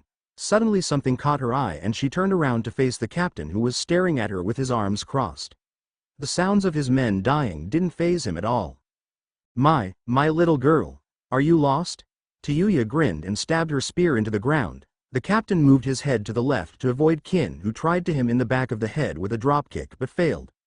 You'll have to do better than that, little girls. Gladly. The 2 girls performed some hand seals and shouted as one. Fire style. Fireball jutsu. The girls shot out fireballs from their mouths towards the captain, who simply blocked the attack with his wrist devices, which glowed red then faded. The girls stepped back in shock as there was no damage done to him whatsoever. Right back at you. The captain raised his arms towards them and fired out a flamethrower from his wrists. The girls barely dodged the attack, causing Tayuya's jacket to be scourged a little. What the hell just happened? This is the future of warfare, little girls. These devices on my arms allows me to absorb all elemental jutsus and fires them back without having to perform any hand seals. Take a good look, this is the future. A future where the ninja will be obsolete. Naruto was fighting a trooper with his blood katana. The trooper tried to use his right device as a shield, but Naruto simply slashed downwards, slicing the mont's hand off and cutting into his chest, killing him. Naruto walked over to the soldier that he killed with the scythe and took it out of his back and placed his sword back into it. He looked around to see that more mist ninjas were entering the fight and the battle was now one-sided, with the enemy only having about 15 troops left, but they had no intention to surrender. Naruto looked at the fight going on between Tayuya, Kin, and the Katin inside. One of the hunter nins was going to help the girls out, but Naruto stopped him. Don't. They have to do this on their own. They'll beat him, I know it. He looked back at the girls who were doing backflips to avoid flames from a laughing masked man. Come on, you know what he can do. Now use that against him. Kin was suddenly hit with inspiration and looked at a pissed Tayuya from the corner of her eyes. Tayuya hit him with another flame jutsu. What the hell is wrong with you, Kin? He'll just absorb it. Just trust me, okay? Whatever. Fireball jutsu. The captain chuckled and blocked the attack once again and started to absorb it. Thanks for the refill. Didn't you learn anything? Kin smiled and started to do some hand seals herself. Let's see if you learned anything about chemistry, pal. Water style. Ice needles. The captain's eyes went wide as his devices turned blue before the red could fade and start to crack and eventually shatter. Tayuya looked at Kin. Okay, what the fuck was that? Kin smiled at her friends and the captain's confusion. Chemistry 101. What happens when you rapidly cool a heated metal? This prick here was still in the process of absorbing the fire jutsu. Before he could fully absorb it, I pulled off a water jutsu, causing a counter effect on the heat. You see, when you heat a metal too quickly, it destroys the chemical elements and minerals inside the metal, causing it to be brittle and weak and eventually break. Tayuya looked at Kin as if she had a second head. What a bookworm. Ha ha ha. The girls turned back and glared at the laughing captain. Very impressive, now answer me this. The captain then ripped off his chest plate, causing the girls to gasp. Strapped to the man were over 50 explosive tags. What happens when stand too close to a bomb? The girls covered their faces and heard the explosion, but no pain ever touched them. They opened their eyes to see that they were laying down on the ground with Naruto standing above them with his back to the blast, which scorched him badly. Tayuya, Kin and some other mist ninjas came to Naruto's aid, but he just brushed them off. His shirt was ruined but his back was healing before everybody's eyes. Naruto, are you okay? Yeah, Kin, I'm good. Naruto looked back into the city and sighed. I think that was all of them. We should go back to Ino and that pervy sage and see if they got anything out of the guy. Tayuya and Kin placed Naruto's arms over their shoulders and helped him back into the city. One of the mist ninjas stepped in front of the group and saluted them. We shall deal with the cleanup. Our new Mizukage Samanosuke would like to see you. Naruto just waved him off and pushed off the girls. I'm good now, look, it's as if nothing happened. The girls looked and saw that he was right. It seemed that nothing ever happened and his back was as good as new. Naruto then ran into the city to meet up with Ino. Tayuya and Kin looked at each other before following Naruto. Alright, the next chapter will be the group training with a demon lord and 2 Sanins. And the real war over Naruto shall now begin, but of course Naruto will have the guidance of both Jiraiya and the Kyuubi to help him with the art of seducing a woman the whole way. What could go wrong? On second thought, maybe that's not such a good idea. Plans for the future and the old hag. I have nothing really much to say other than that I will be putting up the rating to M just in case my typing doesn't agree with my fingers. And that I'm kind of disappointed that there was only like 5 reviews that I received from chapter 14. I know it wasn't my best, but that's no excuse. I'm not mad, just a little disappointed. Plans for the future and the old hag. Naruto and the group were all hovering over the fake ninja as he was starting to awake. Ino had just got out of the monk's mind using her jutsu and was shaking her head confused. Jiraiya saw this and rubbed his chin. What's wrong, child? It's brainwashing, all right. Whoever did this was a pro in the Yamanaka family jutsu. They trapped the monk's mind within himself and replaced it with another. Did you find out whom? Ino simply shook her head. No, once I entered the mind, the other essence got out of there right away. I just can't believe that it was a Yamanaka who did this. Naruto could see that Ino was distressed. Are you sure it was a Yamanaka who did? Couldn't it have been someone else? Ino smiled gently at Naruto. Thanks, Naruto Nut, I don't know of any other clan who can do this. But there is a possibility. You don't know for sure if there is any other clan who can do this. Ino chuckled and pushed Naruto slightly, causing him to laugh also. Thanks for that, Naruto. No problem. But to more pressing matters. Naruto then turned to Jiraiya, who was smiling at Naruto. But Naruto was not smiling one bit. Why the hell would a Sannin from Leaf be here in Mist? Is you really or who you say you are? Yes, I too would like to know the answer to that question also. The whole room, which consisted of Naruto, Ino, Kin, Tayuya, Jiraiya, and 3 Chunin, turned to the doorway to see the new Mizukage Samanosuke enter the room. All the Chunins bowed when they saw him, confusing the teens. What the fuck is going on now? One of the Chunins glared at Tayuya. How dare you speak to the new Mizukage with such ignorance? Everybody else bowed except for Naruto and Tayuya, who looked dumbfounded. They were about to join the others when a voice stopped them. No son of mine will ever bow down in front of a human.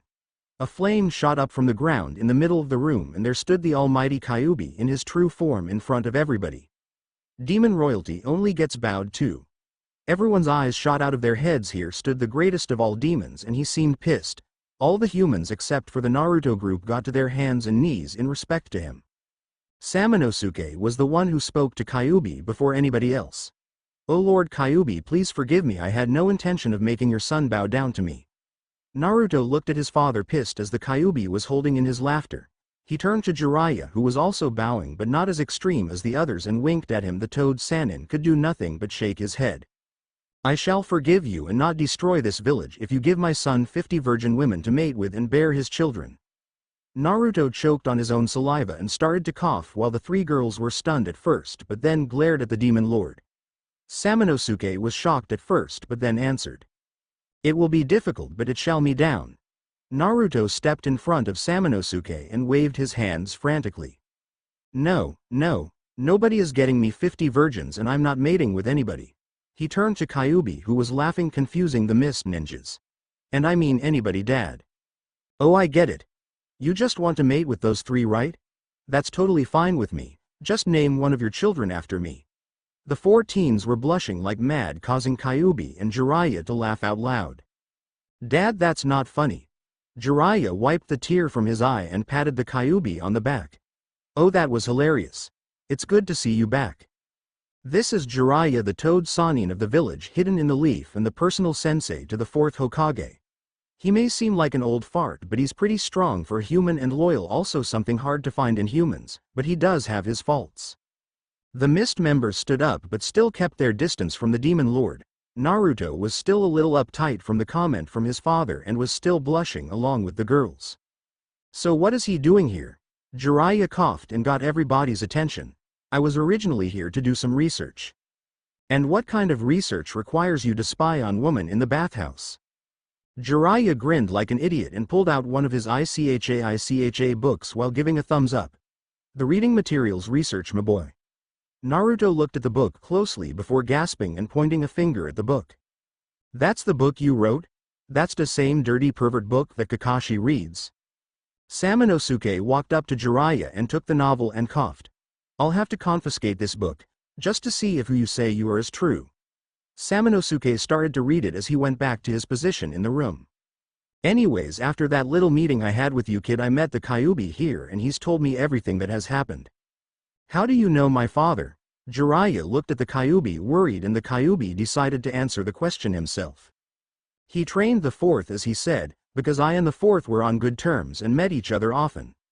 I met this human also, and he gained my trust along with his female companion." Jiraiya nodded his head. The Kyuubi started to get excited and wag his tails. "Did I hear you correctly when you said that she was coming here?" Jiraiya only nodded. "What do you think my chances are with her?" Jiraiya laughed. "As good as my chances. That bad, ah?" Naruto, not wanting to ask his father what was going on, turned to Samanosuke, who was reading the novel with great interest. "So what are your plans, Mizukage?" "Well, first things first. You will all be honored guest of Mist, then I shall get rid of that stupid genin exam and make a new one. Personally. But there is the matter concerning these Anubanati you speak of. Well, at least we were able to find out what they were doing before any real harm was done. Agreed, we have informed the civilians not to use any water until a cure could be found. That is, if what you say about this woman is true and she can find one." Jiraiya smirked. "Oh, she's the best. If anyone can find a cure, it would be her. If Mist was hit by this, I'm going to guess that all the other villages have also been attacked." Kin looked over at Kyuubi. "Why do you say that?"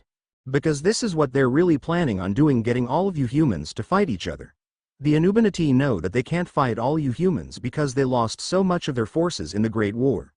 So now they are making you think that you are all attacking each other so that eventually you will causing a world war. After the fighting is done, then will the Anubanati arrive and pick up all the loose pieces."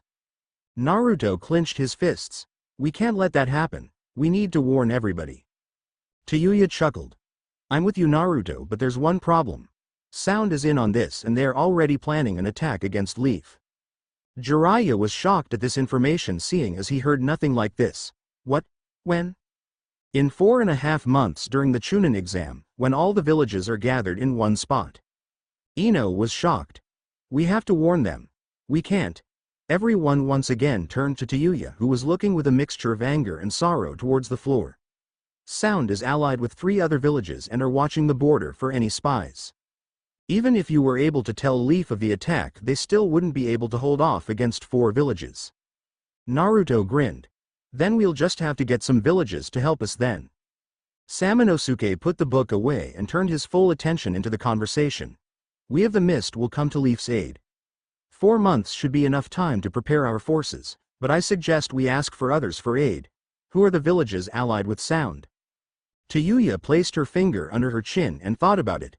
I'm pretty sure it's rock, rain, and sand. Oh, and I think that Cloud will also join Sound because they aren't on good terms with Leaf ever since the war you two had. Ino was shot back again by this information. Wait, I thought that Sand was allied with the Leaf. Naruto crunched his fist in anger. It must be the Anuban. We'll have to convince them, along with some others. We of Mist are already allied with the village hidden in the snow. They don't have that many ninjas, but they will come into battle. They're a proud people. Jiraiya was now walking back and forth thinking. We should also ask Grass and Waterfall, as they aren't on good terms with Sound either. Good, then we should get them all here in 2 months. Why in 2 months, Naruto? Naruto looked at Kin with nothing but a serious demeanor. We will train for those 2 months non-stop so that we can go to Sand and convince the Kazekage to rejoin Leaf. I want to be ready when I face Shukaku's container. And we'll help you, right, Jiraiya? The said Sanin was standing over Samonosuke's shoulder and asking him what he thought about his book until he turned back to Kyuubi. Sure, I will teach you the 4th's favorite move, the Rasengan. Naruto simply smiled. Cool. 2 days later, Naruto decided to walk around Mist a bit. All the civilians that he passed either waved to him or bowed, knowing who he was. Naruto suddenly stopped in front of a bar when he heard a whole bunch of commotion and swearing from a female voice. Then he heard another female voice. This one was calmer and more polite, try to calm the other louder voice down. What's up, Foxy? Naruto, knowing who it was, didn't turn around and kept on staring at the bar entrance. Nothing much, Tayuya-chan, just wondering what's going on here. Tayuya turned and stood beside Naruto, listening in on the whole verbal fight, smiling. Whoa, whoever it is swears more than me.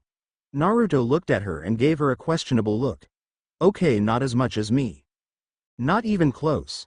Just then a tall woman looking around her 20s with blonde hair in 2 ponytails stormed out of the bar, walking towards the 2 teens.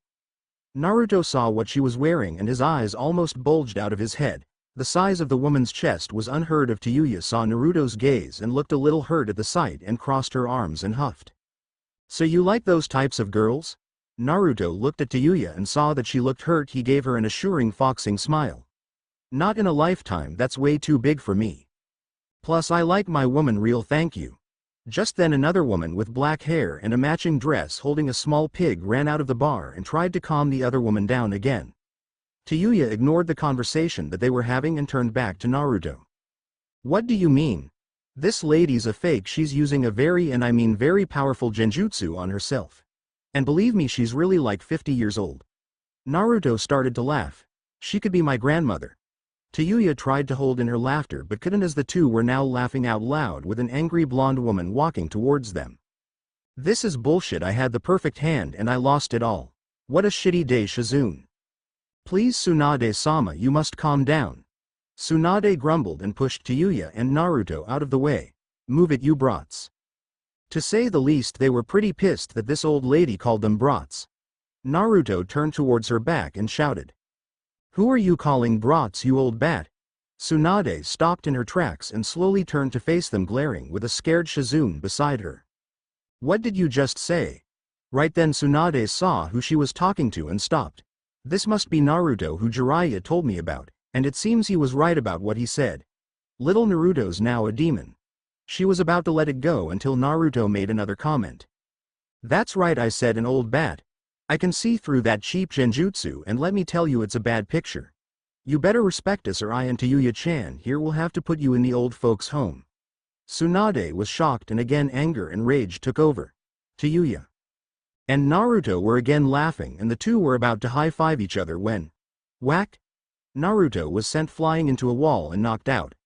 Tayuya was shocked at first, but she quickly turned to Tsunade and pointed a finger at her. Bitch! I'll grind those old fucking fossils you call bones into dust if they aren't already. Whack. Tayuya was then also sent flying into the wall and landed on top of Naruto's chest face first with her head on his shoulder. The two were knocked out cold. Tsunade stormed off with a concerned Shizune following. After a good hour the two teens woke up and looked at each other still in the same position blushing at each other. The two jumped off each other. Tayuya brushed the dust off of her clothing and then clutched her fist in anger. Oh, that bitch is not going to get away with this. Naruto cracked his neck. Oh, believe me, she won't. We'll find her and show her the true meaning of pain. Naruto then went down on his hands and knees and started to sniff the ground. The whole time Tayuya was smiling, thinking of what she was going to do to Tsunade when they find her. Naruto stood up and pointed in the direction on the village square and grinned. She's this way. I know I said that I was going to have the whole fight over Naruto in this chapter, but I couldn't do it in this one. But it will be in the next chapter, I promise. And again, I wish that I get more reviews. That way I will know if you people are actually reading this or if I should just stop it right now. This is not a threat in any way, it's just that I need your input, my friends. Training's a bitch and so is love, alright, just to answer some of the questions here. Yes, this is now an official Naruto, Kin, Ino, Tayuya story, and that there will be no more people added to it. I think 3 women for Naruto is enough for him to handle. Second, yes, the Naruto and 2 girls will be going under disguise as mist ninjas for the Chunin exams, but I don't want to spoil what will happen to them. The reason why Naruto and Tayuya didn't avoid Tsunade's punch was because I wanted to make it comical, that's all. And I would like to personally thank Admiral Vine for telling me that I was only letting members review.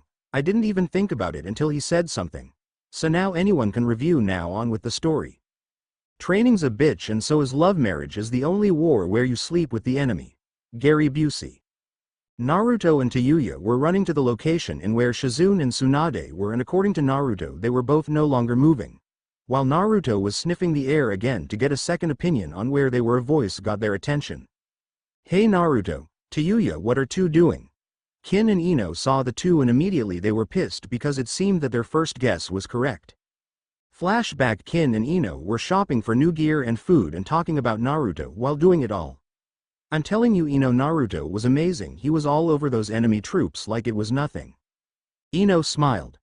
Believe me, I can imagine. And did you hear that remark he gave to Jiraiya about not going near me? Ino then sighed. Heavenly. He truly loves me and only me. Kin looked at Ino as if she had a second head, then laughed. Please, that was nothing compared to what Naruto did for me and Tayuya. He took a blast in the back for us now, that is called true love. Ino then gave a devilish smile. Did you see him in the hot spring? Kin blushed while holding her backs of items to her chest. Yeah, what a hunk. The two girls then sighed and looked up to the heavens, thinking of the fox demon. Kin was the first to break out of the daydream and start to look around worried. Ino saw this and asked what was wrong. Speaking of Kin, have you seen her, Ino? Ino was chewed the bottom of her lip. No, I haven't, but I bet you 1,000 yen that she's with Naruto right now trying to get the upper hand. What, we can't let her do that. And she won't. Come on Kin, we got to find her before she gets to Naruto-kun. End of flashback. Ino and Kin were smiling at the two, but really they were beyond pissed that they were too late. What's going on? Tayuya turned to Ino and pointed a finger at her. Not now, Ino, we got an old bitch to find and kill. Both Ino and Kin looked at each other first, then at Naruto, who stood up and dusted himself off. What? Who? They said her name was Tsunade or some shit like that. Ino looked at the two as if they were crazy. You mean the Tsunade as in the legendary medical Sanin Tsunade? I don't give a shit who she is. She gave me and Naruto here a cheap shot and we're going to repay the favor. We're going to beat the living fucking shit piss out of her. Kin just sighed. Tayuya, that isn't even a word. I can tell this because you always made up words whenever you're pissed. Tayuya just sweat dropped and smirked while scratching her chin. Well, it is now. In the village square at an outdoor restaurant. Jiraiya and Kyuubi in his human form were sitting down and waiting for some food that they ordered while talking. I can tell you what all their elemental affinities are right now, Jiraiya, so you know what they can do. Jiraiya was listening, but he kept on looking at the young ladies who walked by. And how do you know that? Please, I'm a demon lord, I know everything. Fair enough, alright, lay it on me. By this time Jiraiya put his full attention back into the conversation. Their food had arrived. It was what seemed to be a whole pork roast with potatoes and rice all around it.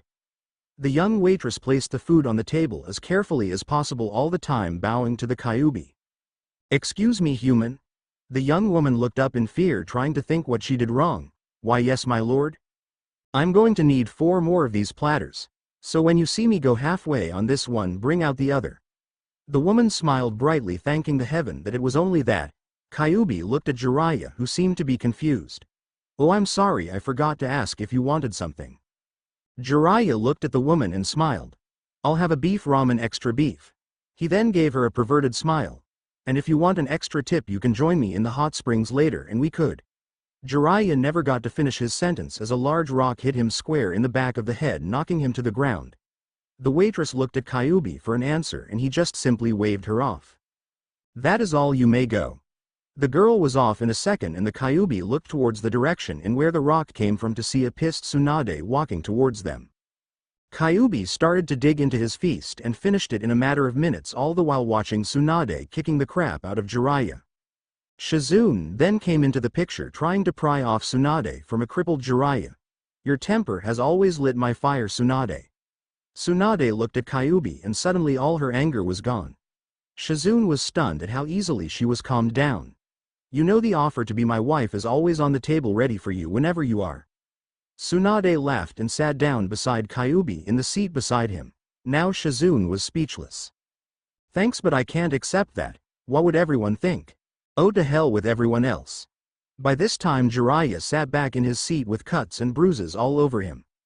The next platter came and the woman replaced the old empty platter with a new one and put the beef ramen in front of Jiraiya, who was about to eat it when it was snatched out of his hands and into the hands of Tsunade, who ate it in front of the Toad Sannin, who was now crying. She looked over at Kyuubi to see that he was already halfway through this platter. My, aren't we hungry? 14 years trapped in a boy makes you hungry. I got 2 more after this." Tsunade could see that her companion was confused and decided to tell her. "Shizune, meet the Lord of all Demons, Kyuubi." "Kyuubi, this is my close friend Shizune." "Nice to meet you." Shizune was simply flabbergasted and only pointed her finger at the man while gasping for air. Tsunade only nodded and suddenly Shizune had to sit down, which was easy when you flop down at the ground. She never took her eyes off of the Kyuubi. "But now, jokes aside, did you look at poisoned water?"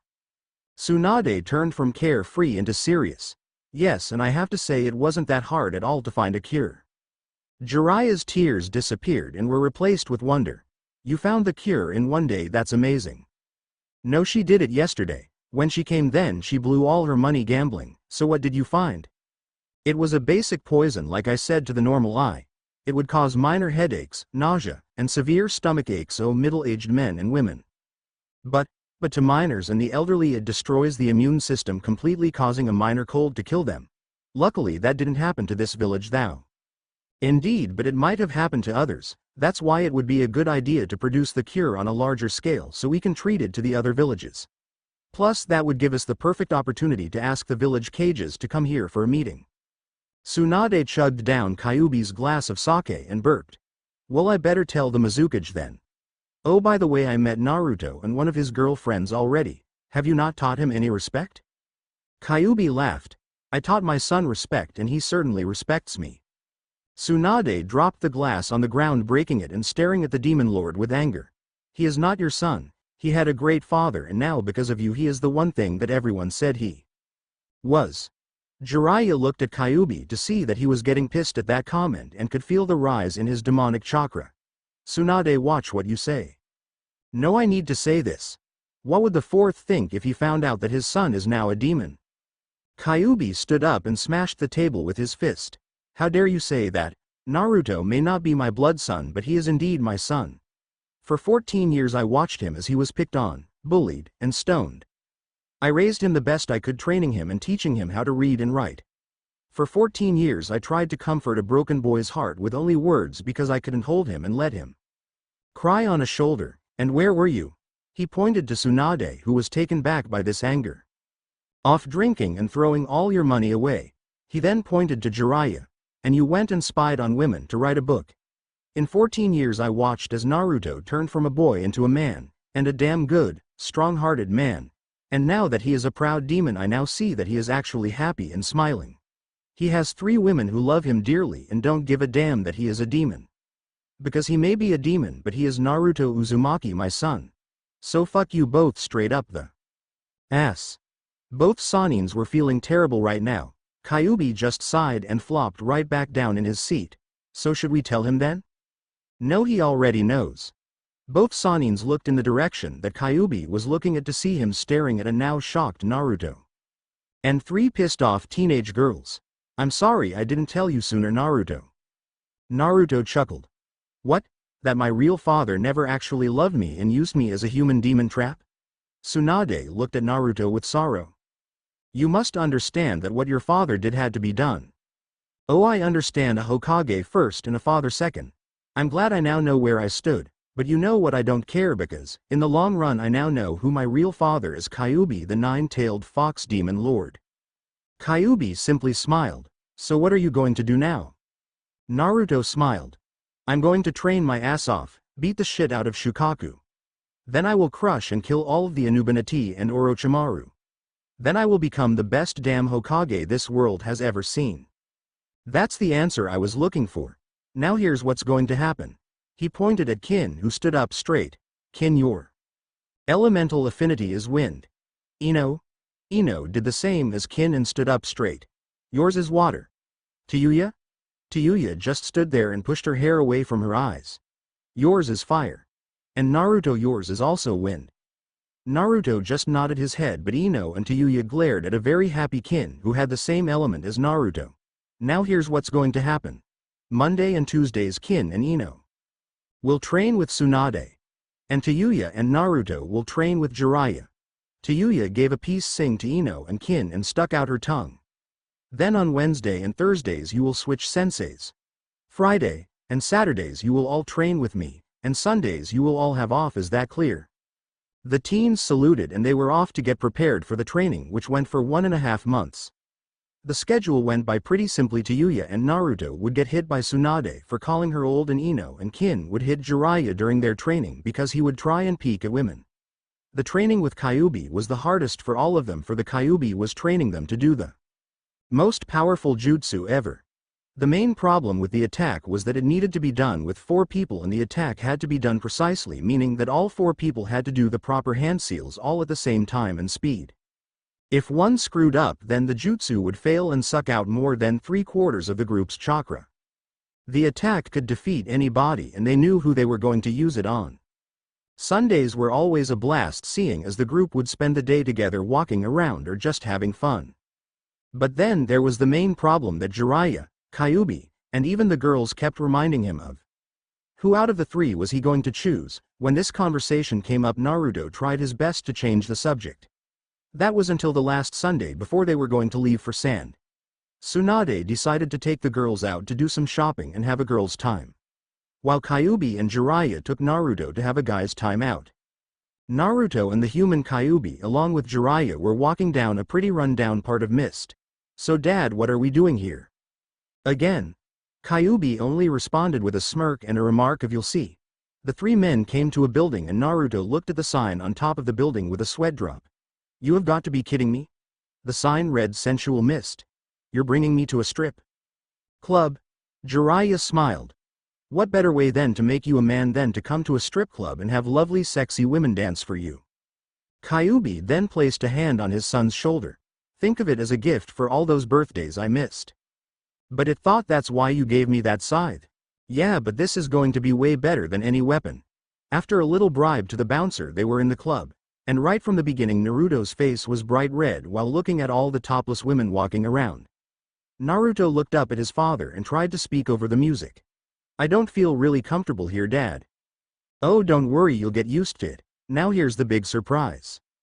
Kyuubi walked over to one of the strippers and whispered in her ear. When he was done, the woman looked at Naruto and smiled. So he's the lucky little man? Kyuubi simply nodded. You're right, he is simply gorgeous.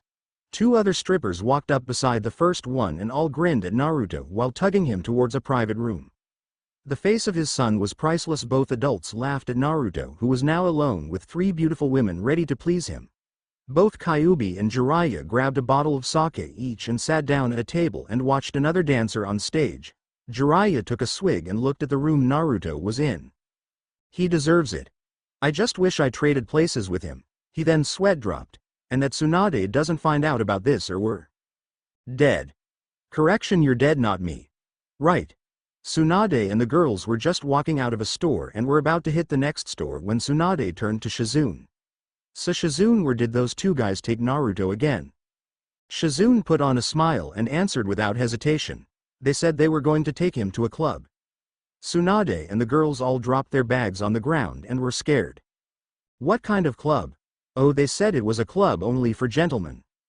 Tsunade slapped herself in the face and the three girls were getting more and angrier by the second, and a certain demon lord and perverted Sanin will have to suffer the consequences. Ino looked up at a furious Tsunade. We have got to save Naruto-kun from a fate worse than death. Tayuya just sweat dropped. I don't think that his life is in real threat. Then she smiled evilly. But those cheap sluts will be in a life-threatening situation. Kin pulled out her bell. I'll make their ears and eyes bleed. Tayuya smiled and placed an arm around her shoulder. That's my girl. But we better hurry, I don't even want to think of the perverted crap that those women are doing to my man. Both Ino and Kin exploded. You mean my man? 15 minutes later in the VIP room. So what should I do? Naruto was sitting down at a round table with the other three women sitting around him with their heads on the hands listening to whatever he says. The ringleader of the girls sighed out in frustration. Okay, so you're telling us that there are these three girls who are in love with you, and that you are in love with. But you can't choose which one out of the three. Am I correct? Naruto took another sip of his glass of milk. Yes, that's what's been going on, and it's getting harder and harder because the girls want me to choose. So then explain to us why you like each of these girls and we'll help you decide. Alright, first there's Ino-chan. She has beautiful blonde hair and eyes that see right through me. She's caring and funny and she always standing up for me. Oh, did I mention she was beautiful? The girls nodded while smiling, seeing how excited and cute Naruto was explaining himself. Then there Kin-chan. She's strong and really smart about everything. She doesn't judge me or laugh at me. And she's always there with me wherever I go, no questions asked. Oh, did I mention she was beautiful? The girls looked at each other smiling. And last there's Tayuya-chan. She's really strong and has amazing power when she believes in herself. She can play the most breathtaking music in all the world with her flute, and she has a great sense of humor and isn't afraid to speak her mind. Did I mention that she was beautiful? So which one would you choose then? Naruto started to pull out his hair. I don't know. The girls smiled at the teenager and patted him on the shoulder. You're a wonderful and caring person with high morals. Hell, you're the first guy who has ever asked us just to talk instead of strip. You will make the right choose, I'm sure. Thanks. The girls looked at Naruto's now empty glass of milk. How about we get you a refill, big man? Naruto simply nodded. Outside in the main room, everyone could hear a woman screaming at the bouncer. Kyuubi simply smiled, but Jiraiya was now pissing himself in fear. Just then the bouncer flew through the door and onto the floor. Everyone was petrified to see the mad woman who looked like she was about to kill everybody in the building. Tsunade looked around till she found her target and pointed a finger at Jiraiya. You. Jiraiya was held up in the air by his throat with three pissed teenagers and a nervous Shizune. Kyuubi could do nothing but laugh. You took innocent little Naruto to a strip club? Tayuya, Kin, and Ino suddenly looked around and were now blushing at the sights around them. Just then they heard three women laughing and walking towards the VIP room. Oh, that Naruto is such a darling. I know if he wasn't already taken and 4 years older, I would go for him in a snap. The girls stomped off towards the women who were talking about their man, leaving the three adults alone. Please Tsunade, it wasn't my idea, I swear. Kyuubi just shook his head. Damn it, Jiraiya, you're a man, the superior male over a female, show some backbone. You're right, I am a man and no woman is going to tell me what to do. He turned his head towards a confused Tsunade. Tsunade, I'm a man and you're just a woman, and what I do is none of your damn business. Jiraiya looked back at Kyuubi, who he thought would give him a high five for what he said but saw an empty seat. He then quickly turned back to Tsunade, who was about to punch him in his face. Any last words? Not the face. The girls walked up to the strippers who were fully clothed and blocked their path. Tayuya stepped forward and showed her fist to them. Are you the bitches who is trying to take my man? Both other girls glared at Tayuya before shouting. You mean my man? The three were about to fight it out right there if it wasn't for the laughter of three women. What's so funny? You must be Ino, Kin, and Tayuya. That's right, what of it? Naruto has been talking about you three non-stop. The girls were confused at first, but the older women proceeded to tell them everything he had said, and how he didn't want them to take their clothes off. The girls blushed and looked at the door to see Naruto walk out and look at them in fear. Ino-chan, Tayuya-chan, Kin-chan, what are you doing here? Kin took a step closer towards Naruto. We're here to get you. Oh well, I'm leaving anyway. He turned to the strippers and smiled. Thanks again for listening. They only nodded and watched as Naruto walked by Tsunade, who was kicking a crying Jiraiya on the floor, and Shizune, who was trying to pry Tsunade away. The girls watched as Naruto walked out the club and down the street. Soon they followed him and surrounded him, not letting him walk away. Is it true? Naruto was confused and looked at Ino. Is what true? What those women said? Did you mean all those things? Naruto looked down to the ground. Yes, every word. Then who will it be? What? We can't wait any longer for you to choose. Who do you choose out of us three? Naruto looked at them and sighed. No one. What? I like all three of you. Hell, I love all three of you. But if I choose a life with no love, then I would gladly choose that than to make any of you feel bad. With that, Naruto walked past them, and towards his hotel room. That night in the girls' room, the three were sitting down in circle. Kin spoke first. That was the most romantic thing I have ever heard of. Ino nodded but turned to the others. So what do we do? He doesn't want any of us. Tayuya smiled at Ino. No, but he wanted all of us. Kin looked at Tayuya shocked. What are you getting at? Come on, Naruto is a big man, not to mention he's going to be the next demon lord. I think he could handle us. This time it was Ino. You mean share him? Like all of us be with him? Why not we all know each other? Kin fumbled with her fingers in a very Hinata sort of way. I don't mind that, but wouldn't that mean that we would all have to, with each other? We'll worry about that later. Right now is what matters. So what do you say, in or out? Tayuya was the first to put her hand in, and then it was Kin. I'm in.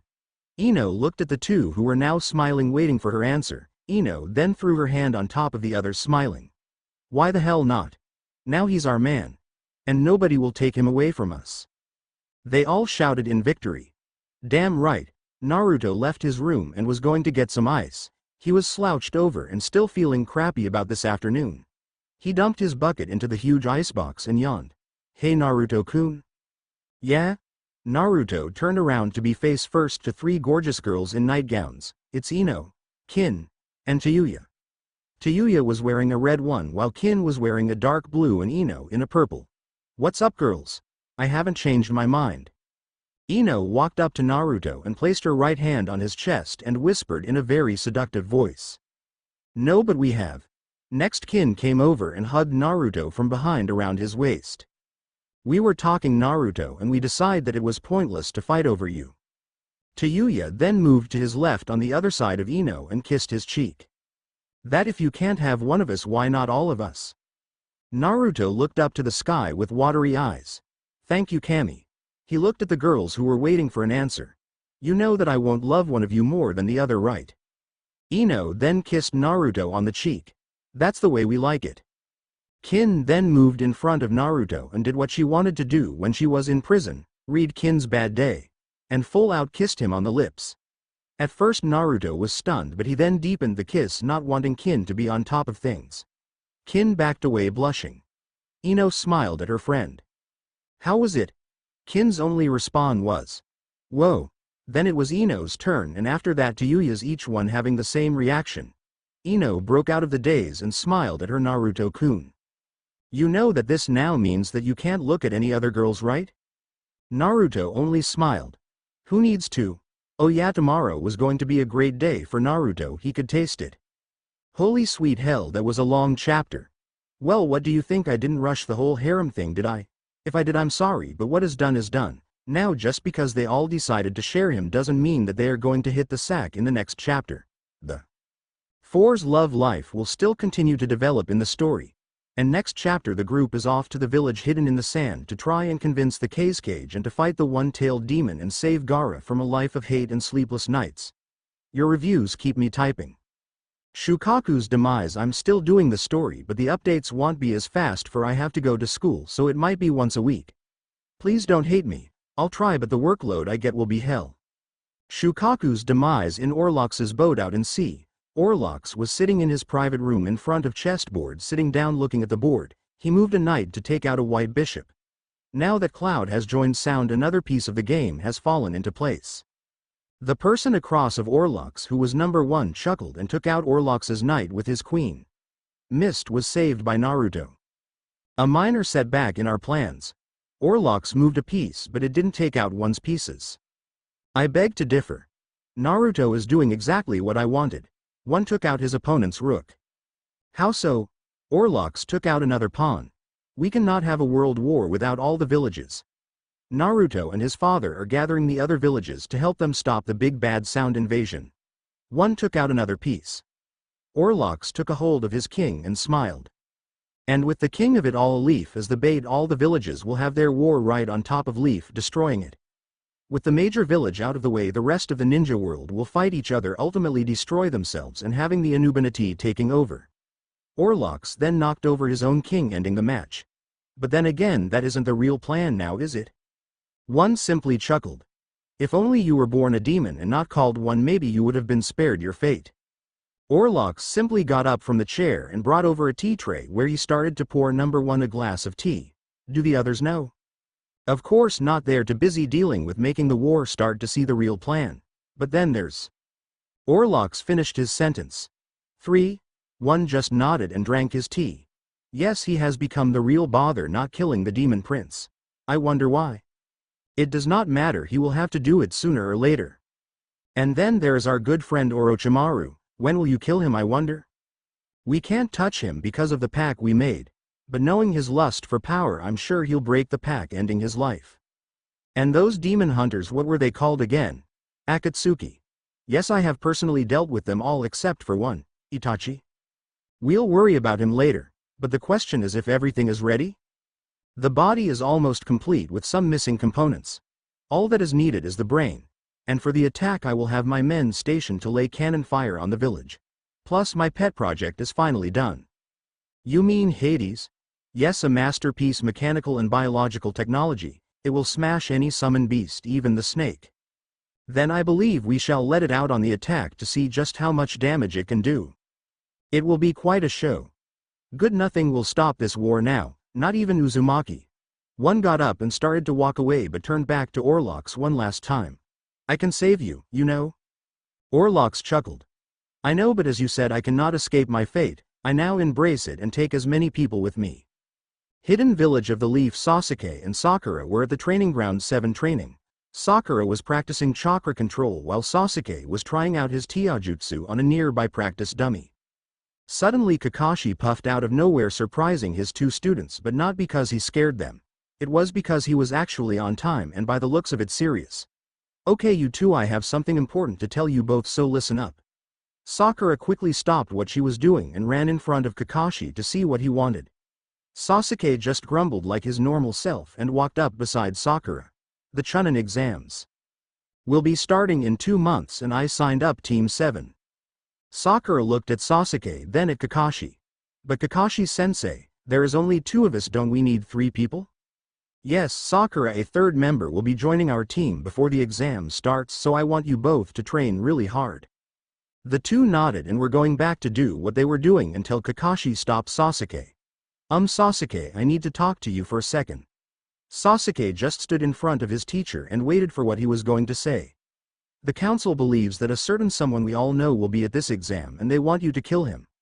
Sasuke smiled, knowing exactly who it was.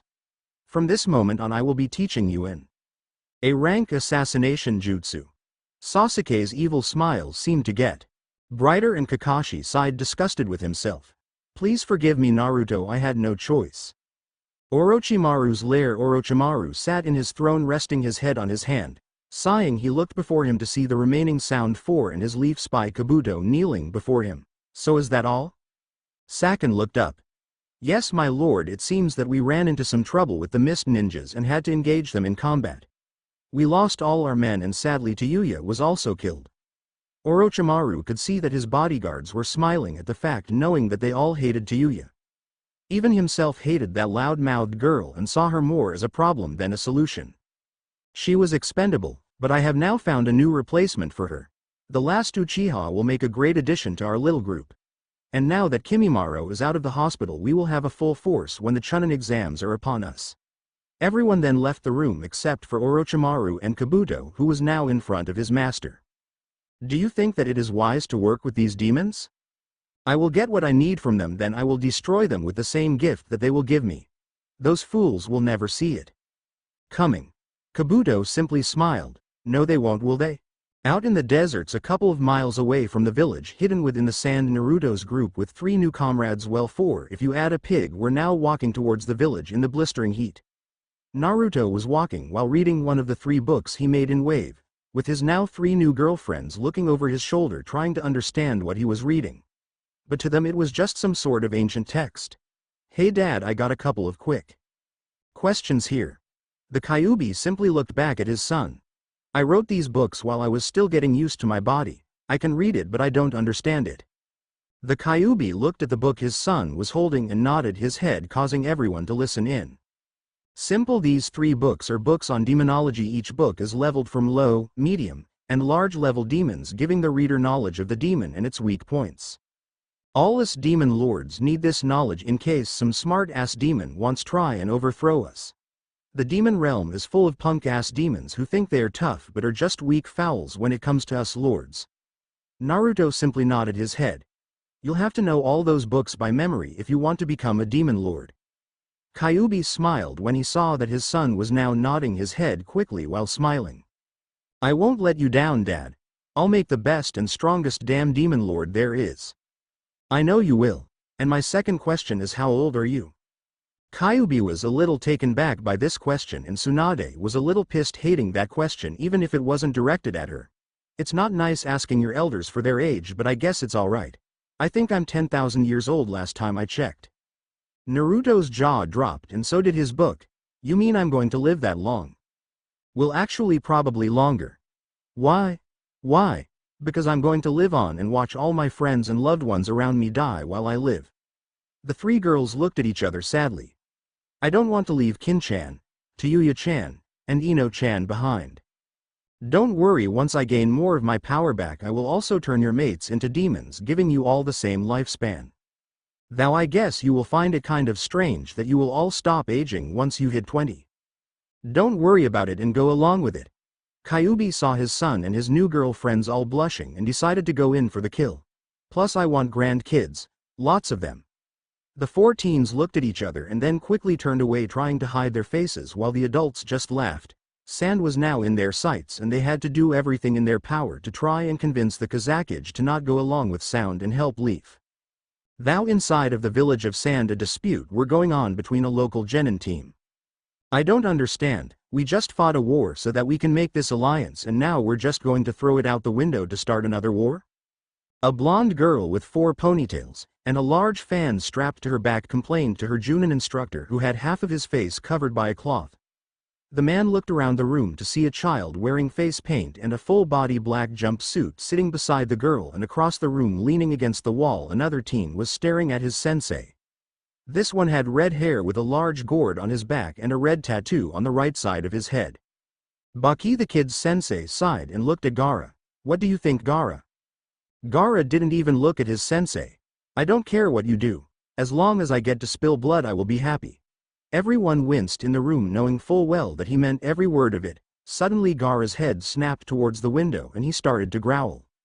His sister Tamari looked at him fearfully. What's wrong, Gaara? I feel someone close by that might feed my hunger. With that he left the room and the building in search for the target of his desire, his siblings and sensei quickly following behind. In the streets, Naruto and his girlfriends were looking for the container of Shukaku while his father and the other adults went to visit the Kazakage. The group was walking through an alley when suddenly Naruto smirked and threw a couple of kunai towards the end of the alley to only have it hit a wall of sand. A pillar of sand shot into the air and there stood Gaara with his arms crossed looking at Naruto and the 3 girls smugly. Your blood smells delicious, I wish to spill it for my mother. Naruto looked over Gaara's shoulder to see his siblings and sensei that were looking on in horror. Naruto simply looked over his shoulder smiling to his women. You girls might want to stand back a bit. The girls nodded and teleported some ways back. Naruto then turned to Gaara and smiled brightly. You must be Gaara, just the man I was looking for. Well, in theory that is. And why would you be looking for death? Just then Naruto went serious and glared at the boy across from him. I'm here to free you. I want to speak to Shukaku. All the Sand siblings, even Gaara and Baki, were shocked at this knowledge. How do you know of Shukaku? I am Naruto Uzumaki, son of Kyuubi the nine-tailed demon fox and lord of all demons. I will be the next in line for the throne, and I am calling out Shukaku. Come on out, you pathetic excuse for a demon lord, and face me. Gaara started to hold his head in pain, and suddenly sand started to engulf him and take the shape as Shukaku. Gaara's teammates were beyond frightened.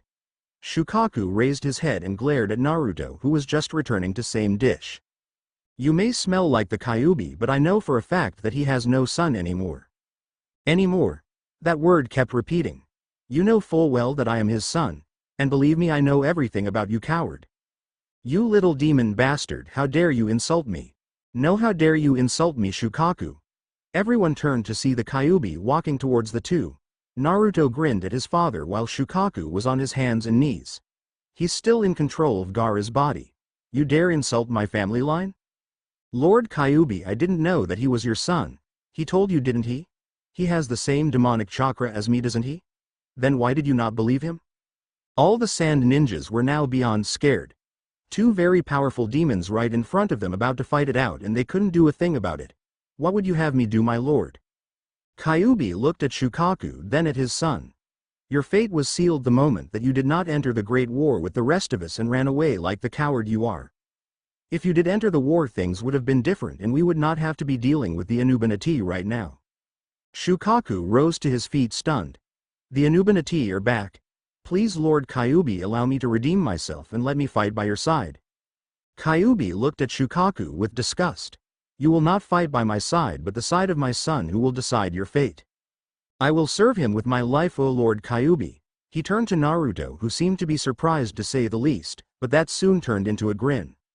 I already know what I have in store for you, Shukaku. You will give Gaara all of your chakra except that in which you need to live. He will no longer be a slave to your will. You will be his. Give him all the knowledge and information that you hold and let him sleep. Shukaku was not pleased with this whatsoever. But then I will be nothing but a doll to only watch and do nothing. Now you will bear what he had to bear. Do you understand? Shukaku. He simply said nothing, and the sand around Gaara simply fell to the ground, and so did Gaara, who was now passed out. His sensei and siblings ran over to his side, and Baki picked him up and looked at Naruto. Will he be all right? He is going to be the next one-tailed demon lord when he wakes up. What he does after that is up to him. But now he is free of Shukaku, you nothing to fear from him. Temari looked at Naruto and smiled. Thank you. Naruto simply returned the gesture. No problem, we will be staying in a hotel here in Sand. When Gaara wakes up, I'm sure he will look for me, but for now let him sleep. That night in the hotel room, everyone was sitting down and having dinner.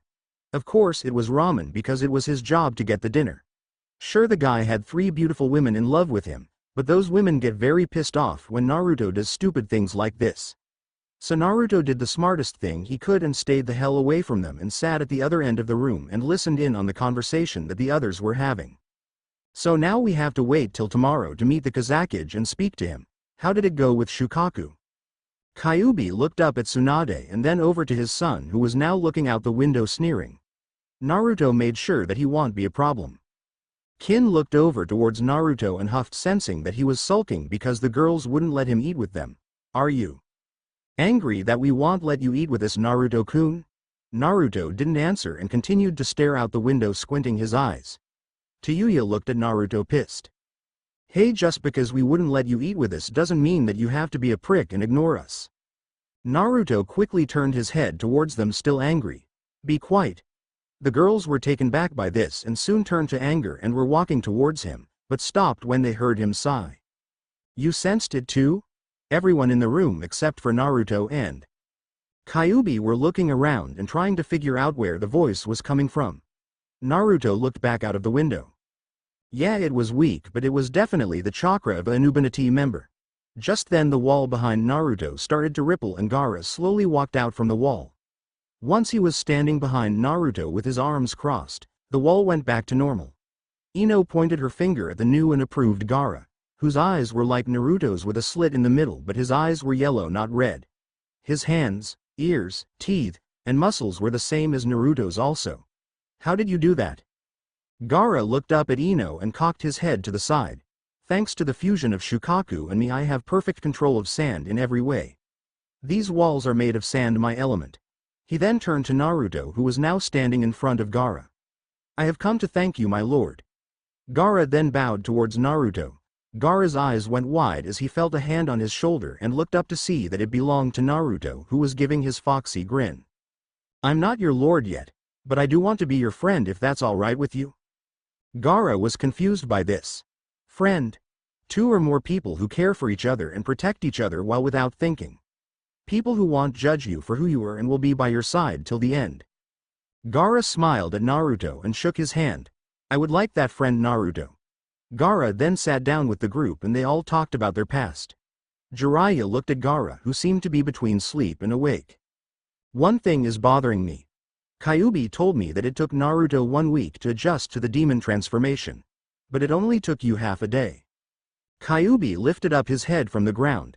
That is because Shukaku is nowhere near as powerful as me and doesn't have that much demonic chakra to fuse with the boy, as Gaara was born with him in him. They have been fusing ever since, but if it weren't for us he would be the dominant one, not Gaara. You said you sensed an Anuban demon around Naruto? Naruto turned to Shizune. Yeah, it was faint, but it was there. Number 3 for sure, no doubt about it. Kin sighed. That asshole from the Naruto bridge? Tayuya looked around at Ino, Kin, and Naruto to see that she was left out. Wait, what the fuck? Naruto has a bridge named after him. Ino smiled brightly, loving the fact to gloat about their man. Yeah, in Wave Country. They named it after him once he saved their city from some missing nins. Naruto smirked and rubbed the back of his head, blushing. Tayuya just looked at her man and licked her lips. You'll have to show me. Naruto got the message and winked. Once we destroy the Anuban, I'll take you girls there too. Celebrate. Ino was next to smirk. Can't wait. The moment was broken when Tsunade was fed up with the lover crap and spoke. Gaara, we're here to try and stop your father from making the alliance with Sound. Why? The Anuban are using all the ninja villages to destroy each other so that there will be nothing left to stop their takeover. Gaara seemed to be thinking hard and nodded. I knew there was something up with that snake man. I will personally go with to convince my father. But for now I must get some much needed sleep. I'm 14 years overdue for a good sleep. With that, Gaara melted back into the wall and disappeared. Well, we better get some sleep too if we are going to convince the Kazakage. Kin smiled devilishly towards Naruto. That's right, Naruto, so why don't you join me, Ino, and Tayuya in our room? We could fall asleep faster. Naruto looked at Kin confused. How would we do that, Kin-chan? Do you know a sleep jutsu? Kin was about to answer the question until Tsunade and Shizune stepped in and started to push the 3 girls into their rooms. Naruto, you get the couch. And you 3 will not think about any of that crap until you're 17, you got that? Naruto just sighed and was starting to walk towards the couch until he heard Jiraiya speak. Oh come on Tsunade, don't ruin their fun. Now I remember my first time, I think I was. His sentence was never finished as Tun was thrown at his head air delivery by none other than Tsunade. Shizune frantically ran to pick up her friend who was knocked out on the floor with Jiraiya. Shizune was yelling at Tsunade about what she just did along with the girls. Naruto opened the door to the bathroom and walked in, but not before turning around and looking back at the fighting. A smile crossed his face. What more could you ask for the perfect family? With that he walked into the bathroom and closed the door behind him. There you go, sorry for the major delay, but now that I'm back in school I can't update as fast. But I give you my promise that I will try for once a week. Please tell me what you think and any ideas that you have. I'm always listening to you guys and gals out there.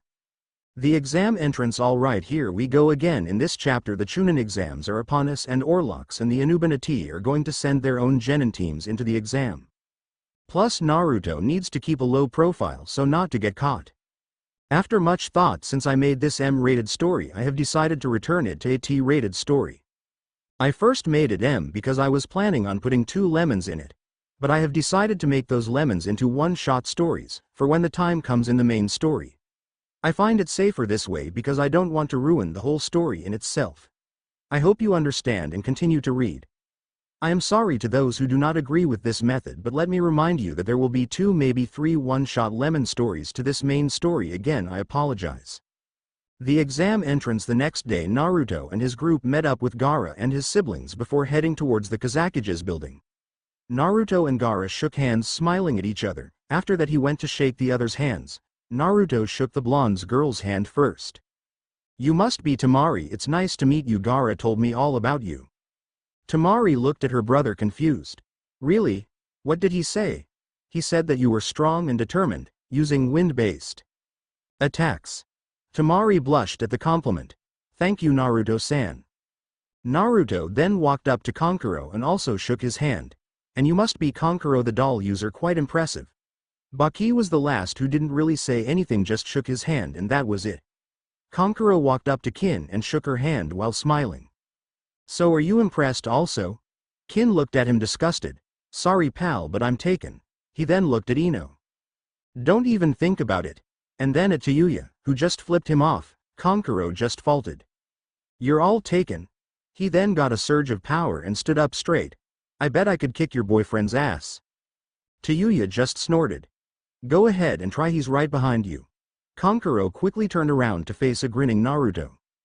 "Your Kin's boyfriend?" Naruto rubbed the back of his head. "Actually." Ino stepped in and finished his sentence.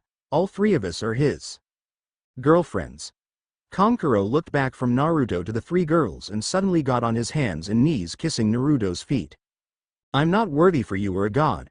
Temari just sweat dropped and started to pull her brother away from Naruto. The group then started to walk towards their destination, with Baki starting up conversation with Naruto. "Are you sure that this group even exists, or is this just some leaf trick to get our guard down?" Gaara, not pleased one bit, looked at his sensei through the corner of his eye. "Do you not believe Naruto, Baki?" Baki, seeing that that comment didn't go too well with Gaara, tried to correct himself. "It's not that, Gaara, it's just that we have to take every precaution to make sure that this is legitimate. I will personally speak to my father, for this threat is real and it will be the end of sand if we go with sound." The group entered the Kazakuge's office. Naruto insisted that his father, Jiraiya, Tsunade, and Shizune were not needed and they could do this by themselves. Everyone bowed in front of the Kazakuge except for Naruto and Gaara. Kazakuge saw this as a sign of disrespect and gave his 2 cents. "You are in the presence of the Kazakuge, show some respect, you brat." Gaara glared at his father and released some killer intent that did not go unnoticed to anyone in the room. Naruto was simply looking around the room until his eyes set on a guard that was behind the Kazakuge. He looked back at Gaara's father and huffed. "I don't bow down to humans. Especially humans that try and kill their own son because he's different." Naruto then looked back at the guard behind the Kazakuge and smiled. "Isn't that right, number 3? Everyone got into a fight position and all the guards in the room protected the Kazakuge by pulling him towards the door. The guard chuckled and melted into the form of the hooded number 3. "Very nice, Naruto, but when did you notice me?" "Yesterday. And out of everyone in this room you didn't feel fazed by Gaara chakra increase." Number 3 removed his clock and looked up at Naruto. He had long blonde messy hair that was tied into a ponytail. He had eye patch on his right eye and his left eye was clear blue. Another noticeable thing about his face was his goatee. He was handsome in a woman's point of view. The weirdest thing ever was what he was wearing. Number 3 was wearing a full gray business suit with a red tie and a white undershirt. Any demon could have figured that out. But then again, you're not a demon, are you? "Ha ha, you got me." "No, I'm a container, but don't let that fool you, there's a reason why I'm number 3. "So are you here to assassinate the Kazakuge?" "Yes, and no, my job was to insert a demon parasite into his body and let the good doc control him for us." The Kazakuge stuttered in fear. "Demon parasite?" Naruto decided to explain. Demon parasites are the lowest level of demons. They look like some demented snake that crawls under the skin of the said person and attaches to their spinal cord and into the brain. They give the person demon attributes such as quicker healing, faster reflexes, better sense of smell, and eyesight. The only problem is eventually the parasite takes over the body, completely killing the brain and letting the demon take full control. They can't be taken out after that happens. 3 smirked and waved his hand towards Naruto. But if someone was an amazing medical specialist, then they could get the parasite out. It usually takes 4 months before the parasite takes complete control. Naruto's sweat dropped. Why are you telling us all this information? Aren't you supposed to try and kill me? Number 3 stroked his goatee and thought. Come to think about it, I don't know why. And I will kill you when I feel like it. I know you're still licking your wounds from that little meeting you had with 5. Naruto growled and started to clench his fists. 3 saw this and smiled. Save it for the exam. With that he disappeared into the black pool of ooze and was gone again. Once all the commotion was done, they explained everything to the Kazakage, who seemed to actually listen to what they were telling him and about the meeting with all the other potential villages. I have come to a decision that it would be best not to ally ourselves with sound. Baki, I want you and your team to attend this meeting and get as much information about it as possible and report back to me. This will be a S-class mission. Gaara simply had his arms crossed and glared at his father. I would have gone to this meeting with or without your permission, father. At the gates of Mist 4 days later, the group including Gaara and his team stopped in front of the guards. Once seeing Naruto, the guards bowed in front of the group. Welcome back, Lord Naruto and Lord Kyuubi, I hope your trip was successful? Naruto smiled as the gates opened slowly. You bet it was anything new while we were gone? The other villages' representatives are already here and it seems that they all showed up. The Mizukage is waiting for you all in the tower. Please head on in. While walking to the tower, all the ninjas in Mist and civilians bowed and got out of their way. Kyuuya smiled and threw an arm around her man. I can get used to this sort of treatment on Naruto? Naruto smiled. Yeah, I'm still trying to get used to it. The group entered Mist's council room to find that the representatives from all the villages were verbally assaulting each other, and in the middle of it all was Samanosuke, who was trying to pull out all his hair. But once he saw Naruto and the group, his spirits lifted. Ah, Naruto, you are back and you have brought the representatives from Sand with you. This seemed to shut everybody up and turn their full attention towards the group that just entered the room. Gaara and his team made it over to the other side of the room and sat down beside the representatives from Snow, who seemed to be all wearing heavy snow coats with weird-looking masks that covered their faces. Probably so that snow wouldn't get into their faces. They looked at Naruto and the Kyuubi and decided to speak. So this is the great demon Lord Kyuubi and his son Naruto, I guess? This sentence received a nod from both Kyuubi and Naruto. The 3 snow people bowed. It is a great honor, but I wish to know in more detail why we are here. Kyuubi stepped into the middle of the room and sat down. With honor. Kyuubi decided to explain everything to the whole room that seemed to be listening with great interest. So what say you, in or out? We of the Mist have already agreed to go into action. If Mist goes, then we of the Snow shall also go. The Waterfall shall also go. Sand is ready for action. We of the Grass decline your offer. The room went dead silent as the representatives from Water took action. For what reason does Grass have this time to cower out of a fight? If this attack is a failure, then Grass will lose most of our forces. We cannot take this risk. This war will affect us all. If you do or don't enter this fight, it affects us all, not just you. Samanosuke was deep in thought and decided to stop Waterfall. That is enough, Waterfall. If Grass does not want anything to do this attack, we cannot force them. We do ask that you keep this meeting to yourself, and we thank you for attending. The Grass ninjas bowed and left the room respectfully without any commotion. So Naruto, what is the plan?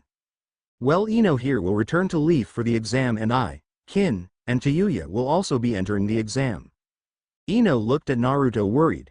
But Naruto, how are you going to do that? If the council sees you, they will try and kill you.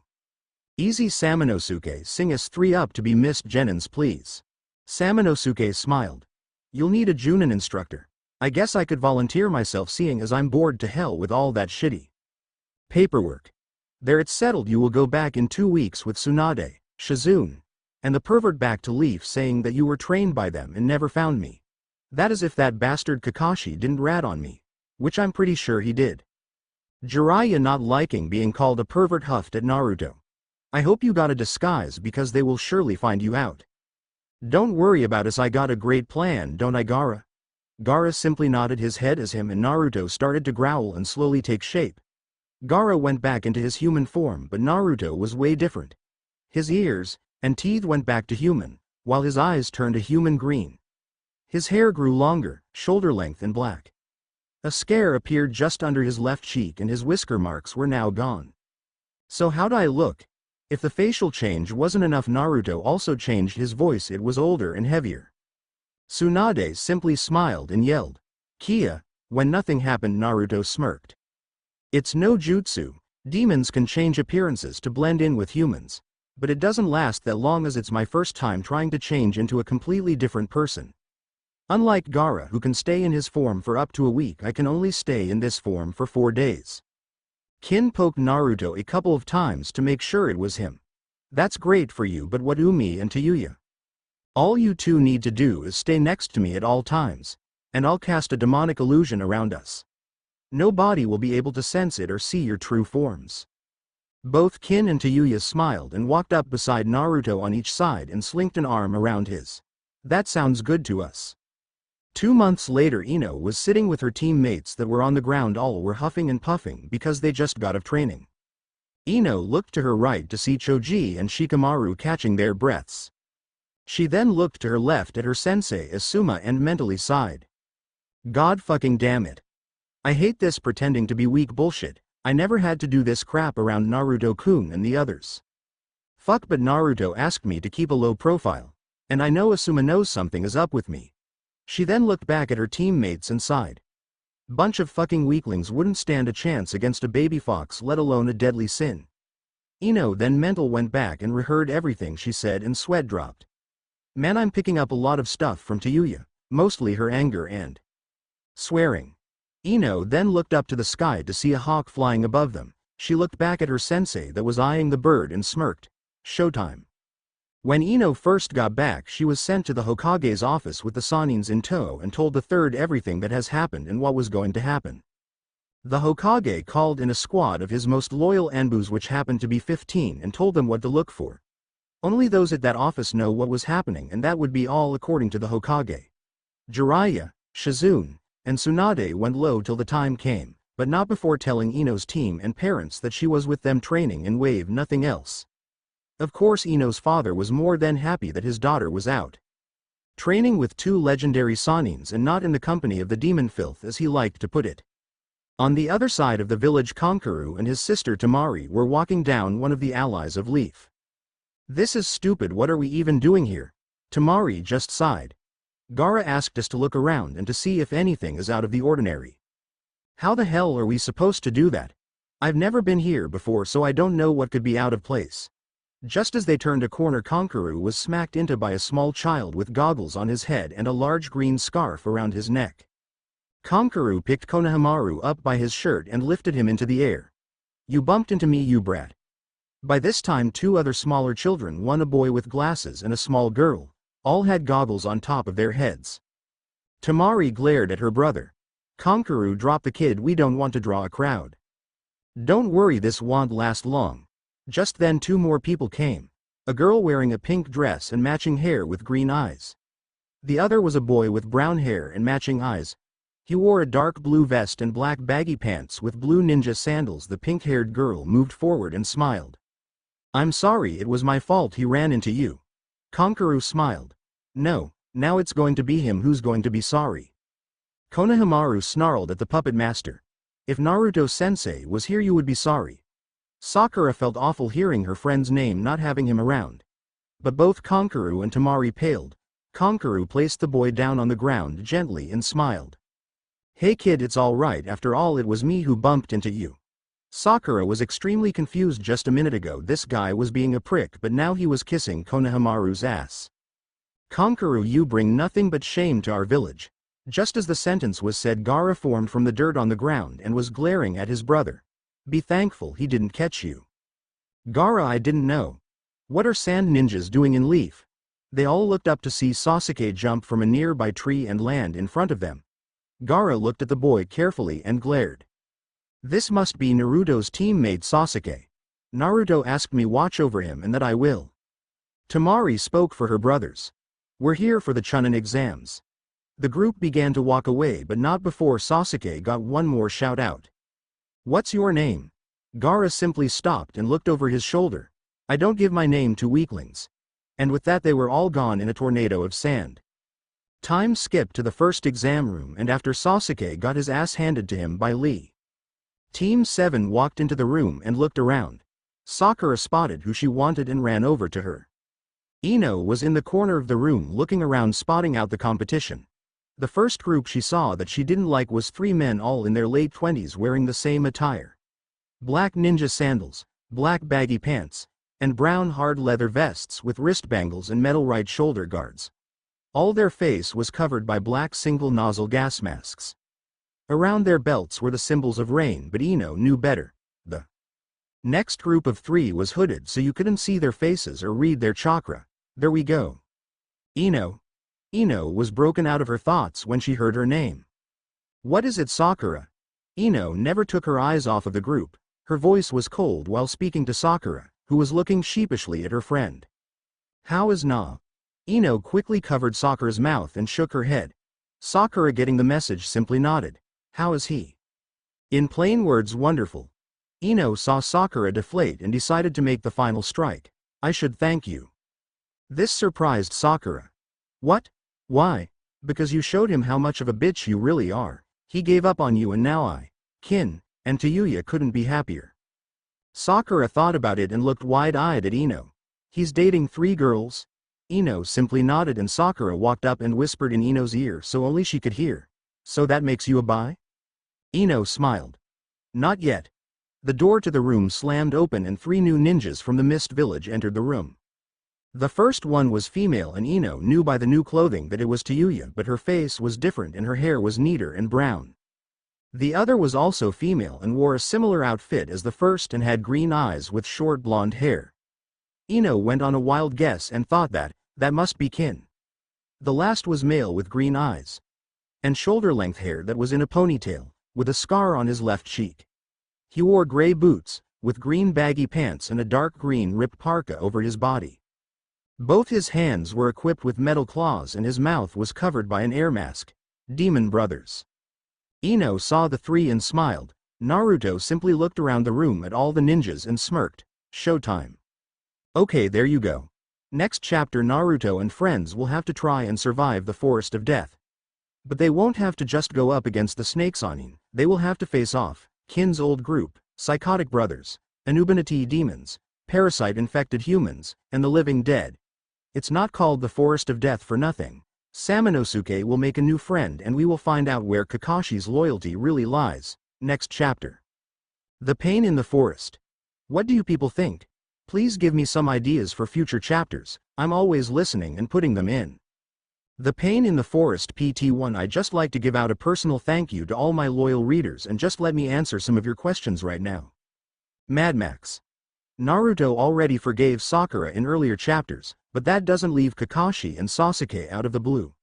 All the other rookie 9 are okay except for Kiba, who always made fun of Naruto even in the show. And yes, I was going to have flashbacks for all 3 girls while they fight in this chapter. Thanks. Karg 42. Thanks, I just love what the Demon Bros wore and couldn't wait to put it in my story. And don't worry, in this chapter all of the rookie 9 will play an important role. And to Ryosinkai, one of my most loyal readers, I thank you. Gaara will meet Tenten in this chapter and his cold heart will start to thaw. And I was planning on adding Nekomata soon in the battle, seeing as her container Yugito is a cloud ninja. And a new person will be joining the Uzumaki group. I will give you a hint, he's a male and I bet you will never guess who he is. Enjoy. The Pain in the Forest PT1. Naruto looked around the room carefully while being followed by both Kin and Tayuya. When they got to the corner, Naruto and the 2 continued to look around. His first look was of course to Ino, who knew who he was and winked at him seductively while licking her lips. Naruto had to use all his willpower to look away and think of cold showers. The second person was Gaara and his family, who just nodded their heads. Naruto and the girls returned the gesture and looked around the room. The second group that Naruto looked at was the Gas Mask Rain group that Ino had her eyes on. That can't be good. Kin was listening to Naruto but couldn't take her eyes off a certain sound group. What's wrong? That Rain group over there is not Genin's. They're the famous Kamikaze Brothers, S-class missing ninjas from Rainjunin level. These guys don't give a shit about anything. They usually attack their victims in major populated areas. They use brute force and usually Kill their prey along with a lot of civilians. They like to use weird-looking weapons. Probably supplied by our good friend the doctor. Tayuya wasn't taking her eyes off a certain glasses-wearing leaf ninja who was showing Ino and the other rookie 9 some cards. How the fuck do you know all of this? I was able to steal a bingo book from the old Mont's office once. Well, that's not the only trouble we have. See that fucking faggot. Wearing the glasses showing off to the children over there with Ino? Naruto only nodded. His name is Kabuto and is Orochimaru's second-hand man. We'll deal with him later. Are you okay, Kin-chan? Kin was about to charge at her old group who had just attacked Kabuto to put on a play in front of everyone. That's my old group, the same group who said I was useless and weak. Naruto had to hold Kin back by placing a hand on her chest, to his displeasure thou. Cough, yeah right, cough. It happened to be her right breast. Both Kin and Naruto blushed madly while Naruto quickly pulled his hand back with a laughing Tayuya. Kin then went serious and pointed at the female ninja who took her place on the team. I have never seen her in sound before. The girl was the same age as them and had dark blue hair with matching eyes. To a Mont's perspective she was quite attractive. She wore a similar outfit of Zaku except for the headband, and her outfit was purple and black. Tayuya kept her eyes on the girl and huffed. I have never seen the bitch either. Naruto looked at the boy that replaced him on Team 7. And I have never seen that kid before. We should watch out for them. Something doesn't feel right about them, but I can't place my finger on it. Naruto just sighed as the door flew open to reveal the first examiner and one of Naruto's close friends, the special interrogator Ibiki. All right punks, start acting like real ninjas and not children and let's get started with the first exam, a written test. Naruto looked at Ino and pointed to his head, who Ino just responded with a nod. I just hope Samanosuke is alright. Junin waiting room. Asuma, Kakashi, and Kurenai were all sitting down and talking about the written exam. Behind them was Samanosuke, who was listening in on the conversation. He wore the same style of pants as Zabuza. Over his torso he wore only a gray Junin with shoulder guards. His large buster-like blade was strapped around his back. Covering his mouth was a metal face mask that had the design of demonic teeth around the mouth. He chuckled as they talked about this Ibiki being a sadist. Please, Naruto and the girls will pass this test no problem.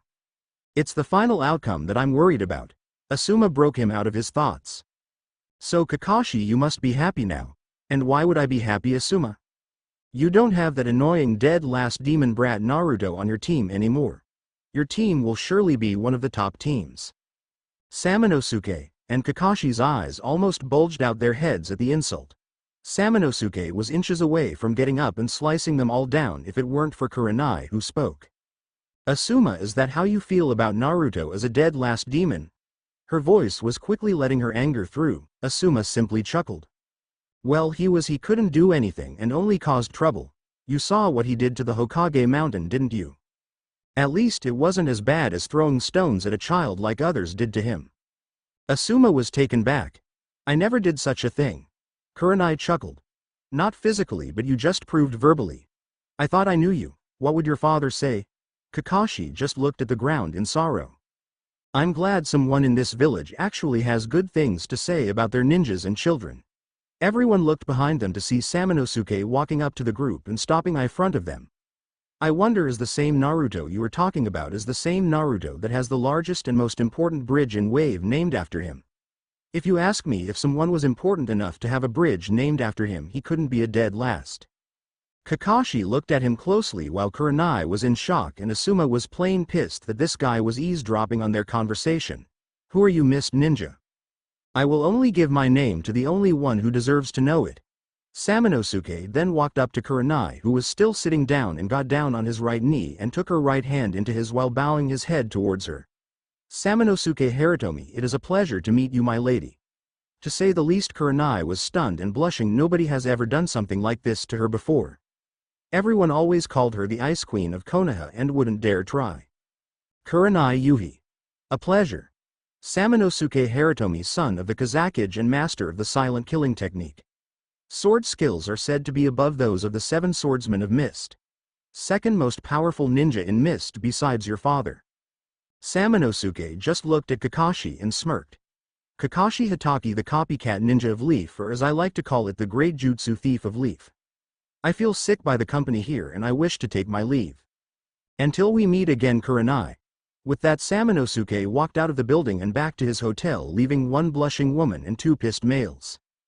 Back at the test, Naruto finished the test with ease and let Ino go into his mind and get the answers and give them to the other girls. Just as the 10th question was finished, the window busted open and a cloth was pinned to the floors and ceiling by Kunai that read Anko, the second examiner. The said female was in the middle of the banner with her fist pumped into the air. Before she spoke she gave a quick wink at Naruto. "Alright you maggots, I'm Anko, the second examiner, and after I'm done with you there will be less than half of you." At night in the Mist Ninja's hotel room, Samanosuke was watching TV and trying to keep Kin and Tayuya out of the bathroom because Naruto was in there taking a shower. A knock was heard at the door and Samanosuke quickly got up to answer it. When he opened it, he was pushed onto the floor right away and Anko entered the room and closed the door behind her. "Alright, where is he? Where is Naruto?" Both Kin and Tayuya immediately jumped in front of Anko and got in a defensive stance. "Nice try, bitch, but you're not going anywhere." Anko was stunned by Tayuya's language and chuckled. "I like you, kid, you got guts." Anko. Everyone turned to see Naruto in the doorway of the bathroom wearing an orange bathrobe in his demon form, glaring at the snake woman. Anko returned the glare and Kin and Tayuya got out of the way, seeing as Naruto knew who this was and was pissed and didn't want to get in the way. Naruto. The two walked towards each other until they were face to face. Suddenly the glares disappeared and the two were smiling and hugging each other. "It's been so long," he too separated and sighed. "I missed you the most, big sis." Everyone was confused, even Samanosuke, who was still on the floor looking up. Tayuya just rubbed her head slowly. "Why the fuck are we always out of the loop when a fucking new person arrives?" "I'll explain everything." Flashback: Naruto told his Mist team while they were walking to Leaf that he had to go to the bathroom out in the bushes and that he would catch up to them. Once he was in the clear and nobody was around, he bit his finger and performed the usual hand signs. In a poof of smoke, Nato was sitting in front of Naruto wagging his tails. "So what can I do for the almighty Lord of Demons?" Naruto stared at his friend. "What are you talking about? I'm not the Lord yet. Pops is still alive and will be for a long time." "Well, I'm just telling you what everyone else is telling me. The word is for demons and summons is that you're the new big shot. You already have a name for yourself." "I don't know if that's a good thing." "Well, yes and no. The demons now see you as a potential threat and want you out for good. But the other lords know who you are and got your back." "The other lords? Most of them are either dead or are contained with Inhumans." "Yeah, but the ones who aren't contacted the containers and told them to watch out for you." "Whatever, I don't have time for that. I need you to deliver this note to Anko and tell her it's from me." Nato was now really waging his tails. "If I do a good job, do you think she will rub my ears?" Naruto's sweat dropped. "Get your mind out of the gutter and deliver the letter, please." End of flashback. Anko was sitting on the couch the whole time, nodding her head at the story and glaring out the window. "I knew that perverted fox was up to something. Whenever I rub his ears, he looks into my jacket." She then looked at the two girls. Kin was looking at her sheepish while Tayuya was about to jump her and rip out her throat. She turned to Naruto and smiled at him. "So little bro, are these your girlfriends?" Naruto rubbed the back of his head. "Well, two of them, too? Well, there's also Ino-chan." Anko was shocked. "You're dating 3 girls at once?" Naruto only nodded and Anko jumped out of the chair and hugged her proclaimed little brother. "I'm so proud of you." Kin coughed and got their attention. "I thought Naruto was an orphan, so how are you his sister?" "I'm not his blood sister. Me and him are the same, shunned by this village and hated. Him because he had a demon in him and me because I was the student to Orochimaru." At hearing this, both girls growled. "Naruto told me about you too and where you came from. You must know how it feels." "So me and the squirt here stuck by each other. I would train him and he would keep me company." Anko then turned to Naruto. "You told me that Kyuubi was freed and is your new father, so where is he?" "Oh, him and the old bags are somewhere." Scene cut to the hot springs. Jiraiya was in front of the fence, peeking through a hole into the girl's hot spring, writing down on a notepad while giggling like a schoolgirl. "This is so good. I'll make a fortune with this new research." Crack, crack. Jiraiya then looked around in front of him to see where the noise was coming from. "What the hell is that cracking noise? I hope the wall isn't breaking." Suddenly he paled, knowing where it was coming from. Slowly he turned around to meet his doom. Behind him were both Shizune and Tsunade cracking their knuckles and glaring at Jiraiya with fire in their eyes. Jiraiya quickly dropped his notepad and covered his face. Not the face. Not the face. The four beautiful women that were in the hot spring suddenly heard some sort of pounding and the screaming of what sounded like a little girl. The first woman gasped. "Oh Kami, what was that?" "It was nothing. Don't worry about it." All four women turned back towards the spring to see the Kyuubi in his human form in the water leaning his back up against the rock with the water just below his abs. All the women giggled and went back to snuggling up against or washing the Kyuubi. "You're right Bikuyu, it's probably nothing." Kyuubi simply sighed and smiled. "The only thing that would make this perfect is if I could see them kicking his ass." Back at the hotel room, Naruto quickly shook his head and went back to the conversation. "I don't know where they are, but the real problem is what's at hand." The group decided to explain everything to Anko, who didn't seem that surprised. The Hokage had a feeling that Orochimaru was planning an attack during the Chunin exam, we just didn't know it would be this large and out of hand. Naruto looked at the ground serious. "I'm not going to let it get out of hand. Tomorrow I am going to kill Orochimaru in the Forest of Death and stop this war before it starts, then I will kill Orlocks, and after that I will kill each and every member of the Anuban. Staring with 5. "But how do you know Orochimaru will be in the Forest of Death?" Naruto looked up at Anko. "He's after Sasuke, it's obvious he's the last of his clan, which is the strongest clan in the history of Konoha. He's the most likely to be a target." Anko got up and headed for the door. "All right, then after you kill him." She suddenly stopped and turned around to face Naruto and smile. "You'll take me out for some dango your treat." Naruto simply smiled back and nodded.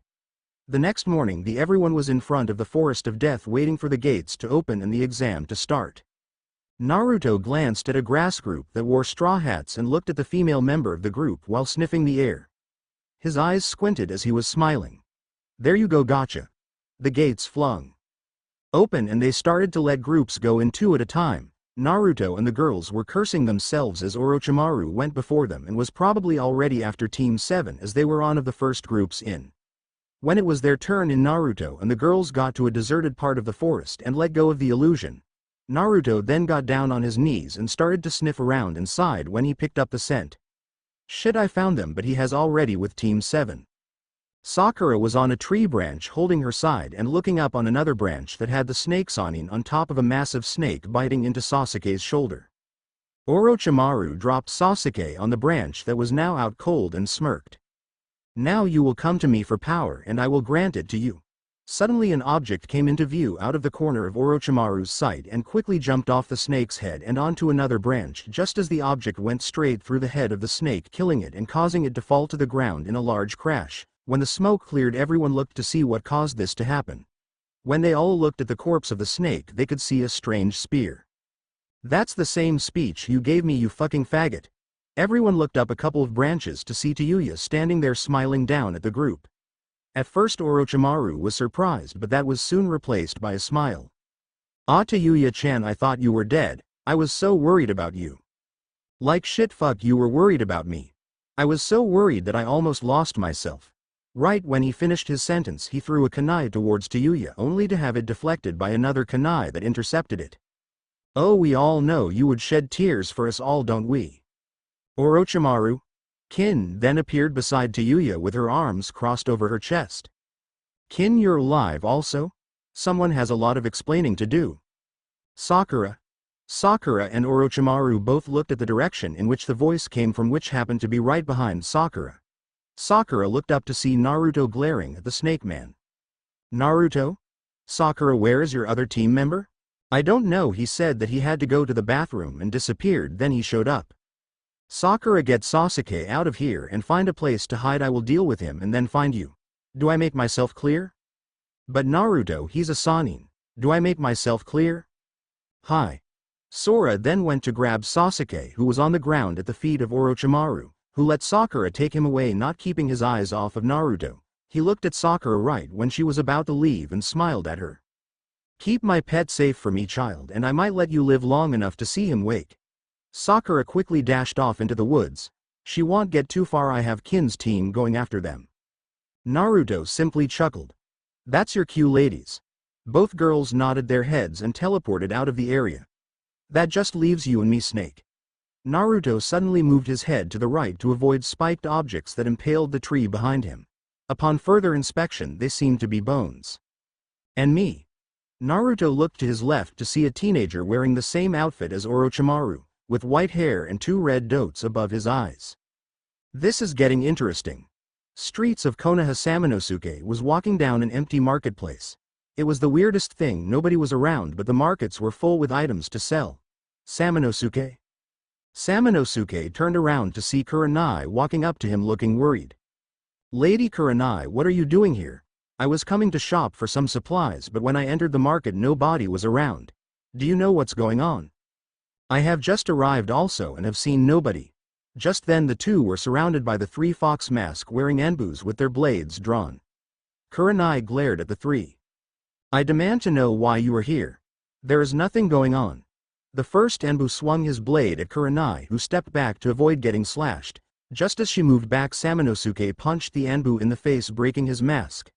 The man was your average leaf ninja until his eyes flashed red. You pathetic humans are getting in our master's way and must be destroyed. His voice was deep and demonic and sounded as if 2 people were talking at the same time. Most likely the demon and the human. Samanosuke took out his blade and jabbed it into the ground. Great, looks like I'm bug control. Sorry, but I have to split this into 2 chapters as it's getting too long. But I will finish it by tomorrow, I promise you. The Pain in the Forest PT2. Okay, here's the next part. The Pain in the Forest PT2. Naruto looked at his 2 opponents and smiled. Orochimaru was the first to act and decided to attack him with taijutsu first. While the 2 were fighting, the Snake Man couldn't help but make small talk with our hero. Kukuku, Naruto-kun, do you really think that you can beat both me and Kimimaro, even if you are a demon vessel?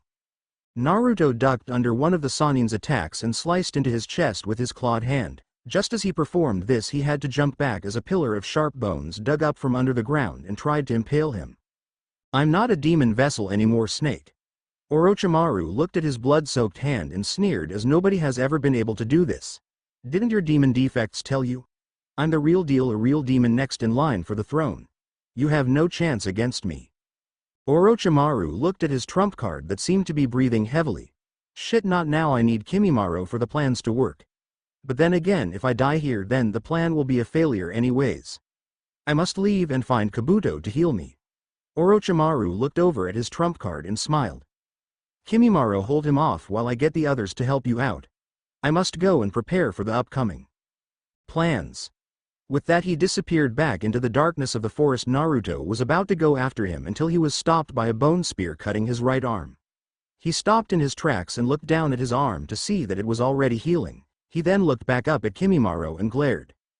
I will not let you pass, you shall die here. You do know that your master just abandoned you, right? Fury then took over the Bone Child. Orochimaru would never abandon me. He then charged into battle against Naruto.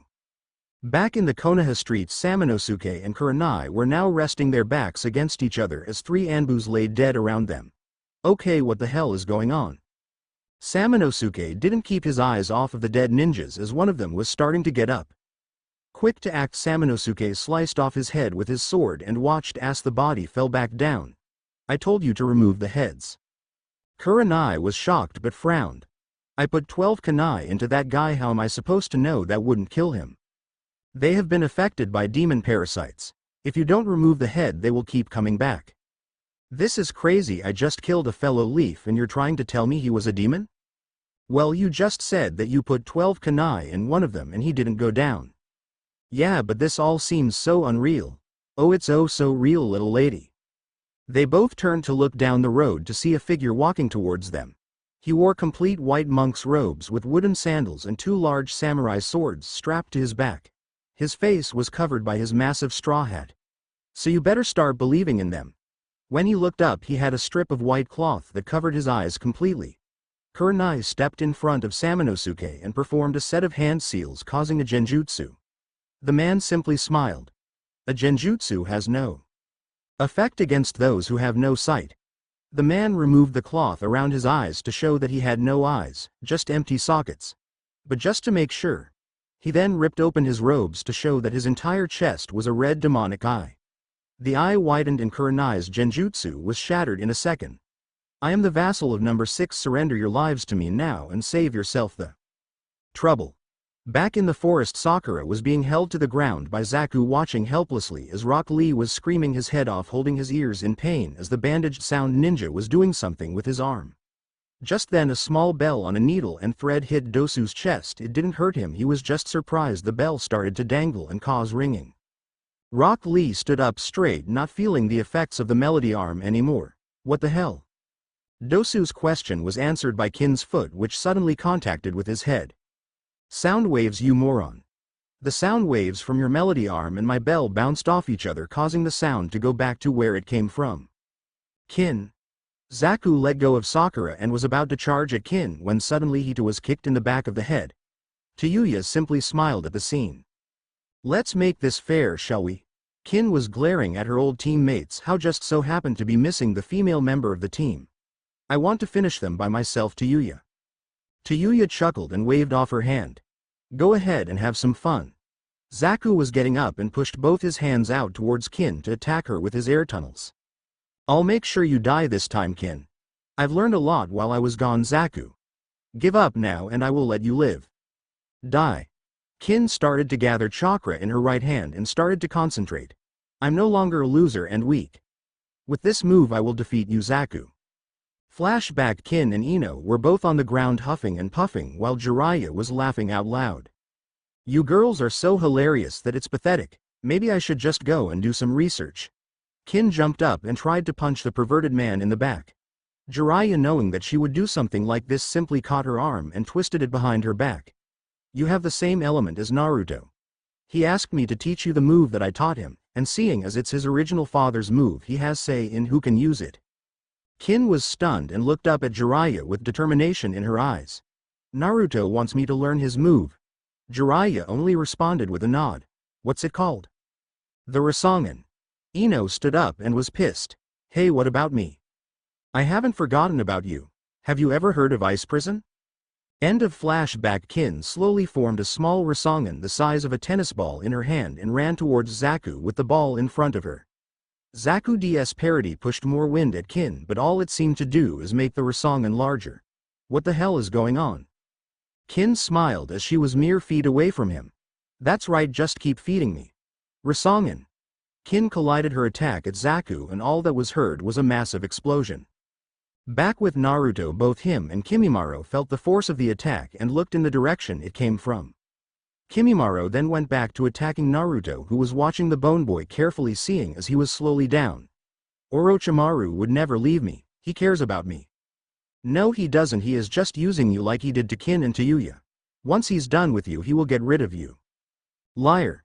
Kimimaro then suddenly fell on his knees and started to cough up blood. Not now, not here. Naruto slowly walked up to him. It's the disease, isn't it? Kimimaro was shocked. How do you know? I can smell it. You don't have much longer until it completely kills you. Orochimaru will. Will what cure you? He can't, there is no known human cure for what you have. And if there was, he would just steal your body after you were cured, he is just using you as a tool. Naruto could see that he was thinking over everything carefully. But I can change that. Naruto quickly formed some seals. Sleep touches jutsu. Naruto's palm contacted with Kimimaro's forehead, knocking him out cold. Naruto walked up and stood above the sleeping figure of Kimimaro and rolled up his sleeves. I better remind myself to thank Granny for the medical training. Kin rubbed the back of her head while she slowly got up from the ground. She looked at her right hand to see full of cuts and bleeding. Shit, that was too much power. She then looked across from her to see how Zaku was doing. To her joy, she saw what the full force of the Rasengan did to him. Zaku laid on the ground dead with his eyes rolled back and his tongue hanging out of his mouth. But what was really something was that his arms were blown completely off. All he now had were massively bleeding stumps. She smiled at Dosu, whose eyes were wide in horror. Still think that I was a weak woman, Dosu? I just killed Zaku with one move. Dosu was horrified and decided that running away would be the best option. He started to back up until he bumped into someone. Looking behind him, he saw the other member to their team.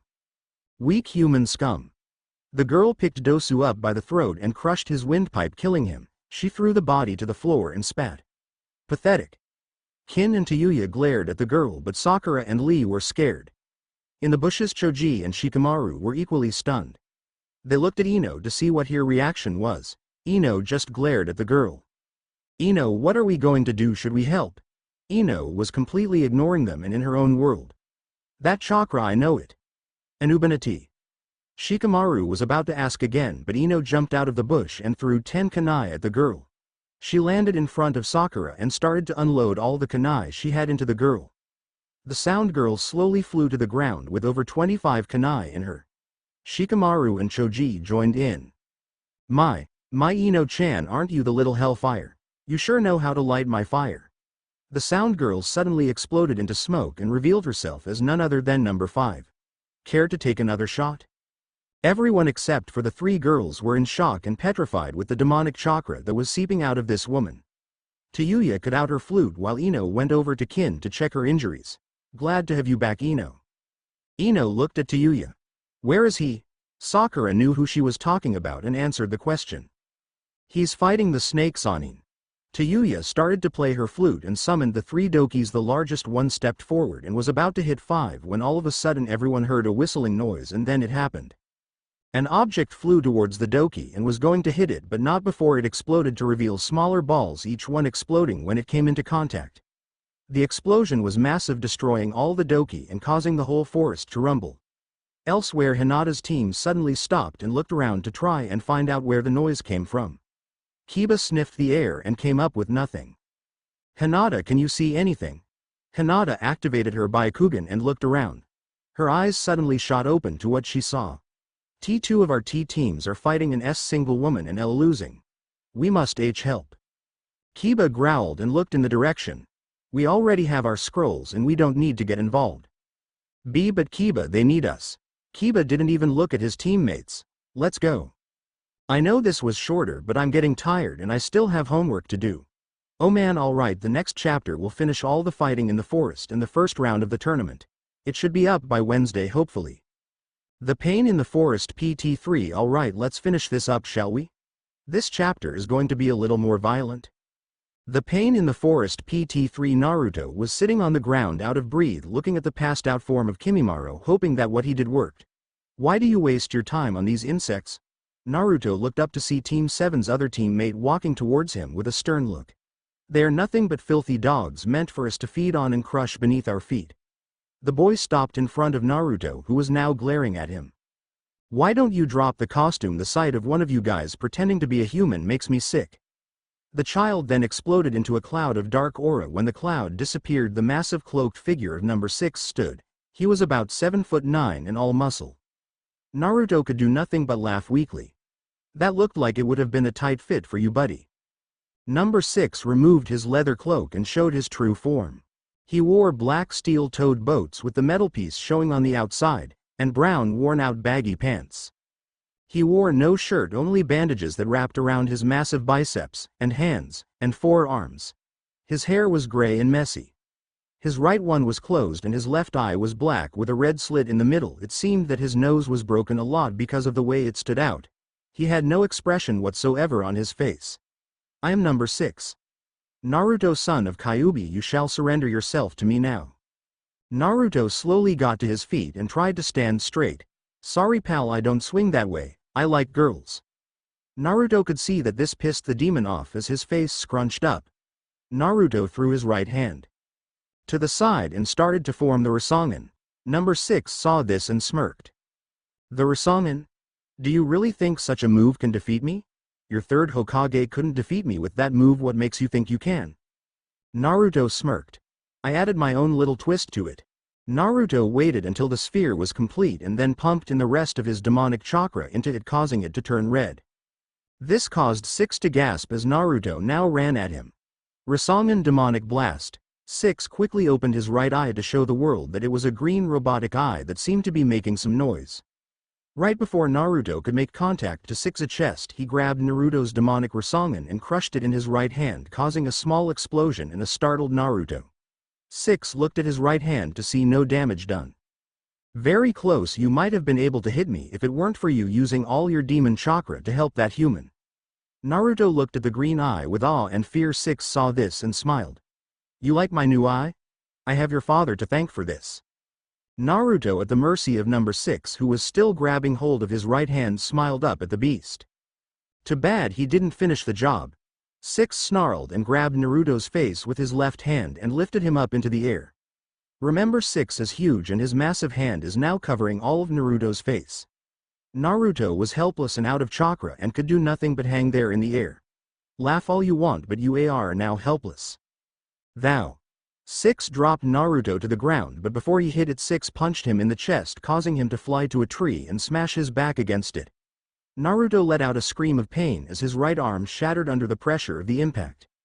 Naruto sat against the tree, his head low and blood coming from his mouth. He didn't even have the energy to look up at 6, who was closing in on him. 6 picked up his head by grabbing onto his hair and looked at him sternly. I should finish you off now, but that would be a waste of a good demon, which are so hard to find these days. Join us and destroy this pitiful world where humans walk freely. They're the weakest link and it's our turn to step up. Naruto looked at him slowly, unable to open his left eye. And never. IW will never join you. Never say never. What about your precious girlfriends? Will you let them die? Naruto's one eye shot open in shock.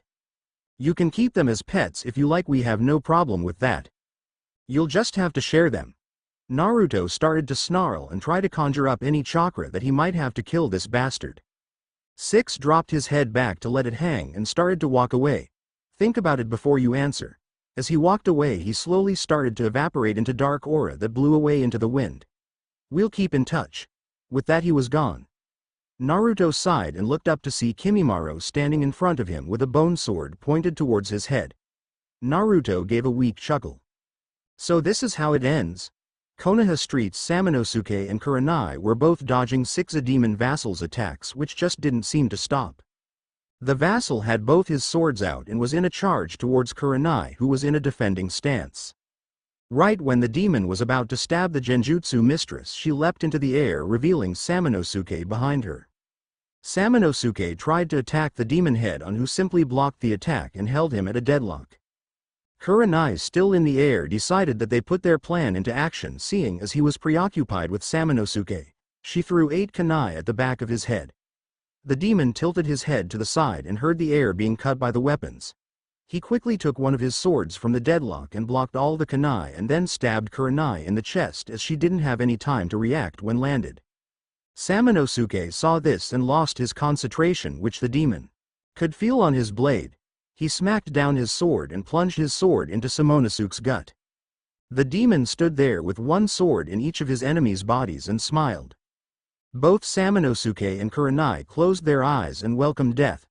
Kurenai then puffed into Samanosuke, who exploded into water just like the first Samanosuke in the demon's front, who also turned into water. The demon smiled and tilted his head to the left. Water clone jutsu and a henge mixed with a subtraction jutsu. Do you really think you can keep this up? My eye can tell your every move 10 seconds before you can make it. Hopeless as I can see into the future. Kurenai and Samanosuke were hiding behind one of the fruit carts, and Kurenai was starting to get nervous. All of my genjutsu is useless, how do we fight him? Samanosuke thought about it for a while and then smiled and whispered in Kurenai's ear. Slowly she nodded her head in understanding. Where are you piggies? Come out and face death. He then sighed and opened his shirt to reveal the eye. Why'd I even ask? Suddenly Samanosuke jumped from out of the cart and swung his sword at the demon, who moved his head back to avoid the slash. Unluckily for Samanosuke, the blade slammed into wall and was stuck. The demon slashed at Samanosuke, who jumped back, leaving his sword in the wall. Shit, now what?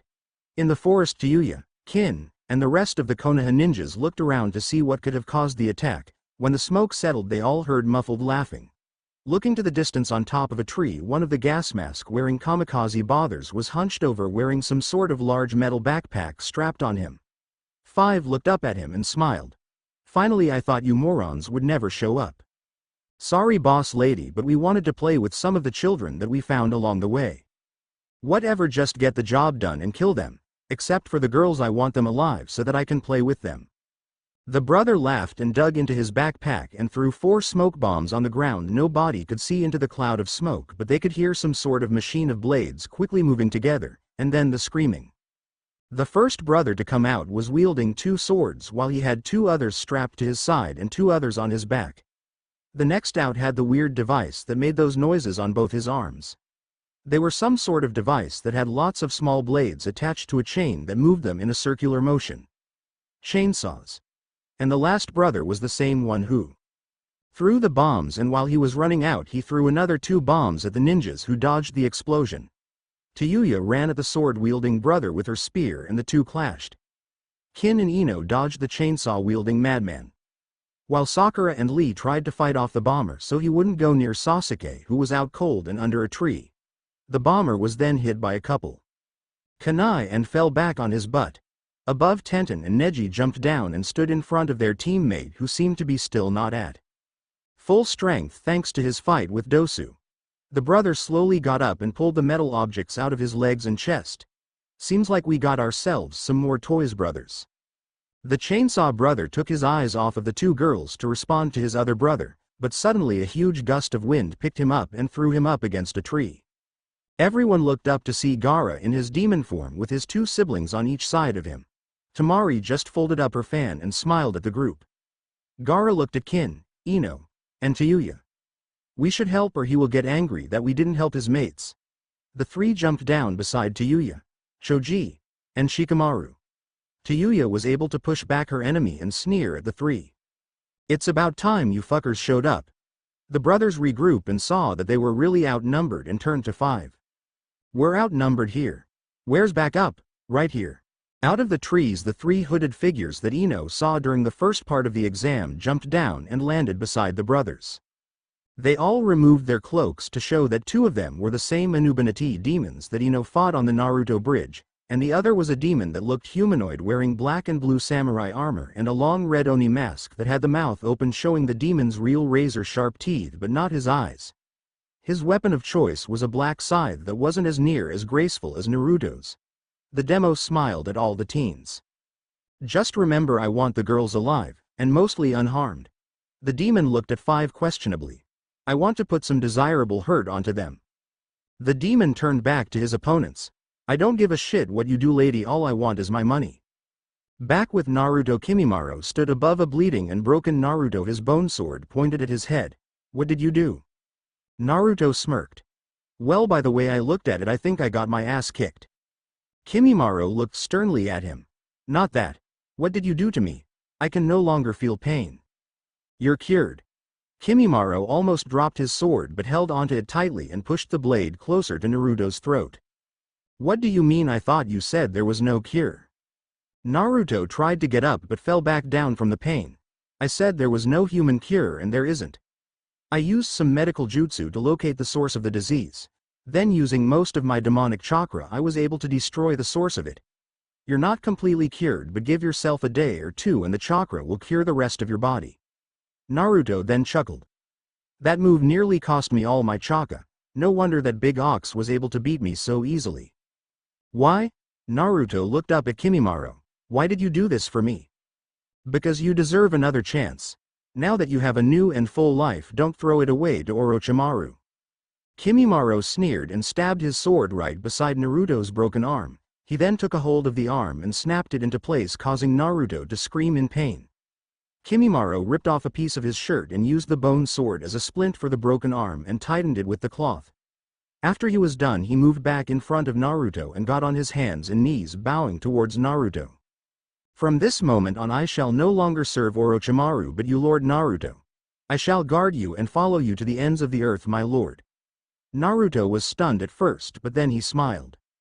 Thanks, but right now all I need is a little sleep, and my demon healing should cure my arm and restore my chakra. Give me 3 hours, please. Kimimaro stood up and saluted Naruto. I shall watch over you until you are healed, master.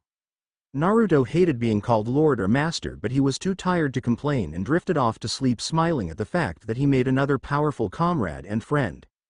Back in the market, Samanosuke and Kurenai couldn't keep up with this guy. Every move they made, he would just counter it. They needed to get rid of that damn eye, but they couldn't get near it. That was until another player came into the field. The demon was about to slash downwards, when suddenly he stopped and dropped one of his blades and felt his chest. He screamed as his demon eye was sliced open and bleeding. The demon started to panic. Both ninjas were on the ground looking up at the demon while he was rambling, confused. This can't be happening, but it can't be a genjutsu either, as I can't be affected. What did you do? The demon rose his blade and slashed downwards. Samanosuke pulled Kurenai into a hug and protected her with his back, getting the slash instead of her. The demon then let out a gasp and slowly felt his chest to see that his other sword was stabbed into it. Kurenai picked up the sword and plunged it into the demon's gut right after he slashed Samanosuke, giving Hai no time to counter. The demon dropped his own sword and staggered back. I am impossible, why you only human. With those last words the demon fell backwards on the ground dead. Kurenai quickly dropped the sword and checked Samanosuke out. Samanosuke, are you okay? Just peachy. Samanosuke groaned. Kurenai moved him over to see that the slash wasn't that deep at all. She looked above them to see Samanosuke's sword that was in the wall and smirked. The demon slashed downwards and cut into Samanosuke, but not before clashing his blade against Samanosuke's, causing the blade to veer off and only slightly cut him. I knew you humans could beat him. The two stood up, Kurenai placing Samanosuke's arm around her shoulder to support him up. They turned to see Kyuubi in his human form, smiling and wearing his ninja gear. Kurenai was confused, but Samanosuke simply chuckled. You should be proud of yourselves. He was a B-ranked demon. And humans should only be able to kill D-ranked, maybe even C, but I did have to help you and get rid of that pesky demon eye. Kyuubi then showed his right clawed hand that was all bloody. Samanosuke gave a hand gesture. My thanks goes towards you, O Lord Kyuubi. Kurenai's eyes shot open at the name and dropped Samanosuke to the floor and got out her last kunai and charged at him with death in her eyes. I'll kill you, demon. Kyuubi simply grabbed onto her wrist and pulled it behind her back, pining her back against his chest, and smelled her. You may speak brave words, but your body reeks of fear. And he then sniffed her again and quickly let go. Plus it's your time of the year. Kurenai was fuming. What does that have to do with anything? Kyuubi smiled. It's my mating season. At hearing these words, Kurenai paled and started to back away slowly. Kyuubi saw this and smiled cheerfully. Don't worry, we demon lords can control our urges. You have nothing to fear. Kurenai still kept a fair distance away from the demon lord as he walked up to Samanosuke and healed his back completely. Kurenai was shocked and didn't know what to do. What could she do? This was Kyuubi, the most powerful demon lord of all.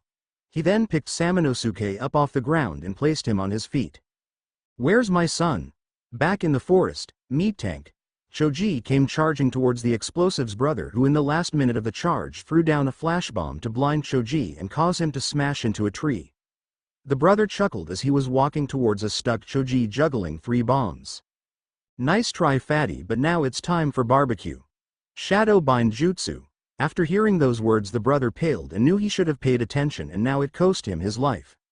Tayuya, I got him. Tayuya looked over at Shikamaru and ran towards him while performing hand signs. She skidded to a stop beside the shadow user. Fireball jutsu. Tayuya unleashed 4 balls from her mouth and hit the brother. Not only did it burn him badly, but it set his bombs in his hands on fire. Fire in the hole. Tenten, who was near that brother, heard the call but had no time to react, and she was close enough that the explosion would hit her also. Shikamaru released the bind on the brother and teleported out of there along with Tayuya and Choji. The brother knew he had no time to even throw the bombs away and just looked at the spot where the leaf ninjas were and groaned. Oh fuck. The explosion was loud and messy as the brother's body parts and innards were blown everywhere. Tenten, not being able to feel anything, believed that she was dead. That was until she opened her eyes to see that she was being hugged from behind by Gaara and having his sand shield up. Gaara released his hug from Tenten but kept his shield up. Are you okay? Tenten blushed and nodded her head. Yes, thank you. What's your name? I am Gaara of the desert, the one-tailed demon lord. D-demon? Yes, demon. Gaara then did something that only happened once during a blue moon. He smiled. But I'm a good guy. What is your name? Tenten blushed even more and answered his question. Tenten. What the hell is going on? I thought I liked Neji. But then again, Neji didn't come and save me. Actually, I haven't even seen Neji since the battle got out of hand. I got to sort this out later. She was then brought out of her thoughts as Gaara bowed to her. I would wish to continue this conversation, but I must go and spill the blood of my enemies. The shield dropped and Gaara ran off back into battle with his sand following him in the air. Tenten, after hearing that remark, sweat dropped. Are you sure you're a good guy? 5 looked at the remains of the once brother and licked her lips at all the blood. And it's already cooked. She started to make her way towards her meal when she was stopped by an attack. Garuga. A vertical tornado flew towards her and hit her in the side. The attack caused her to stagger back a bit, but other than that it had no effect. She looked up to see who attacked her, and standing in front of her was a grinning Kiba. Sorry lady, when you mess with one of us leaf ninjas you mess with all of us. Just then Shino and Hinata appeared beside him in a fight stance. 5 looked at Hinata and licked her lips while moving towards her. She suddenly stopped when she heard a ringing and took out a clock from between her cleavage. Kiba was drooling while she looked at it and pouted. It looks like my time is up here. I want all you pretty little girls to stay alive for me now. With that said, she blew a kiss and disappeared into black smoke. Hinata, not wasting any time, went over to help her cousin Neji, who was fighting the chainsaw brother. Neji smiled as the brother brought both of his chainsaws down towards Neji. 8 trigram palms heavenly spin. The spin caused the brother's saws to repel off and knock him on the ground. Neji looked up behind the brother to see Hinata ready to attack. The two nod to each other and begun the attack right when the brother got up. Hinata smiled as she went into combat with her cousin. This is for you, Naruto-kun. You believed in me, and I will show the world the strength I obtained by working with you. You were never a dead last, and I could only hope you could see me now. The brother looked at the two Hyugas charging at him but had no time to react. What the fuck is going on here? The two shouted and begun their attack, Neji hitting him in the front and Hinata in the back. 8 trigrams 64 palms technique, 2 palms, 4 palms, 8 palms, 16 palms, 32 palms, 64 palms. The two jumped back and watched as the brother looked into the air. The glass eyepieces for his gas mask were broken and bleeding. He had no energy to stand and fell backwards. As he hit the ground, he saw that his right chainsaw hand was coming towards his face, but he couldn't stop it. Hinata quickly turned away, but Neji watched as the brother was getting his face hacked up by the chainsaw. His blood spattered everywhere, and eventually the saws stopped moving, having one dug into the mon's face and the other in the ground. Neji turned to his cousin and looked at her. Hinata tried to look Neji in the eyes without looking at the brother's body. You're not as weak as your father said you were. Hinata simply smiled. I was never weak. The rest of the Hyugas were weak not to notice my power. Naruto told me that. With that, Hinata turned and went back to fighting, leaving a smiling Neji. The two Anubanati ninjas were easily taken out by Kiba and Shino, leaving only the Oni demon and the last brother. The brother moved back after attacking Ino and Sakura, only to miss. He looked around and found both his brothers dead. Well, the first brother, he had to look around for his pieces. His breathing became quicker and anger was taking over. You killed my brothers. He then calmed himself down and looked at his options. This job isn't worth this. I got to get out of here. The man then threw a smoke bomb on the ground and made his escape. The Oni saw this and sneered. Cowardly humans, stay and fight. Tayuya saw her chance and threw her spear at the demon. Tamari now. Tamari took out her fan and blew a massive gust of wind, causing the spear to increase its speed tenfold. The demon was hit by the spear in the gut and flew towards a tree where he was pinned. Everyone came together and looked at the dead man. Tenten decided that now was as good as any time to speak. All right, what the hell is going on here? Shikamaru stepped up and rubbed the back of his head. I too would like to know. Demons are so troublesome, and who are you people? The question was towards the Sand siblings, Tayuya and Kin. Ino stepped forward and pushed the lazy ninja out of the way. Shut the hell up, Shikamaru. She then turned to Gaara, who nodded his head towards her for respect. Where's Naruto? Is he alright? All the rookie 9 except for Sakura and Team Guy gasped, as Team Guy didn't know who Naruto was. We don't know where he is, but we saw the one called Orochimaru running away. Tamari continued the explanation. He was bleeding really badly, so I think Naruto was able to hurt him. Kin looked at the small group worried. Do you think one of the sins engaged Naruto? Tayuya was glaring at the ground. Let's hope not. But if that fucker Orochi gay fag is still alive, that causes problems. Do you think Naruto is alright? They all turned back to Sakura, who was starting to get worried. Kin just looked at her in disgust. Like you would care. He may have forgiven you, Sakura, but I sure as hell haven't. Ha ha ha. Everyone turned back towards the Oni, who was looking at them. He slowly walked forward, letting the spear pass the rest of his body until he was standing before them. Nice try, kiddies, but you can't kill what isn't alive. He then looked around. It seems I'm all by myself now. Looks like I need to call for some reinforcements. The demon then sat down cross-legged on the ground and got into a meditation stance while chanting some sort of demonic language over and over again. The ground began to shake and the ninja teens all decided to get into a tight defensive circle. Ino looked on the ground all around them and paled. You have got to be shitting me. In the ground a skeletal hand came to the surface. Soon a whole skeletal figure of a leaf Junin stood in front of them, his vest and clothing old and ripped thanks to the decay of time and soil. The undead creature roared as more and more bodies started to rise from the ground. Soon undead ninjas from all types of villages stood around them. Please tell me this is a genjutsu? Both Hinata and Neji used their Byakugan and almost paled. I'm sorry Ino-chan, but this is real. Rumbling was heard and out from behind the demon came the massive snake that Tayuya killed and roared. The snake curled up around the demon to defend it, while the demon continued his chanting. They don't call this the forest of death for nothing, kiddies. The zombies then lunged at the group, who were easily knocking them back, seeing as most of them couldn't even stand straight. Gaara used a sand coffin on 3 of the creatures and crushed them into dust. While Konkuro was using his puppet to cut some up, Gaara turned to Kin and smiled.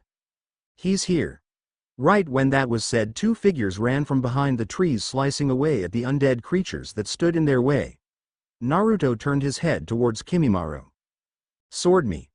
Kimimaro quickly made a bone sword and threw it towards Naruto, who caught it with ease.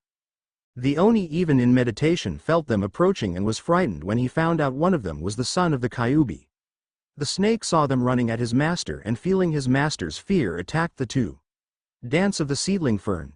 A small forest of bones bursted from the ground and impaled the snake, keeping it in place. Naruto then jumped into the air and sliced the snake's head clean off. The girls saw their man make quick work of the snake and cheered for him, but stopped when they saw him run right past the still meditating and defenseless Oni and towards a tree. The Oni quickly got out of his meditation and picked up his scythe and chased after Naruto, causing the undead creatures to return dead and fall to the ground. Naruto smiled as he was about to plunge the blade into a shadow that was on the tree. Found you. Naruto stabbed the shadow, which caused the Oni demon to stop in his tracks just centimeters away from Naruto. Silence went throughout the whole forest as suddenly the shadow began to take the form of a man with green eyes. He was still a shadow, but now he moved his torso from out of the tree, seeing as the rest of his body was stabbed into it still. The shadow chuckled. How did you know it was me? The fake demon or doll started to hold its head in pain while it was suddenly engulfed in flames. The doll stopped moving and turned into stone.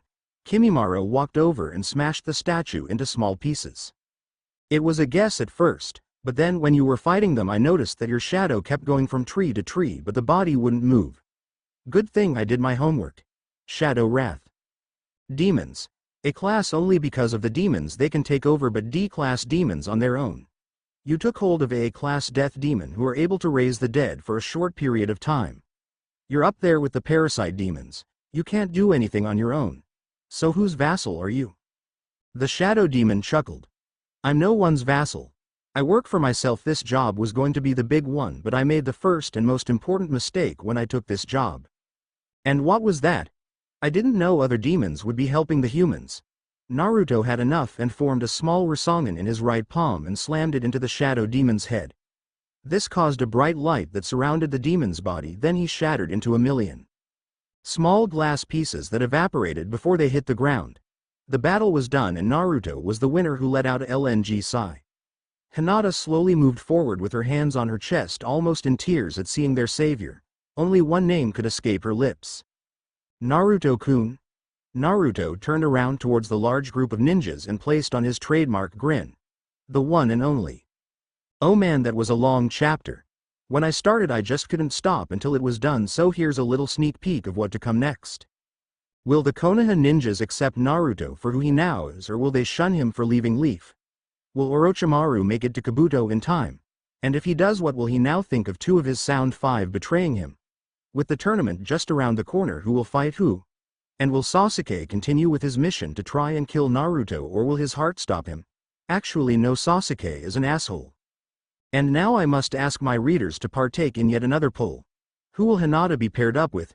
It can be anybody you want, even Naruto, but I will not have Neji. I am totally against that pair in every way and hate incest. I will stop the voting when the next chapter is up, which will most likely be Sunday, as this one came out early. Round 1 fight. I know I said that the chapter would be up Sunday, but I had a little computer problem and I'm sorry. I also have tallied up the votes for the Hinata pair, and the winner is, drumroll, she is added into the harem with the other girls. Now I know some of you didn't want this, but majority wins. And don't worry, Hinata won't suddenly just pop into the scene with the other girls, it will take a while. I already have in my mind how she is going to join, but it won't happen until after the Ninja World War, which is like 3 more chapters away. Then the war itself I think will be 3 or 4. And I just want to answer some questions again for you guys. 1. Ryasanki. Jiraiya didn't say that he was going to teach the move to Ino, he just asked her if she has heard of it. The reason why I did this is because Jiraiya is going to teach her a similar move. And don't worry, your English is great in my books. 2. Angel of Chaos. I really like where you're going, and I think I will go with your idea about Kin and her fighting gloves. I will add it on to her new clothing when they all change into different clothes in the 3-year leap. Thanks about the Kabuto idea, but I already have something special planned for him. Thanks again, and keep the good ideas coming. Dragon and Sword Master. I know what you mean about the whole only those girls thing, but I do have a plan to go around that. Now remember when I said in the first couple of chapters that Ino already knew Hinata liked Naruto and would stay close to him? I plan to use this, but I don't want to spoil it and give away all the surprises. Round 1 fight. Naruto turned around to face all his friends with his trademark grin on. The one and only. Before anyone could say anything, Hinata flung her body at Naruto and hugged him for her dear life while sobbing. "It thought you left us." Naruto was surprised at first but smiled as he placed his hand on her head. "I couldn't leave you here with your family all by yourself, could I?" Hinata looked up at Naruto's face and smiled at him, not one bit surprised by his new look. This couldn't be said about the rest of the Leaf rookies who stepped forward in fight positions except for Sakura. Kiba growled at Naruto. He pointed his hand at Hinata and yelled, "Hinata, get away from him, he's a demon. And on top of that, he's a traitor to this village and us all." Hinata looked up at Naruto again for one last time and smiled at him. This surprised him because she let go and began to walk back to the others. He looked down at the ground in sorrow, thinking that she too was going to turn her back on him. But his doubts were soon laid to rest when Hinata stepped in front of Naruto and placed both her arms stretched out to protect him. "My place is here beside him and in front of you, Kiba-kun. I won't let you go near Naruto-kun." Everyone was speechless as her voice was filled with confidence and pride, plus she didn't stutter once. Ino looked at the scene and smiled. She still loves him. Kin and Tayuya looked at Ino concerned. "What the fuck are you talking about?" Before I even really met Naruto, Hinata over there was his shadow, always watching over him and talking to him when no one else would. She's been in love with him ever since. Kin looked at the strong-willed female and sighed. "Are the feelings mutual?" "To tell you the honest truth, I think they are. But Hinata comes from the second strongest and greatest clan in all of Leaf, the Hyugas, and she is the next in line for head of the clan. So her parents would never let the heir to the clan stay with a commoner?" Ino looked at Kin and gave a weak smile and nodded. "We'll have to talk with her about this later." She then became serious and looked at the fight that was about to start. "But right now we have bigger problems." Kiba jumped over Hinata and was about to swing his fist at Naruto, who just stood there and waited for the blow. Out of nowhere, Kiba was smacked out of the air and pinned to the ground by Sand and a pissed demon Gaara, who was growling at him. "Make another move against my friend and I shall slowly peel your flesh and savor the taste." Just then Shino pulled out a kunai and placed it against Gaara's neck. No soon after he did that, did Kimimaro appear behind him with a bone blade to his back. After that, all hell broke loose as all the Leaf ninjas took on others in a death stance free for all. "Stop this shit right now." Everybody stopped and looked at a very pissed off and demonic Naruto. Kimimaro and Gaara quickly stood up and moved away from their opponents, Kimimaro bowing as he moved back. "Why are we fighting each other, and who the hell said I'm a traitor?" Kiba snorted while he stood up. "You abandoned us dead last." Ino glared at the dog boy. "More like you all abandoned him. What the hell does that mean? And what the hell is with your clothes and eyes?" Naruto was about to answer when another voice entered the group. Fight me, Naruto. Everyone turned and looked to see Sasuke up and running towards Naruto with his Sharingan activated along with his curse seal. Naruto shook his head towards everyone, telling them that he would deal with this. Fight me, you dead last dobe. Naruto dodged all his strikes and moves easily, amazing the leaf ninjas and pissing off Sasuke. Are you afraid to fight me, demon shit? That last one hit a nerve as Naruto dodged Sasuke's punch and gave him a quick chop to the back of his neck, knocking him out. Naruto, expecting Sakura to run to his side, looked at her, but she just slowly walked over to him and checked his pulse. He's alive, but he drained all his chakra. Naruto was stunned at this new and clearly improved Sakura and smiled. The bastard just needs a nap. Now Kiba was even more hyped up to what was going on. Okay, now what the fuck just happened there? Tayuya walked over to the fallen Uchiha, passing Kiba. Shut the fuck up. Shit, you're a loud fucker, aren't ya? Tayuya looked at the curse seal and snorted. Well, this explains why he attacked you. That pedophile placed a level 1 curse seal on him. That's the reason why he attacked. Naruto simply smirked. That, and he's a major douchebag. I couldn't have said it any better myself. Out of the blue, Kyuubi, Kurenai, and Samanosuke appeared and stood in front of everybody. Kyuubi looked at Naruto questionably. Why are you so low on chakra, Naruto? Kimimaro, hearing this, went and stood in front of Naruto with a bone sword in his indefensive mode. I'm sorry, father, but I used all of my demonic chakra to cure my new friend Kimimaro. Kimimaro, upon hearing Naruto call him father, stepped back beside the demon prince and crossed his arms. Is he this friend of yours? Naruto nodded at his father and Kyuubi nodded his head in response. It would seem you have your very first vassal, with no emotion at all. Kimimaro spoke. I shall serve him until my death. Kyuubi smiled. Let's hope that doesn't happen. He turned back to his son and saw Hinata almost hiding behind him. Little Hinata, is that you? Hinata came out into the open and bowed at the strange man. You have grown into a beautiful young woman, and I see you're still infatuated with my son. Hinata blushed and looked at the ground. Who the fuck are you? Gaara slammed Kiba against the tree and pinned him there with his sand. That has been happening a lot to him lately. Gaara walked up to the scared ninja and smirked. Pathetic human. How dare you speak to a demon lord in such a manner? Gaara then dropped him when he saw Kyuubi laughing and telling him to drop Kiba with a hand gesture. Naruto growled at him, letting everybody know he was pissed.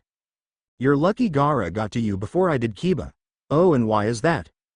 Because if it were me, I would have already ripped out your windpipe for that insult to my father, even if he told me to drop you.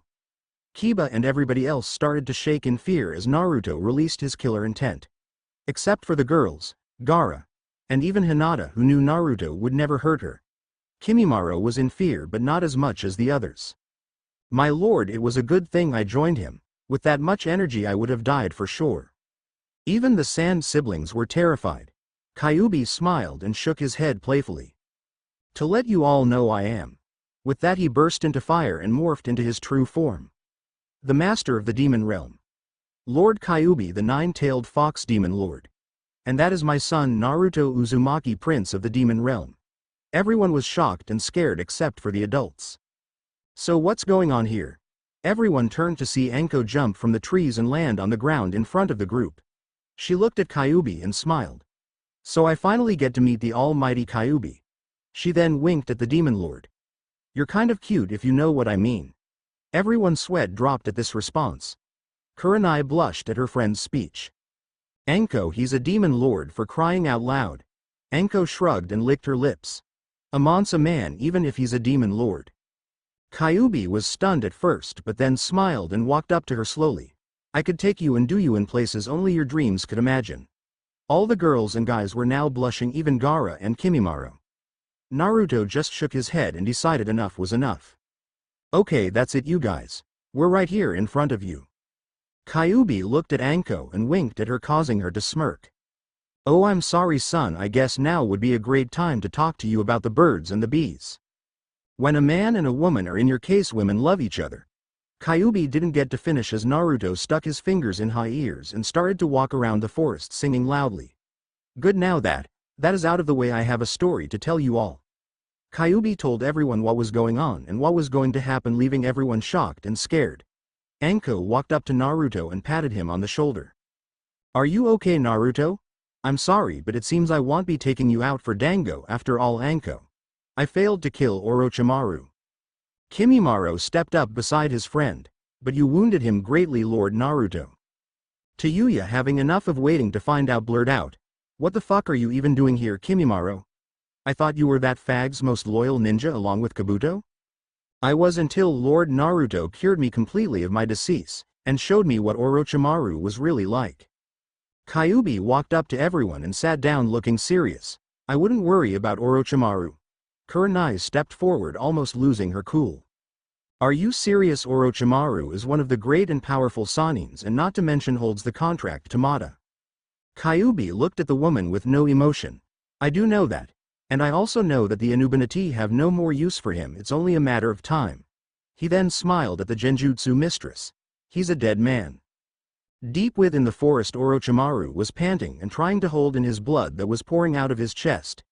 He used a jutsu to slow down the bleeding, but he was losing time quickly. Hope was fading. Just when hope was lost, he found Kabuto and his team. Kabuto, come here. Kabuto, hearing his name, looked in the direction and saw Orochimaru about to pass out on the floor. Kabuto jumped down from the tree and held his master up. Kabuto, I need you to heal me now. Master, what happened? It was that damn demon child Naruto. He killed Kimimaro, but I got away. Heal me now. Kabuto was about to until he looked into the darkness of the forest and listened. What are you waiting for? Heal me before I die. Kabuto adjusted his glasses and began to pump chakra into his master's chest. Yes, my lord. Once the healing was done, the snake Sanin stood up and checked himself. That was too close. I will have to be more careful. I will use Naruto to get rid of the Anubanati for me, seeing as I'm not strong enough at the moment. But if I had the Uchiha body. Kabuto moved his glasses up again. Then you would be one step closer. Yes. I must go now. Kabuto, you and your team proceed with the plan. Kabuto bowed and ordered his team to finish the test. Orochimaru left shortly after. Kabuto waited until his chakra signature was completely out of sight, then he smiled. I don't know why you wanted me to assure him. I mean, right there you heard him break the pact. Out of the shadows, number 3 showed up smiling like an idiot. Yeah, but we still need him. He fills the prince up with rage, and that is useful. Want that change your plans? Only to the better, and with him out of the way, Sound will need a new and more powerful cage, if you know what I mean.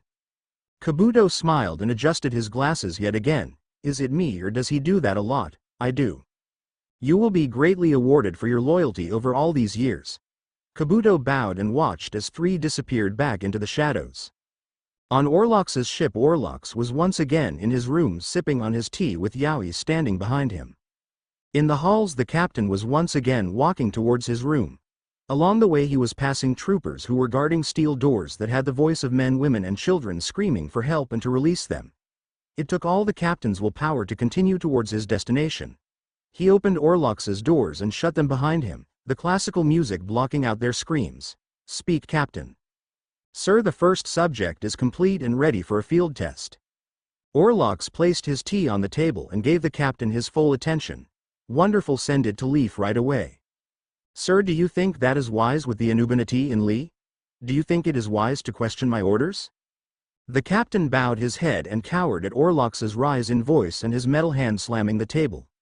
No, my lord, it's just that the subject isn't 100% stable. Then this would be the perfect time to test our new super soldier. But I see your point, you want us to make sure it's completely safe. The captain nodded. Good, then send him out right away. What better way to see what is wrong with him if he were in a real fight? Of course, my lord. Oh, and captain, it's time. Send half of the subjects to the ritual spot. We will keep the other half here until I see fit and send them to the other labs so they can be upgraded. The captain bowed and left the room. While walking down the halls, 2 troopers joined him. How long are we going to do this? It's only a matter of time before he puts those parasites into the rest of us. The captain stopped and looked around to make sure nobody was around. Get as many other men as possible and we will see what we can do. And the prisoners? Half of them are being shipped out as we speak, but we can try and save the others before they are turned into monsters as well. The troopers saluted the captain and walked off. Back with Naruto, everyone was now at the front gates to the third part of the exam waiting. Naruto put his illusion back on and received the scroll they needed from Ino. Would had an extra one. Now everybody remember, you cannot tell anybody what happened here. You did not see me or Naruto, understand? Your world and lives depend on this. They all looked at the Kyuubi and nodded. The Demon Lord smiled and disappeared along with Anko, Kurenai, Kimimaro, and Samanosuke. They all entered the building to see that it was a massive fighting ring. Before they moved any further, Kiba placed a hand on Naruto's shoulder. Hey man, I'm sorry that I called you a traitor and everything else I've done to you. Naruto smiled. That's okay. He then glared at him through his mask. Just don't let it happen again, dog boy. Kiba quickly nodded his head in fear. Kakashi showed up and looked at Sasuke, who was knocked out and being carried by Sakura. Kakashi picked up the boy and looked him over, seeing that he was in a bad condition. Sakura, what happened to Sasuke? Naruto sneered. Your precious Sasuke got his ass handed to him. Kakashi's eye widened. That voice is different, but it is surely Naruto. Nobody else says stuff like that about Sasuke. Well, not in the open. What is your plan for being here, Naruto? He then started to look around. Where's your other teammate? Sakura was about to answer, but Naruto cut her off. Dead. Kakashi stared at Naruto and watched as Naruto and his team walked off towards the ring, closely followed by the Sand team.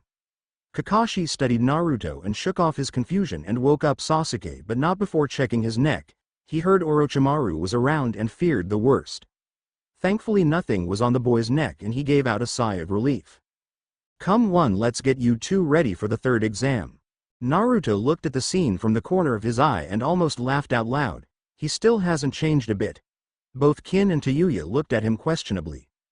What do you mean? Kakashi, he still favors Sasuke more than anything else.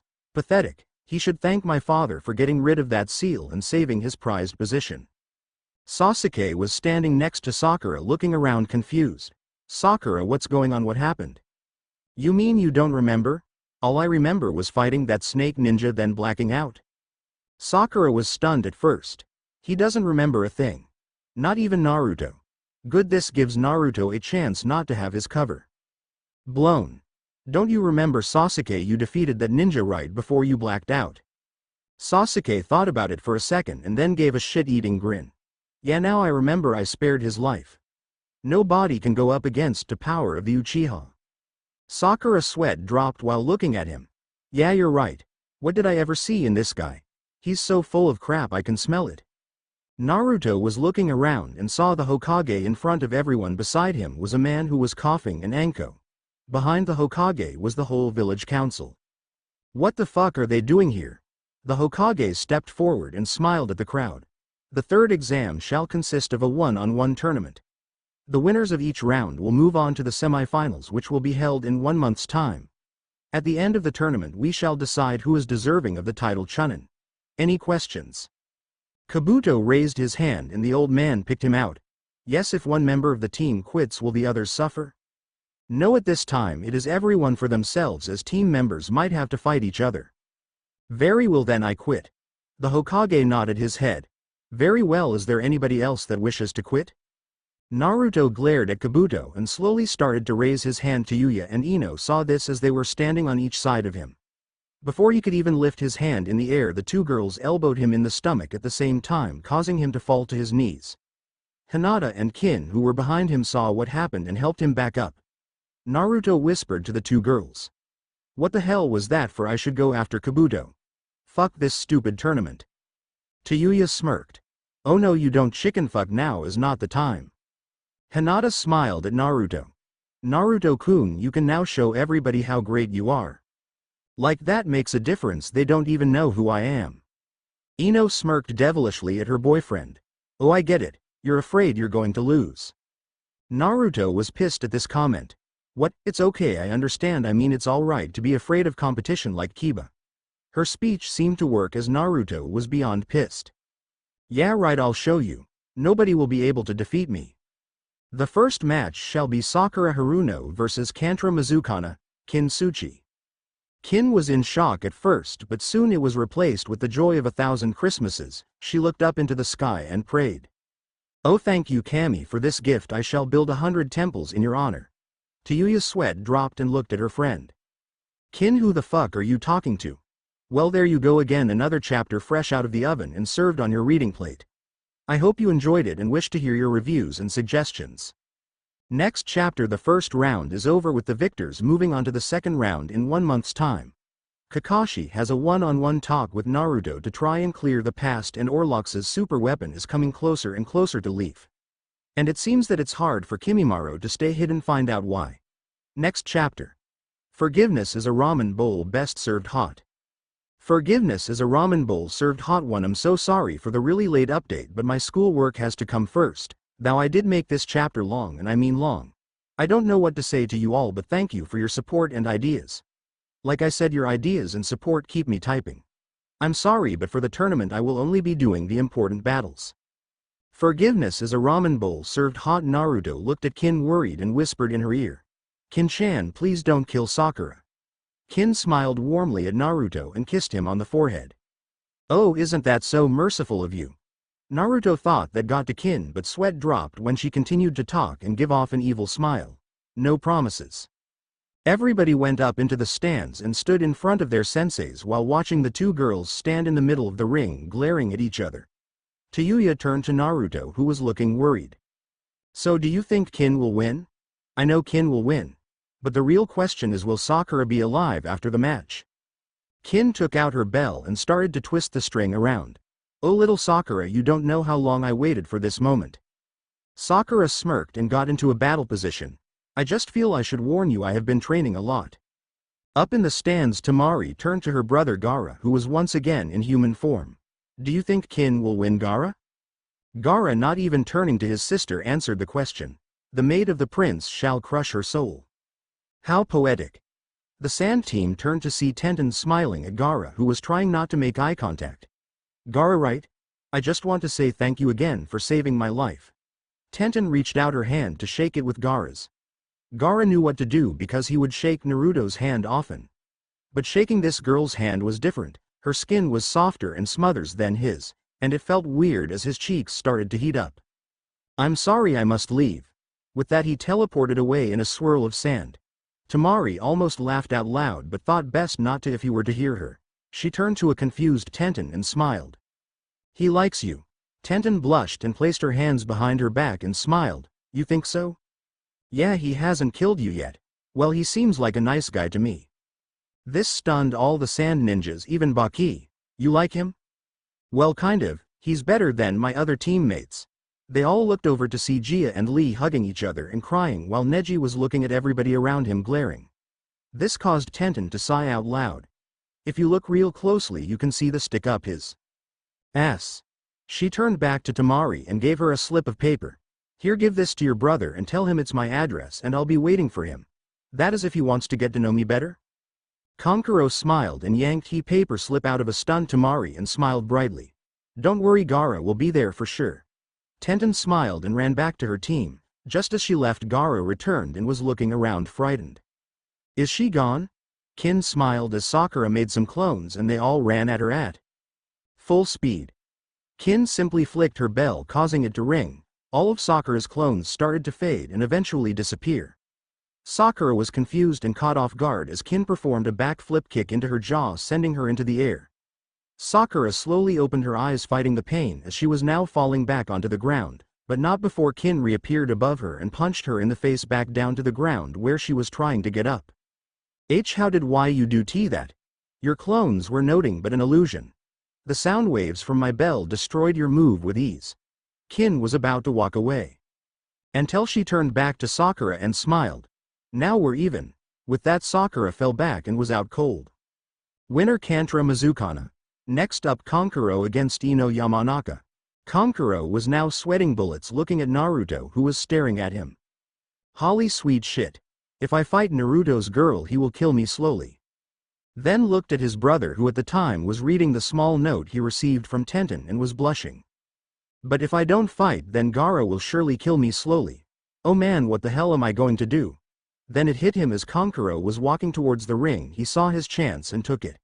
He passed a door and quickly slammed it against his arm, breaking it, causing the whole stadium to gasp in shock. Oh god, I just broke my arm trying to open this door. I need to go to the doctors. Baki, seeing what he did, smiled gently and appeared beside the puppet master and smirked while whispering. That was a very wise decision.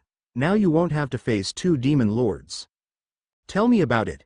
It was either this or die. I think I made the better choice. Baki turned to the Hokage.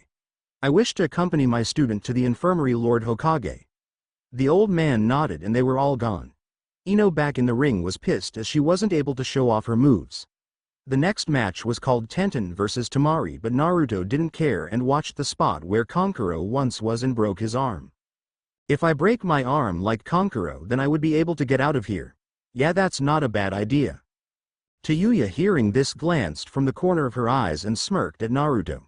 You're not planning on running off now, are you, my sexy little fox? Naruto's sweat dropped at the killer intent coming from the women and smiled. I would never dream of it, honey. Very good answer. Naruto turned to Samanosuke and motioned him to come closer so he could whisper in his ear. I haven't been able to smell Kabuto, Orochimaru, or any of the traitor's teammates. What does that mean? I don't know, but I think you should take Kimimaro and find out that as if he wants to. I don't want him to blow his cover this soon. Samanosuke nodded and looked at Kurenai before teleporting out of the building. Kurenai turned to her students and whispered something to Hinata before teleporting out of there also. Anko looked up to see her friend gone and turned to the Hokage, who saw everything. It seems that your brother is worried about something, Anko.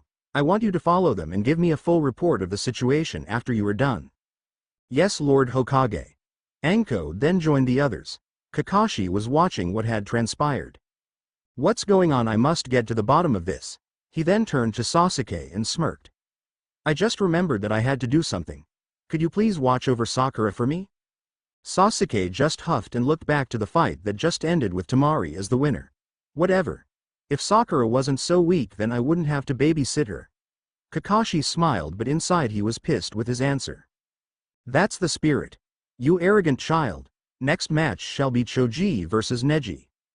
Samanosuke opened the door to the Mist's team hotel room and closed the door behind him. After both Kurenai and Anko had entered with him, they went into the main room to see Kimimaro meditating on the floor.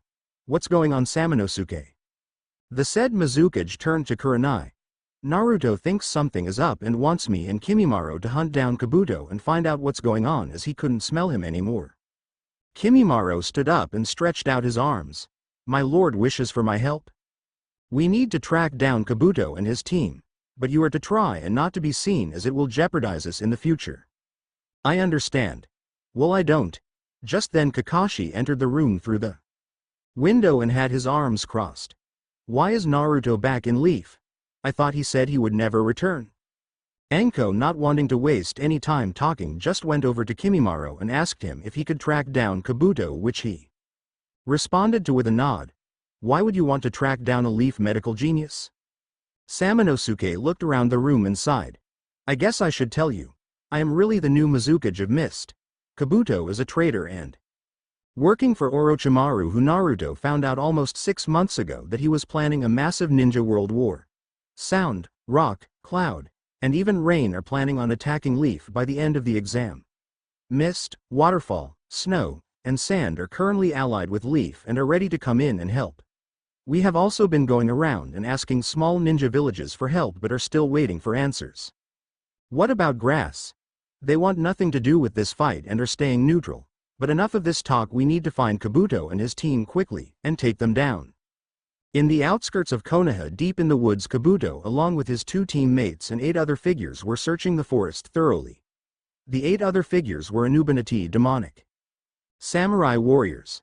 They all wore black baggy pants with white leg armor and wooden sandals.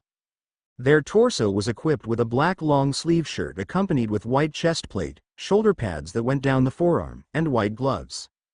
The head was equipped with your average black samurai helmet with a plain metal sheet for the face with no eye or mouth holes, but the golden design of the Anubanati eye in the middle of the mask.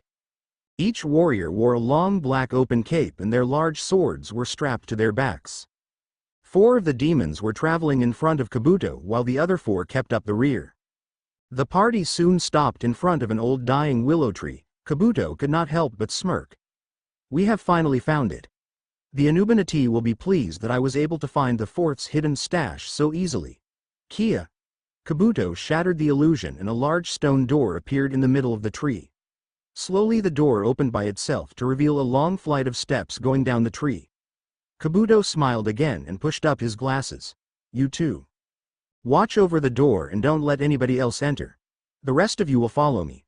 Two of the demons stood on each side of the door and waited as everyone else went down the stairs and let the door close behind them, causing the illusion to once again take place. Almost all the matches were complete with the exception of two. Kurado Muzaki versus Kiba Inuzuka. Kiba, seeing the smile behind Naruto's mask, gulped in fear as the two were now in the middle of the ring and getting ready to fight. Begin. Naruto simply disappeared from the ring, leaving everyone confused. You should have given up. Naruto's voice seemed to come from everywhere as a thick fog now covered the fighting area. Now prepare yourself, puppy. Kiba was starting to worry as neither him or Akumaru couldn't smell or sense him.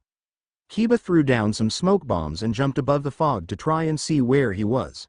What he saw above the fog scared him to no end. Above the fog in front of Kiba was Naruto hovering over it with his arms crossed. Kiba gasped and landed back down on the ground and growled. Face me, you coward. I'll rip out your heart. To the rest of the Aina, Kiba and his doggy companion were looking around, yelling out curses and looking for Naruto, who was right in front of the two, standing with his arms crossed, watching his prey caught in his genjutsu. Show yourself. Right here. Naruto shattered his illusion and was now holding Kiba in the air by his throat. He smirked and whispered in his ear. Give up now, it's not wise to piss off a fox when it's angry. Kiba waved his hands at the judge, telling him he gave up. Winner Kurado Muzaki. The finale match of the day shall now begin. Hinata Hyuga versus Sasuke Uchiha.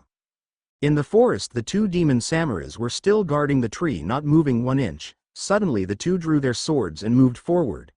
One was sliced in half by Samonosuke's blade that whizzed through the trees like a boomerang. The second was impaled in the head by a bone spike that busted from the ground. Both warriors turned to ash and fell to the ground. Kurenai, I sense a powerful genjutsu. Could you locate it and destroy it? The said woman looked at Kakashi and nodded her head. I'll try. She then went through a whole series of hand signs and yelled, Kia. The illusion then shattered to reveal the open stone door. The group all went in except for Kimimaro, who told them that he would stay outside and make sure nobody else got in or out. Inside, Kabuto and the group were walking down a hallway made of shelves of scrolls. The group reached the end of the hall to come to a large dome-like room that was filled with scrolls and ninja weapons. In the middle of the large room stood a small altar with a scroll on it protected by glass. Kabuto lifted the glass container and picked up the scroll. He opened it up to see that the scroll's paper was human flesh and the demonic writing on it was written in blood. The scroll was kept together by human bones, making it one evil scroll. This must be the scroll number 1 asked me to get. Kabuto then looked around the room to see the demon warriors spread around the room guarding it along with his teammates Yoroi and Masumi. To think that the 4th Hokage would leave such a treasure of information and tools away from the village in which he protected. One of the demons walked up to Kabuto and bowed. The guards outside were killed and 4 strong enemies are on their way. Orders? Kabuto thought for a second and then smirked. You will all act as diversions and let me escape with the scroll. Any questions, Masumi, Yoroi? Both teammates' eyes went red, then back to normal. Well, not Yoroi because you can't see his eyes, but you know what I'm talking about. And started to talk in a hollow demonic voice as if there were 2 people talking at once from the same body. We live to serve the Anuban. The scroll must reach number 1 at all costs. Back in the arena, Hinata and Sasuke were fighting vigorously. Both had their bloodlines activated and were neck and neck. Naruto could see that Hinata was starting to get tired from having her Byakugan activated for so long, had drained her of most of her chakra. Sasuke just smirked and was now dodging her gentle fist-style attacks with breeze, toying with her. I can't give up. I won't give up because Naruto believes in me. Sasuke smiled. I don't know what's more pathetic, you believing in the Dobi or him believing in you. Sasuke, I will defeat you for him. Sasuke pulled out a kunai while leaning back to avoid a hit in the face. Once he came back, he sliced into Hinata's stomach, causing her to back off, holding her gash and trying to keep the blood in. Sasuke smirked and jumped back a good distance and started to form his newly acquired skill. Soon the sounds of 1,000 chirping birds were heard, and in Sasuke's right hand a ball of electrical energy started to form. Soon gasps were heard throughout the whole crowd. Lee. What type of move is that? Gia. Kakashi, why did you teach him that move? Ino. Oh my god, he's trying to kill her. Sakura. What does he think he's doing? Hinata lifted her head to see the Uchiha running at her with the Chidori ready to plunge into her. I can't die now. Not before I could tell Naruto-kun how I really feel. The attack was stopped however when Naruto teleported in front of Sasuke and grabbed onto the Chidori with his right metal-clawed hand. The two glared at each other and Naruto forced him to slam the attack into the ground in front of the two, causing a massive explosion. Sasuke flew back and landed on his feet holding his right hand in pain as the explosion caused him some damage. He looked up to see the mist nin Naruto still protecting Hinata and standing, but his metal-clawed hand was completely destroyed and his whole arm was bleeding. Naruto quickly put his arm inside his cloak to hide his demon arm before anybody could see it, but to someone's pleasure they did see it. Teraki saw it and smiled to himself. So that's where you have been hiding. Sasuke walked forward towards a pissed Naruto. Who the hell are you, Mist Nin? I'm from the great Uchiha clan, how dare you stop my match? Naruto ignored him and turned his back on him to check if Hinata was okay. Don't you dare turn your back on me, coward. He was about to charge him when Hayate stepped in the middle and stopped this from going on any further. Sasuke Uchiha is the winner as Hinata Hyuga can no longer fight. As this was said, a medical team came and placed Hinata on a stretcher. Naruto held her hand with his left hand and squeezed it gently. He then placed the hand on her gash and had his glove stained by it. I will come and meet both you and Tayuya in the hospital when I'm done. Hinata returned with a smile and was off with the medics. Naruto's grin then turned into a frown as he turned and glared at Sasuke. Naruto walked up to him slowly and stood mere centimeters away from him, glaring down his throat. Sasuke found this amusing and decided to make things worse. You should have let me finish her off, and then our village would be less one more failure. Naruto just lifted his hand to Sasuke's chest and smeared Hinata's blood on his shirt. Her blood is now on you. And soon yours will be on mine. Sasuke was shocked at first but soon smiled and walked away. Now the matches for the semi-finals will be announced. Ino Yamanaka vs Neji Hyuga.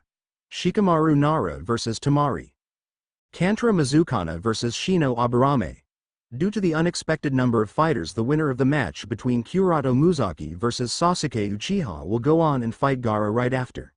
You will all have 1 month to prepare for the semi-finals and I suggest you all take it. The sound of clashing metal was heard throughout the whole secret scroll cave as the 4 ninjas were fighting off the demon warriors along with the 2 fake leaf nins that were clearly Junin level. Kabuto managed to make it to the stairs undetected as the leaf ninjas and the mist ninja were too busy fighting the demons. Kabuto made it out of the tree to find a pissed Kimimaro, arms crossed, waiting for him. Ah, Kimimaro, we thought you were dead. Good thing you're not. There are 4 enemy ninjas down those stairs. Kill them in the name of Orochimaru. Kabuto started to walk towards him, thinking that the bone ninja would just run down the stairs into battle at the mere mention of his master's name. No, Kabuto stopped in his tracks and glared at the young ninja. What did you say? I said no, I no longer serve Orochimaru, for I am the vassal of Lord Naruto, the next demon lord. But I can clearly see that you two do not serve Orochimaru. Kabuto smiled. Well then, how do you think you will defeat me? You have been out way too long without medical attention. You're too weak because of the disease to fight me. You are correct on that assumption, Kabuto, that if I were sick then I wouldn't be able to defeat you.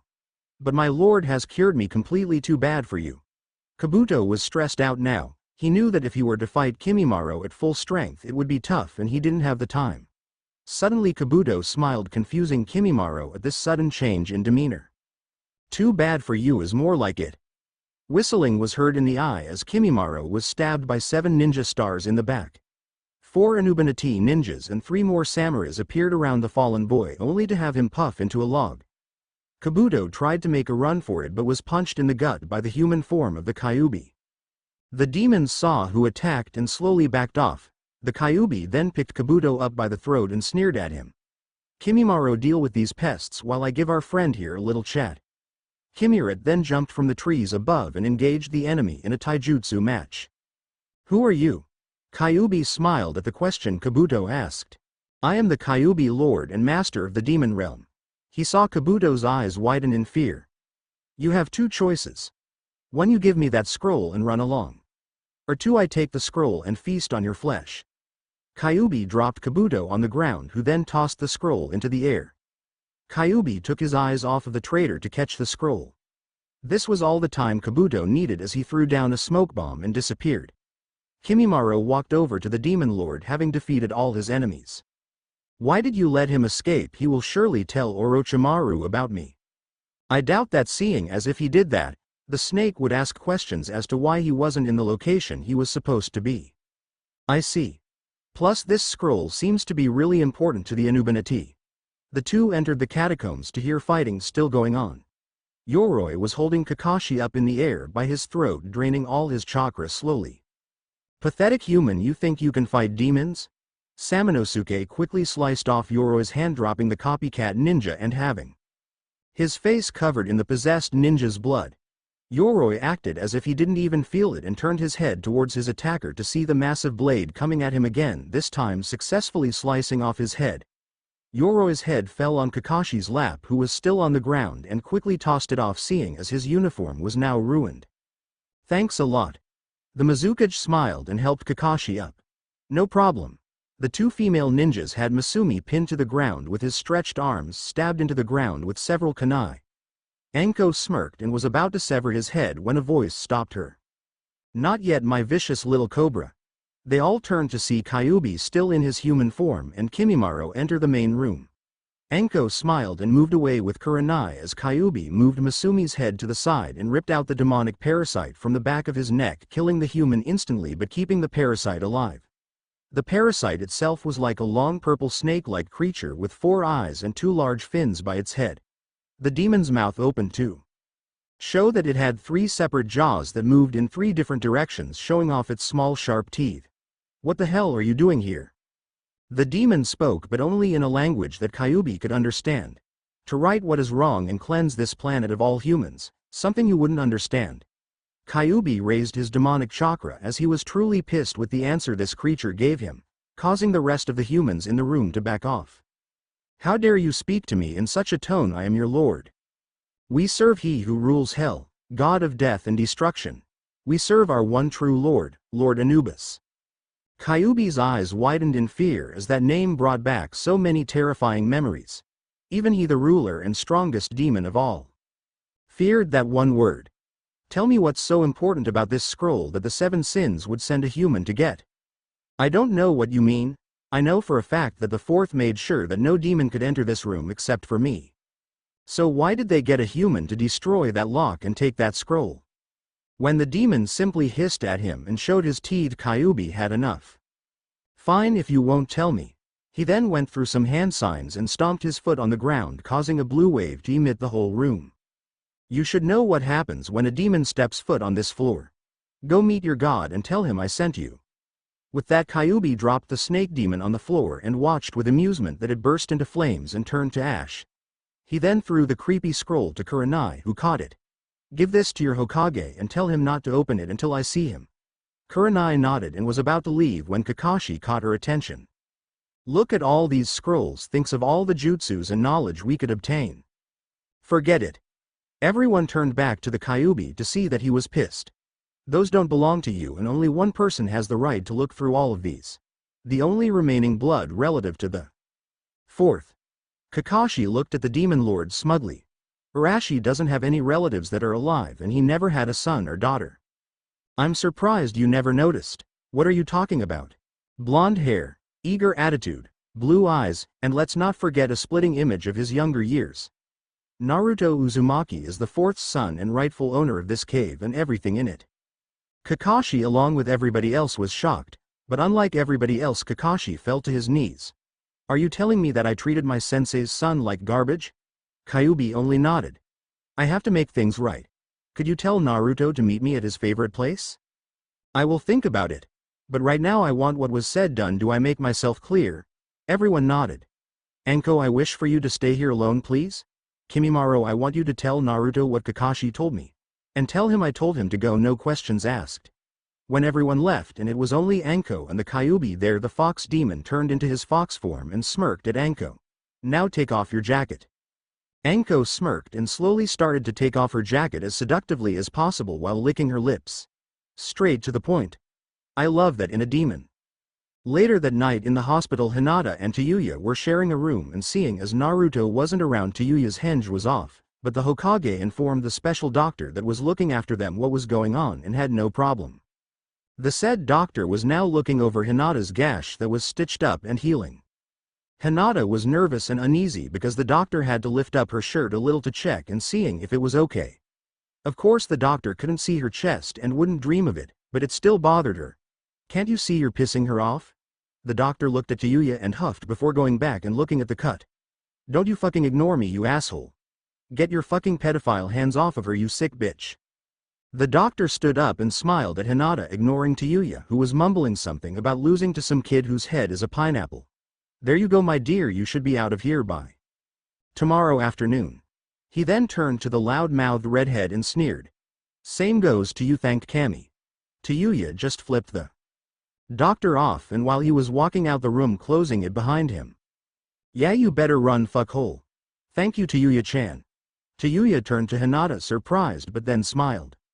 "No problem, we girls got to stick together when it comes to fucking pervs like that." Tayuya-chan.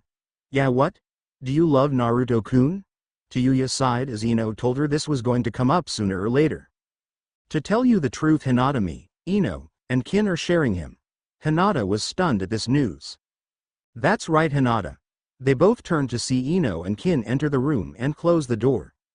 "Kyuubi told us that Naruto will become the new demon lord and that demon lords always have more than one wife." Hinata took this in and was now fiddling with her fingers. "Do you think that he would?" She never got to finish as Ino placed a hand on her shoulder and smiled down at her. "Hinata, I know for a fact that you love Naruto as much as we do. And I also know that he does in fact have feelings for you. But you need to remember that Naruto is a demon, and to be with him, Kyuubi is going to turn us three into half-demons also when the time comes. Would you give up everything to be with him forever, your wealth, your heritage, and family name? Would you leave your family for him and never look back? We don't have a problem with that, seeing as I would love to see my father's reaction when he sees me as a demon. And his most hated person's lover forever pleasing him." Ino started to look up at the ceiling, fantasying and blushing, while drool was coming down the side of her mouth and blood started to trickle down her nose. Kin saw this and shook her head, seeing as she would have to finish the talk because Ino was in no state of mind to continue locked in her dirty mind. What Ino was trying to say was that we thought it over carefully and decided that not only would we be with Naruto but each other. Do you understand? When she saw Hinata nod slowly and deep in thought while blushing, she continued. "You need time to think this over. When you come up with a decision, come and look for us so we could spend time together and get to know each other." Tayuya walked over and stood in front of Hinata, looking down at her. "But let me give you something to help you consider your choice." Without warning, Tayuya grabbed Hinata's head gently and kissed her full on the lips. Hinata's eyes bulged out of her head. At first she was too shocked to even move, but when Tayuya decided to up the pace by slipping her tongue into her mouth, Hinata was brought back to reality, feeling her mouth being explored by Tayuya's tongue. Hinata closed her eyes slowly and started to kiss back, the two women now wrestling with their tongues, deciding who the victor would be, were now lost in a bliss of passion. The two separated the kiss, slowly opening their eyes to see a string of saliva connecting to their mouths. Tayuya wiped the saliva off and smiled as Kin wrapped her arm around Tayuya's waist and pulled her closer and rested her head on the redhead's shoulder. "Just think it over." The two left the room, dragging Ino, who was still dreaming while of Naruto, while mumbling different positions. "Come on, Ino, we got to get back to the hotel. Naruto is having dinner with his old sensei, so we've got to cook."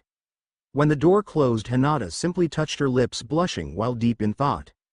Later that night at Naruto's favorite ramen stand, him and Kakashi were enjoying the food. Well, Kakashi was trying to enjoy it, but he couldn't as his wallet was starting to get smaller with each passing bowl. Naruto was up to his 25th bowl while Kakashi was still on his first. "Make the next one a pork one, old man." "Right away, sir." "My, you have quite the appetite, reminds me of another customer we used to have." Naruto simply grinned. He is still in his human transformed state, but he doesn't have his mask on, and with his new facial appearance and hair color, nobody's the wiser. "I wanted to say something about your father." Naruto's face faltered and he became serious. "I thought that this little get-together was to patch up our relationship. Don't ruin it by mentioning that asshole, please." Kakashi was pissed at the insult to his sensei. Don't you dare say that he was a great leader and sensei you should be proud? Don't you dare say that. He may have been a great leader but he was a shitty father to do what he did to me. Kakashi sighed and started to tap his chopsticks on the counter as Naruto's order came up. If I knew back then I would have adopted you. Naruto simply ate his food. What's done is done. All we need to do is change the future, not the past. Kakashi smiled and the two started to talk about what they had been doing since the split up. Naruto was starting to lighten up more in front of his old sensei and laugh at some of his jokes. Naruto pulled out a small wrapped package from his cloak and gave it to Kakashi. What's this? Open it up and see. Kakashi did what he was told and almost cried at the sight. He was now in the possession of the latest Icha Icha Paradise novel. That hasn't even been in stores yet and won't be for another 3 months. Jiraiya gave it to me and told me I needed to read it to help me in the future. You should have seen what Tsunade did to after he said that. Kakashi was speechless. Thank you. Naruto waved him off and started to talk about the 2 old bags and all the fights they get into. Kakashi thou wasn't paying attention and was feeling shitty now receiving a gift before he had to tell him bad news. Naruto? Naruto stopped talking and smiled at his old sensei. I said you don't have to worry about it, I wasn't going to read it anyway.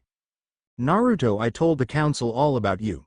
Naruto's smile disappeared from his face quickly and was replaced with rage. You just can't stop fucking me over, can you? Sorry again about the wait and for the short tournament fights. But I had to do that to get the scroll that Kabuto tried to steal inside the story. Believe me when I say that this scroll is one of the main points in this story and is really important. Next chapter we will get to see the girls have their day out. Kyuubi will explain a little about the scroll and Orlock's super soldier is going to stop in the land of the sea before heading to Leaf.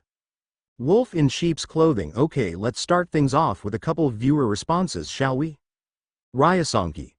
Don't worry, my friend Hinata will be in the harem but not till after the Ninja World War.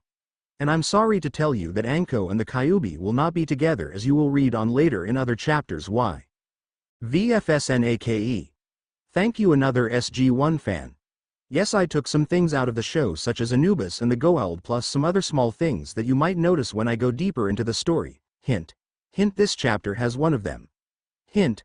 I'm glad you're so into my story. Sandiami 23. Alright, I like a challenge, let's see if I can answer your questions. 1. As you know, in the show Tayuya gets pretty pissed off very easily, causing her to have a great disadvantage. Tayuya couldn't use her flute as the council would see the sound attacks and start to ask questions as to why a sound girl was with Mist. She couldn't use her spear or any of her powerful jutsus because they would kill Shikamaru, and let's face it, Tayuya cannot be soft when it comes to her attacks or language. 2. Now it's true that Naruto's father did have a reason to use his son for the ritual.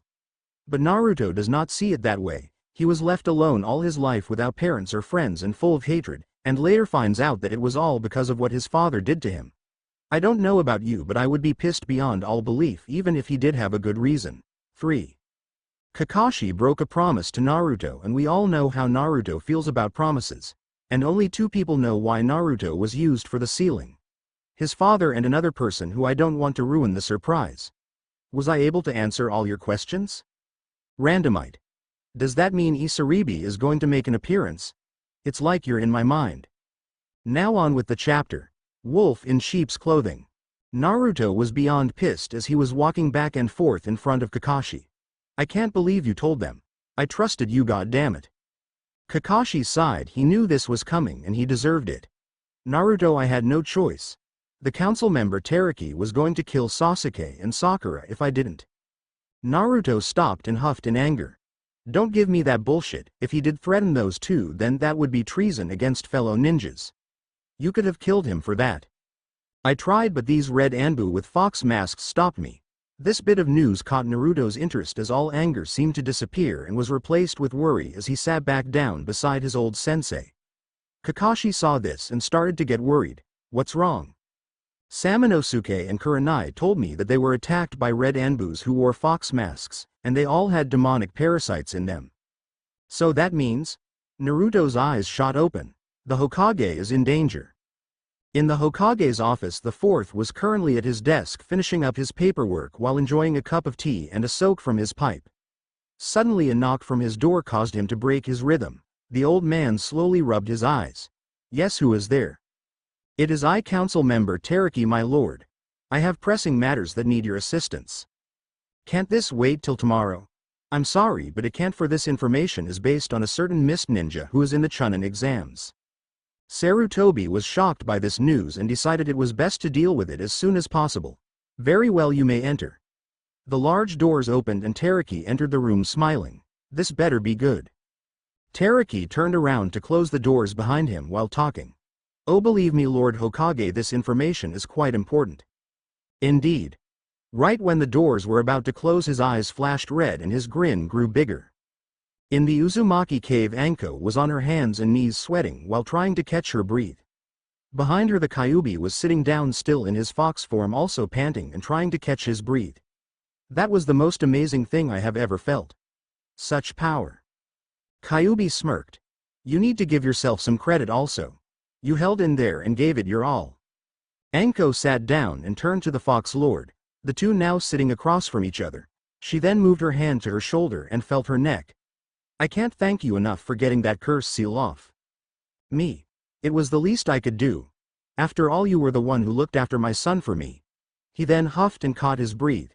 But it was a little harder than to Yuya's seal, as yours was on you way longer than hers. Plus I'm not at full strength. Anko smiled. If there's anything I could do for you, just say it. She then licked her lips. And I mean anything. Kyuubi smiled. There is one thing. His smile faded and a sad expression took its place. If anything happens to me, can you watch over him again? Anko was stunned. What do you mean? Just answer the question, please. Would you stay with him and watch over him for me? Yeah, I would. Anko stood up and put her coat back on. Even if you didn't ask me, I would. Someone needs to keep that little runt in place, and who better to do that than his sister? Thank you. Back at the Hokage Tower, Naruto ran into the office to see the Hokage standing above a dead Teraki. Old man, are you okay? Sarutobi smiled at the young demon and moved towards him. Teraki tried to kill me, but it seems that this old man still has some fight in him. Naruto was surprised when he hugged him. I'm glad you're back, my boy. Naruto then slowly closed his eyes and smiled at the fact of being close to his grandfather. Everything is going to be okay now. Naruto's eyes shot open as he felt a searing pain in his stomach. Naruto moved back to see that there was a dagger in his gut. The blade was red while the handle was white with a red jewel at the tip of the handle. Naruto walked backwards and fell to the floor, resting his back up against the wall. Naruto looked back up to his unofficial grandfather and looked at him with pleading eyes. Sarutobi was walking up to him slowly while smiling. It's all going to be okay. Now. The Hokage's eyes flashed red as the smile on his face grew larger. Outside the Hokage's office, Iruka was walking towards the said office, slowly thinking about his long friend Naruto. Suddenly Kakashi ran past him in a hurry. Hey, what's going on, Kakashi? Kakashi stopped and looked behind him at the academy instructor. There's no time to explain. Naruto said that the Hokage is in danger. That one word was all Iruka needed to hear as he joined the copycat ninja and ran to the office.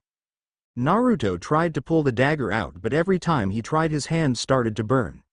The possessed Hokage laughed in his demonic voice.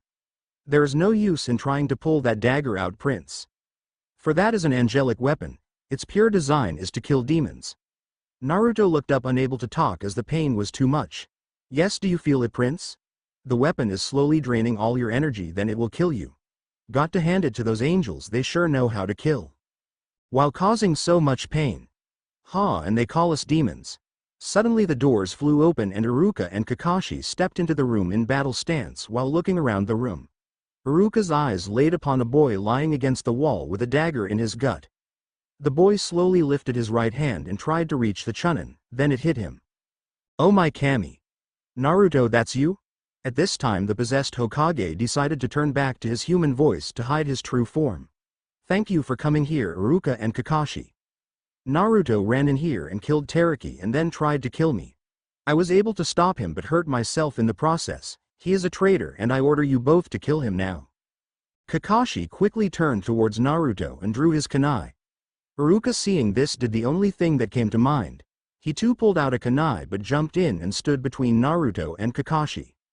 I will kill you, Kakashi, if you try and touch Naruto.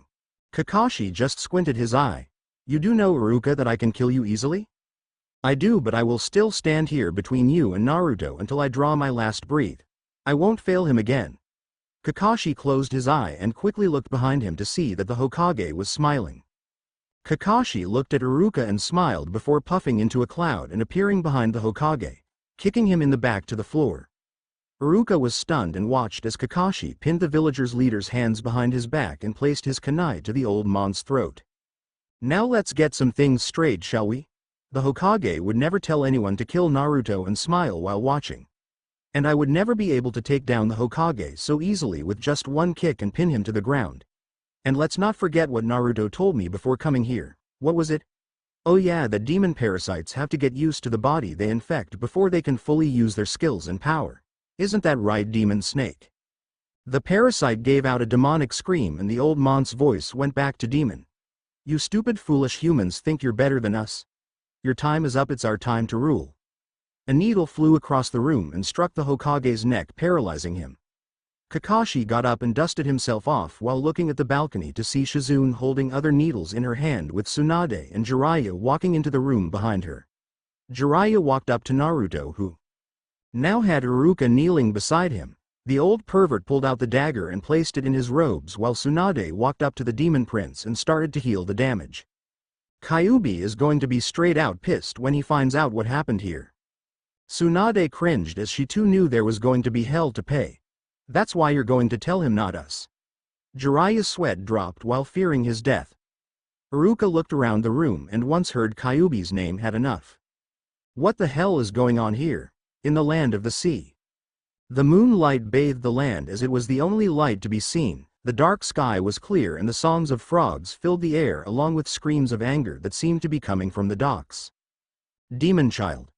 Burn the girl. The said girl was covered in scales, was on the floor of the dock in a feeble position trying to defend herself from villagers who had torches and swords.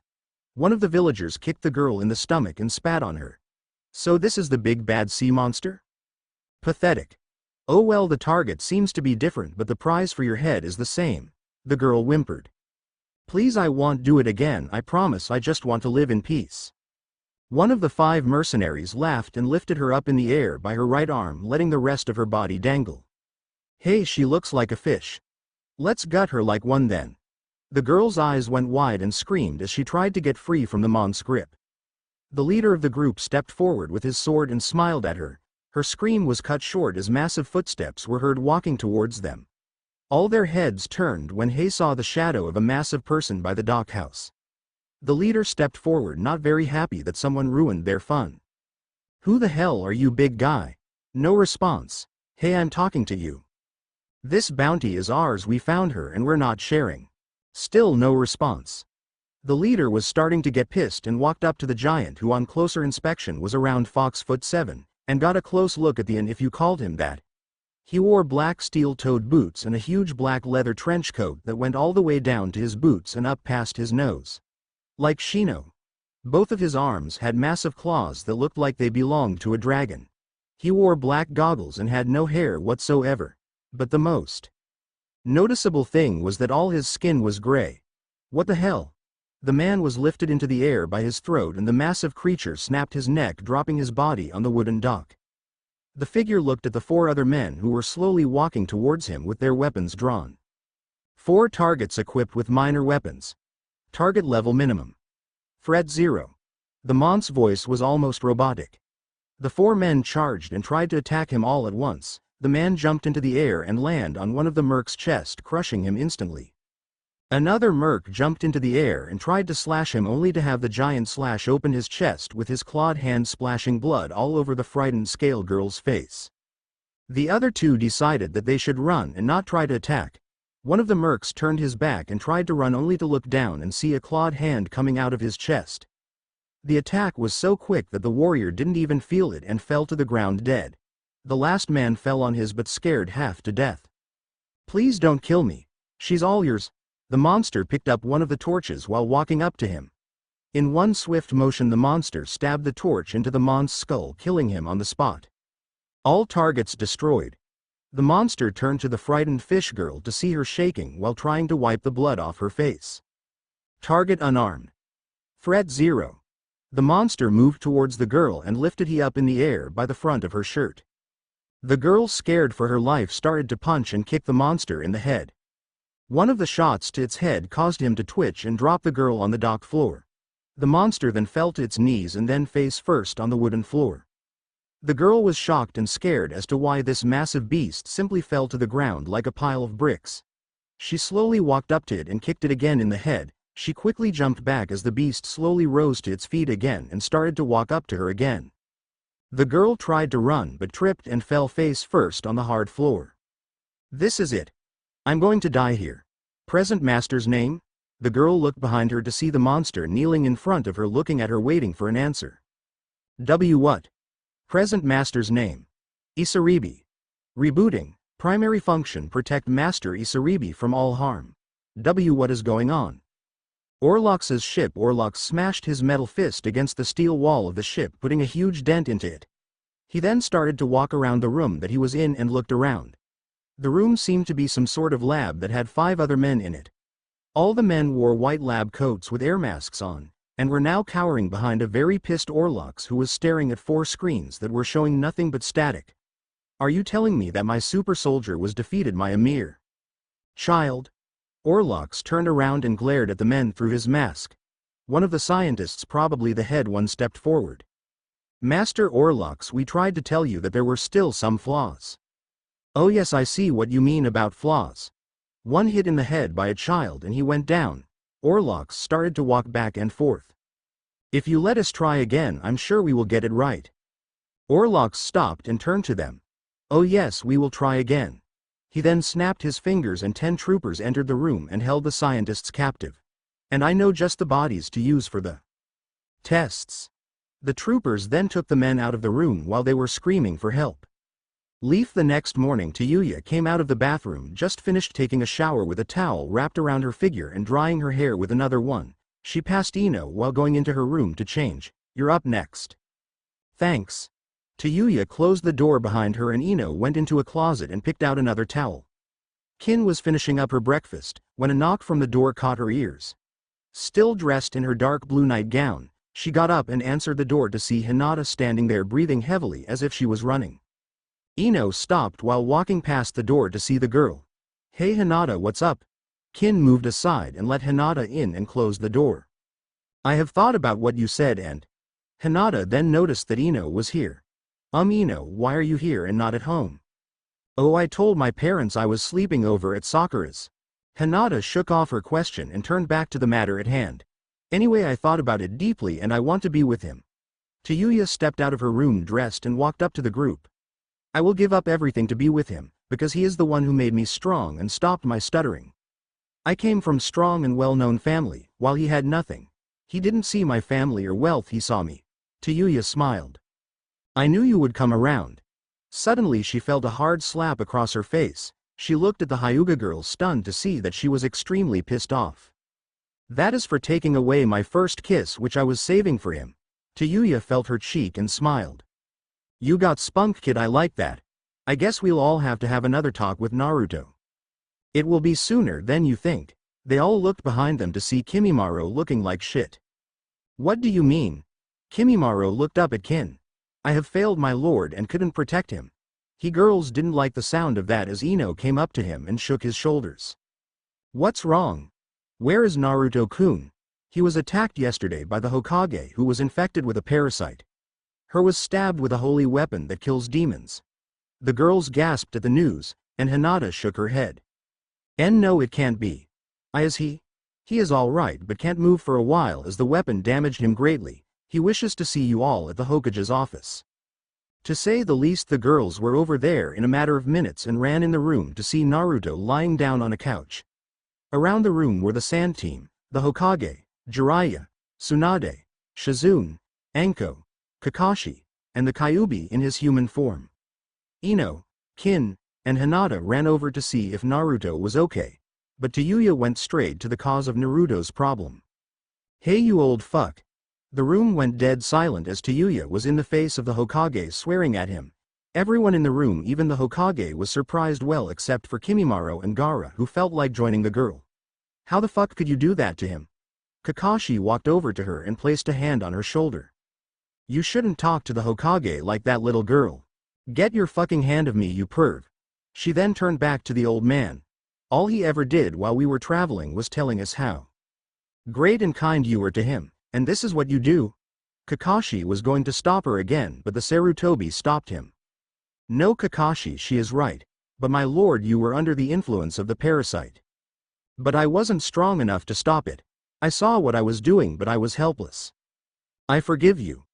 Everyone turned to see Naruto looking at them, all smiling weakly. I know it wasn't you, Gramps. You don't need to feel bad. Sarutobi simply smiled. Jiraiya saw this and decided to break the moment. What I don't understand is how a little dagger could cause this much damage. Kyuubi sighed. I think it's time I tell you all a little story. But I think we are going to need a bigger space, seeing as I want some others to hear this also. Sarutobi moved over to his desk and pulled out a key. I think I know just the place. What's the key for, old man? The old man looked at Naruto and smiled. The key to your father's house. Naruto let out a low growl that only the girls around him could hear. Kin, Ino, and Tayuya knew for a fact that Naruto hated his father, but Hinata was clueless and wondered why Naruto was so mad. 1 hour later, Naruto was in front of his family's home. It was not a small house, but it wasn't huge either. Naruto stepped into the finely furnished house along with a great deal of other people. Naruto growled again. I don't see the point of me even being here. In a couple of years I will be leaving for the demon realm, so what's the point? Ino, Kin, and Tayuya each hugged him and smiled. Not without us, right, my sexy lord? Naruto looked at Ino and smirked. Of course not. The girls looked behind Naruto to see Hinata left out and felt bad. Naruto, can we talk to you about something when this is all over? Of course. The girls winked at Hinata, who seemed to jump in silent joy. Everyone went down into the basement of the house, which seemed to be a training ring. Everybody who was important in Kyuubi's books were there. The Sand Team, Kimimaro, Samanosuke.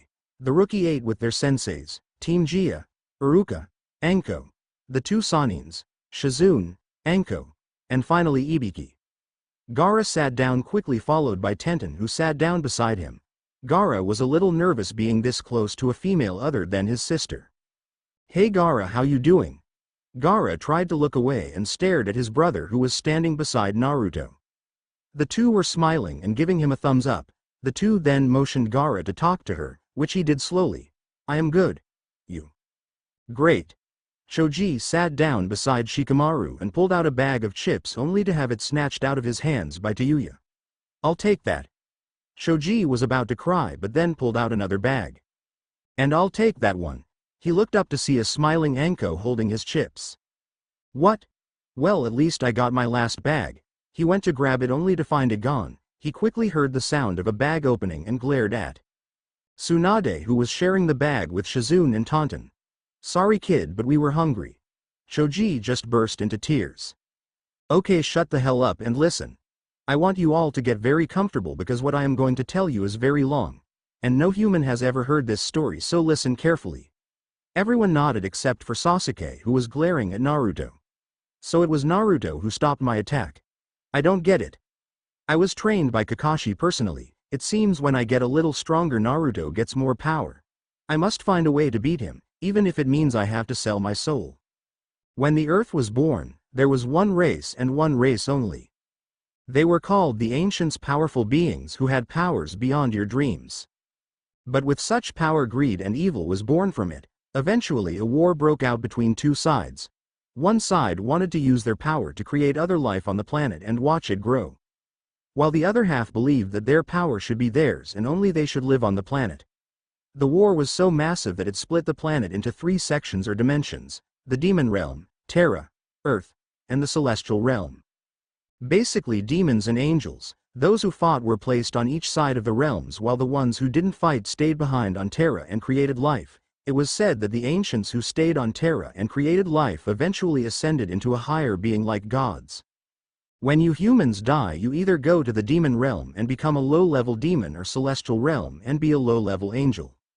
You lose all your memories and are reborn, Once the ancients think that who have served your purpose you are again reborn into a human to try again. The ancients love to look over everything to try and pick out those who they might feel will be good ancients. But those of the angels and demons who were first placed into the realm might never become ascend because we fought each other instead of working out of differences.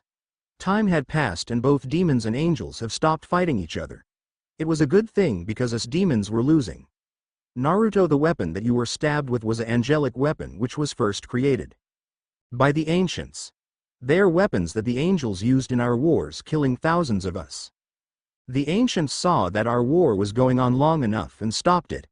No demon can touch an angelic weapon and angels can't touch demonic weapons. Parasite demons may be D-rank demons, but they can be the most dangerous as they can infect a human and make them use either weapon. Kyuubi looked around the room to see most of the people looking as if they were slapped in the face. Quite a bombshell. You should all rest up. Now as it's getting late, everyone left the house and returned to their homes. Sasuke was walking slowly while looking up into the air. Naruto has had everything handed to him. I must get that power to somehow. On top of the fort's head on the Hokage mountain, number 1 looked down at the depressed Uchiha and smirked behind his cloak. I think I can make that happen. Okay, there you guys go. One more chapter to go before the world war is going to break out. I can't wait. I have even decided that I will put in my own version of the Sasuke retrieval mission, where both Orochimaru and the Anuban are trying to get him. Oh, I can't wait. And Isaribi does have a larger role in this story, so give me some reviews. The more reviews I get, the faster I type. See y'all later. The storm is soon upon us. Not much I can say, but thanks for the reviews. The storm is soon upon us. Kyuubi was watching as many people were leaving the house. I would like to speak to Naruto, Gaara, Sarutobi and the Sanins alone for a second, please. When only those few were left in the room, Kyuubi went serious, pulling out the evil-looking scroll. Lord Hokage, you must take this scroll and hide, never letting it see the light of day again. Why, Dad, what's so important about that scroll? This scroll reeks of so much evil that it even makes me sick. What's it for? Kyuubi turned to Gaara and handed him the scroll. Gaara, as a lord, can you open that scroll and tell me what it says? Gaara did as he was told, but everyone in the room could see that he was having trouble because of his facial expression. I am sorry, but I cannot read the words on this scroll. Kyuubi let out a sigh. I thought so. This is a demonic summoning scroll which only fallen summoners can read. Whoever this scroll summons has got to be powerful. Naruto gave his father a questionable look. Fallen summoners? I don't think I read about that demon yet. You wouldn't. They are S-rank demons, because of what they can summon and the fact that they are also part angels. What I don't understand is why the fourth would have this scroll. Whoa, that must be a weird relationship. Jiraiya smirked and started to giggle. Yes, but the sex was probably heaven. Get it, angel heaven. Tsunade simply punched Jiraiya into the concrete floor, causing his face to get stuck. Everyone and even Gaara feared the woman's strength. Gaara moved over to Naruto and whispered in his ear. That woman is downright scary even for me. Naruto just gave off his goofy trademark smile. That's my mom for you. Tsunade was caught by surprise and stopped beating Jiraiya and looked back at Naruto. Did you just call me your mother? Well, I could call you grandmom. But if I did have a mother, I bet she would just be like you, overprotective and sweet. Tsunade ran up to Naruto and started to hug him in the air while crying tears of joy. Oh, I would be honored to have a son like you. Naruto was now trying to catch his breath as he too was now crying, but they were tears of pain. Gee, Gaara, save me. Gaara jumped to his feet and tried to pry the slug Sannin away from his friend using his hands and sand. It eventually took the combined strength of everyone in the room to release her death grip. Naruto caught his breath and smiled at everybody, even at Tsunade, who was beating the crap out of Jiraiya for pulling her away and getting a feel at her chest while doing it. Father, I have a couple of questions. Thou, name them. Well, we have encountered all the remaining sins. In the forest of death I was blessed to fight number 6, who basically beat the living crap out of me. Kyuubi removed all emotions from his face. Yes, number 6, the second last of the sins. He is incredibly strong and his defense is higher than his strength. I was able to defeat him by ripping out one of his eyes. Naruto smirked. Yeah, he was pretty pissed off because of that. Told me he was dying to return the favor. Let him try, but before I could finish him off he ran away. Naruto looked as if he was thinking hard. There is just one I really want to know about. Oh who? Number 3. Kyuubi winced at that name but made sure nobody else noticed. As you know, number 3 is not a demon but a container. Nobody except for the Sins knows his demon. Nobody has seen him ever fight, so nobody knows how strong he is. In fact, number 3 was the only Sin who was not at the Great War. Outside in the cold night, Sasuke was walking back to the Uchiha district. He rounded a corner into a dark alley and suddenly stopped halfway through, placing his hands in his pocket and making an extremely cocky smile. Show yourself. I'd hate to kill you before I can see you. Very impressive, Sasuke. Number 1 stepped out of a shadow that was on the wall beside him with his hands behind his cloak. Note 1 is now the only Sin who wears his cloak. Not many can detect me. Yeah right, I let you see me, you pathetic human, but seeing that shit-eating grin on your face you seem to enjoy. Compliments. Sasuke took his hands out of his pocket and folded them over his chest. No one can hide from the Uchiha. One seemed to smirk at this. Are you sure about that? Do you know where Itachi is now, boy? The mere mention of his brother caused Sasuke to get pissed, seeming to please one even more. Now I'm not here to fight you. Then why are you here? One started to pace around Sasuke while talking. It's a shame, really. Naruto, a commoner with no clan or family, outshining the Uchihas. What are you talking about? I can beat the Dobi any day. Oh really? I was there for the exam and I saw how that said Dobi stopped your most powerful attack. He was given power and yet you who works so hard receive nothing. Sasuke thought about it deeply. Yes, that's true, my life was hell compared to Naruto's. One seemed to smirk behind his cloak. Not yet, it won't. I could give you the same power that he possesses. I dare not say it may be even more. Sasuke smirked. What would I have to do? Well, that was easy. I would make you into a half-demon like him. You would have power behind your deepest desires. The Mangekyo Sharingan would be mere child's play compared to this power. This all sounds a little too good to be true. What's the catch? Oh, nothing much, just your soul. Sasuke was shocked. You will become my second vassal and serve the Anubanati body and mind. After you kill your brother you will serve us until the end of time. Fair trade, don't you think everybody gets what they want? You get power and revenge and I get a new and powerful vassal. Sasuke looked at his feet, sweating slightly at the decision right in front of him. I don't know. Oh, I didn't expect you to answer just yet. Here, take this. A shadow in front of Sasuke's feet turned into a black scroll. The boy picked it up and looked at it closely. When you decide that on what you heard today, pump some of your chakra into that scroll and break it into 2 pieces. Then we will come to you. One disappeared back into the shadow from where he came and left Sasuke in deep thought. The next day Ino jumped into the air with her daggers in each hand and drove them down towards Kin's head. Kin quickly pulled out her katana and blocked the attack, pushing Ino off of her and back on the ground. Ino took a quick breath and jumped to the side to avoid Hinata, who punched the earth where Ino once stood. Hinata was caught off guard and kicked in the back of the head by Tayuya, who jumped down from a tree above. Hinata quickly caught herself and caught her footing to go into another fighting stance. All 4 girls were now squaring each other off in the middle of training ground 7. All were sweating and trying to catch their breaths. They all then broke into a laugh and sat down on the grass. Kin looked at their new friend. I can't believe that your father thinks you're weak. Ino smiled. I know. For someone who doesn't yield a weapon you are pretty strong. Hinata blushed and nodded her head. Thank you very much, Ino-chan. The girls all got together on a grassy hill and lay down, each taking out lunch that they brought. All the girls looked at Hinata as she took out a thermos and a ramen cup. Hinata poured the hot water into the cup and looked at her friends to see them surprised. What's wrong? You like ramen? Hinata blushed again. Yes, well, Naruto-kun took me out for a bowl once and I was hooked. Tayuya laughed out loud. Oh man, I like it too, but I can't eat it all the time like Naruto. At the mention of his name, Hinata slowly slurped her noodles and decided to bring the topic up again. So when do you girls think I should ask him? Kin bit into his rice bun. Well, I think that we should all talk to him and show him how much you love him. Some people say that he is dense, but Naruto-kun is really smart when it comes to reading people. Tayuya drank some tea but spat it out, saying something about it being cold. I think the best bet would be to ask him after this war. They all nodded their heads. We all just got to stick together through it and kill as many ninja as we can. Ino sighed and rubbed her eyes. Yeah, that's a great plan, Tayuya. Why didn't I think of that? Shut the fuck up, you stupid blonde. Fuck all you blondes are morons. Ino stood up and pointed at Tayuya.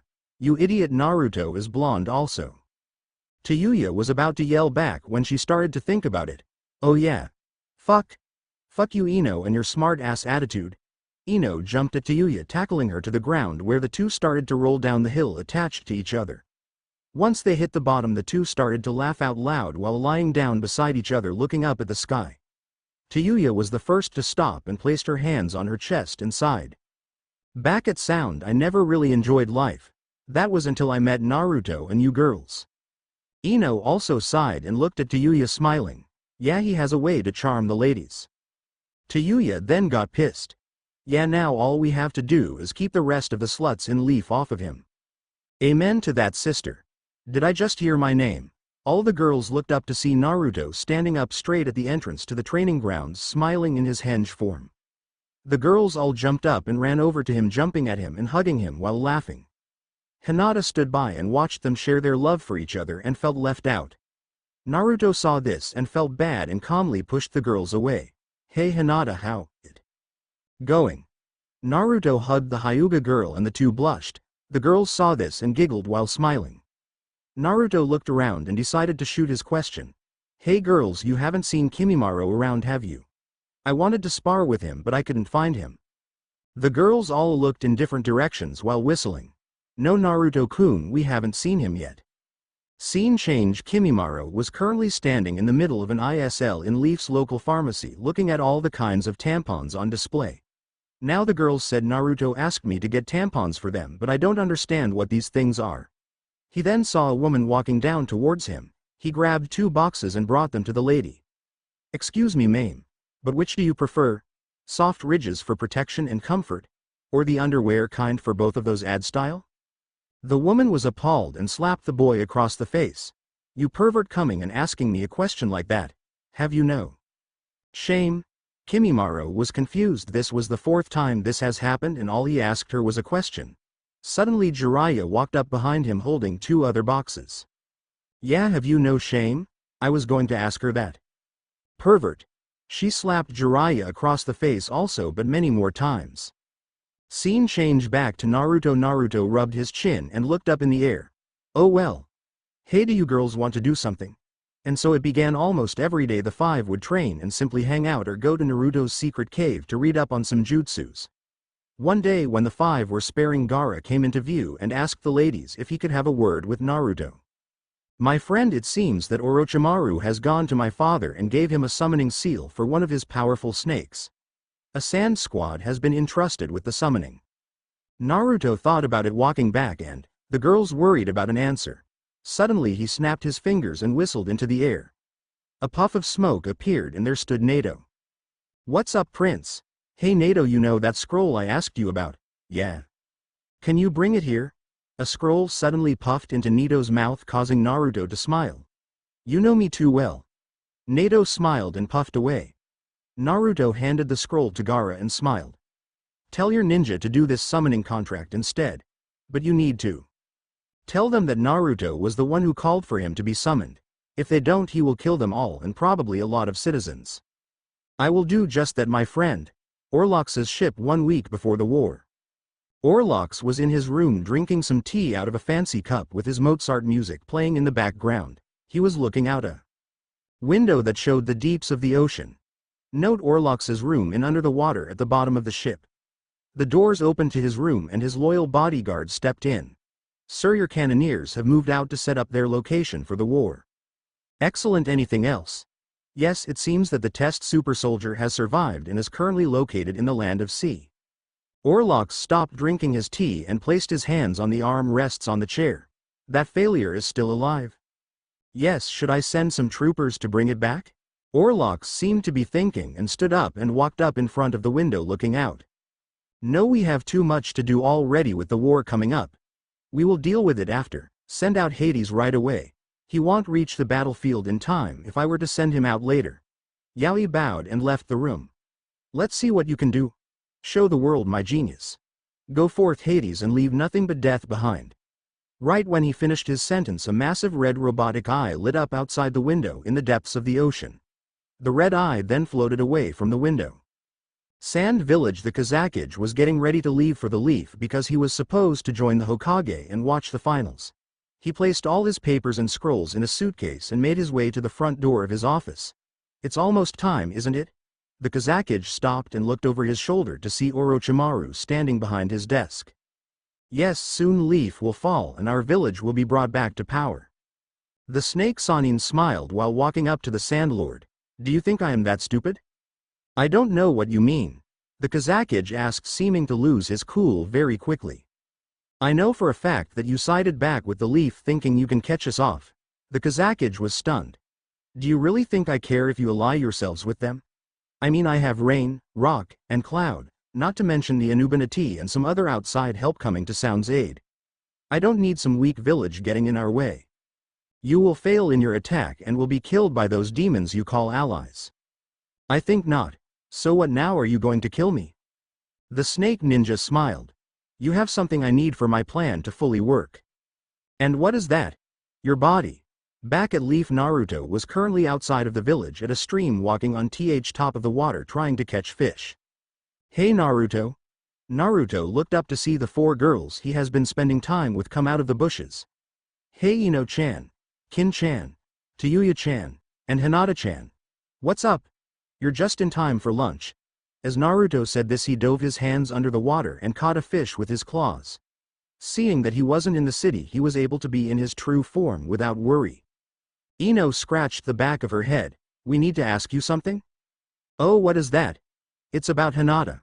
Naruto looked up worried. "What's wrong with Hinata? Is she alright?" "I'm fine, Naruto-kun." "Then what's wrong?"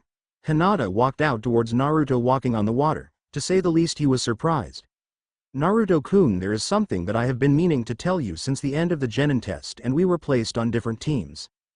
Hinata was now blushing and having some trouble continuing. Ino saw this and decided to encourage her. "You can do it, Hinata, just like we practiced." Hinata looked back at Ino and nodded her head. "Naruto-kun, I love you." Naruto looked stunned. "I have always loved you. That's why I would faint while talking to you, because I thought that you wouldn't return the feelings because I was from a rich and powerful family. But I would give all that up just to spend the rest of time to be with you. If you would let me." Naruto placed his hands on Hinata's waist and smiled sadly at her, looking into those eyes. "I do have feelings for you also, Hinata-chan, but I can't hurt Ino, Kin, and Tayuya-chan's hearts, for I love them. Also, it's okay with us." "What?" Naruto looked over at the three girls to see them all smiling. Kin placed her arm on Ino's shoulder. "We have no problem about her joining our little harem. She knows all about it and wants to become a demon also to spend the rest of our lives together." Ino smiled brightly. "Yeah, she is willing to give it all up to be with us. She is the only person in this village that we would accept." Tayuya then cracked her knuckles. "Yeah, but she is going to be the only addition, you got that? It's just the five of us, nobody else." "Yeah, especially Billboard brah. Plus Hinata here has already made out with Tayuya here." Naruto was shocked and looked at Hinata, who was blushing, and then at Tayuya, who was smirking. "It was pretty hot, you should have been there." Naruto was starting to get a nosebleed when he was caught off guard by Hinata's mouth pressing against his. Naruto was surprised at first but deepened the kiss and put his tongue in Hinata's mouth. Now it was Hinata's turn to be caught by surprise and widen her eyes. The two were so into their make-out session that they lost control of their chakra and fell into the old river. The two crawled back to the shore soaking wet and smile at each other. Naruto looked at the other girls as they helped the two stand up. "That was way better than the kiss I received from Tayuya-chan." Tayuya smirked. "He may not be a demon lord yet, but he sure is a lord at kissing." Naruto smiled. "Okay girls, I know this is a surprise, but I want you all to get what you need and pack it up." "Why?" Naruto turned his head towards Hinata. "Because Hinata-chan, once this war is done, I don't think the village will take too kindly to having me back. I want you all to pack because after the war we are going to leave Leaf for good." The girls all nodded their heads and understood completely. The day of the finals had arrived and the stadium was filled with lords, ninjas and civilians, all wanting to see the matches. Up in the stands, the Hokage was sitting down looking at the people pour in the stadium. It is a pleasure to meet you again, my old friend. Sarutobi looked to his right to see the Kazakage and two of his bodyguards walking towards him. "Ah, Lord Kazakage, it's good to see that you have arrived." The Hokage looked down into the fighters' area to see both Gaara and Naruto looking up at the Hokage, shaking their heads. The old man gave out a sigh which was caught by the Sand Lord. "Is everything okay?" "Oh yes, just a little tired." The Kazakage chuckled. "It seems you're getting more tired in your old age?" Hokage smiled. "I still got some fight left in me." "So Orochimaru killed the Kazakage and stole his face, how sad." The Kazakage looked back on the field. "So he knows it's me. Well, this will make things more interesting." Kukakuku. Up in the trees far away from the stadium, a female cloud ninja was staring at Naruto. She gave out a cat-like grin and purred. "So that's the new lord? Not bad. I just hope that the fusion with Nibi is going to be enough." Naruto looked at all the fighters that were there except for Sasuke, who hasn't arrived yet. "Alright guys, we are all going to need all of our strength for the war, so just forfeit your matches." Everyone nodded their heads and waited for the first match to be called. In the stands, Hinata, Kiba, and Tayuya in her henge form took a seat a couple seats above Hinata's father and sister. "This is going to be amazing, I can feel it." Tayuya sighed and looked at the dog boy. "Shit, you never shut up, do you?" "Oh, shut up, you hag. You're just worried that he will lose to the Uchiha." Tayuya was about to respond with her fist to his face, but Hinata beat her to it by punch his leg slightly. "Oh, what was that for, Hinata-chan?" "That was for saying something like that about our man." "Your man? You mean?" The girls just nodded. "God damn, he's way too lucky for my likes." The first match shall be Tamari of the Sand versus Shikamaru Nara. Shikamaru stepped forward and waved his hand at the Chunin. "Fighting is so bothersome, I quite." Small gasps were heard from the crowd and the Kazakage simply smiled. "So that's their plan." Next match, Neji Hyuga versus Ino Yamanaka. Neji also stepped forward and waved his hand. "I forfeit also." Now the crowd was starting to get pissed and yell out their frustration. The Kazakage was now starting to get worried. "Where's Kabuto with the Genjutsu?" The next match is Sasuke Uchiha versus Kurato Muzaki. Naruto looked around and couldn't find Sasuke anywhere and decided if he went down into the ring they would kick Sasuke out for being late. Naruto stood in the middle of the ring and waited for the Uchiha. Suddenly, in a swirl of leaves, Sasuke was standing in front of Naruto glaring at him. Naruto sighed. "I quit." Sasuke smiled. "Oh, you quit? What would your bitches think about you now? A coward who quits the first chance he gets? I should show them a real man." Naruto growled and crushed both his metal hands together. "I wish to remove my last statement and fight this asshole, please." The Chunin just nodded his head and teleported out of there. "Now I will show you what true pain is, Sasuke. No, now I will show everybody who you really are. Isn't that right, Naruto Uzumaki?" Everyone in the crowds were mumbling and confused at this statement until Naruto took off his air mask and turned back into his true form while keeping the rest of his clothing disguise on. The villagers saw his demonic features and started to scream out in rage.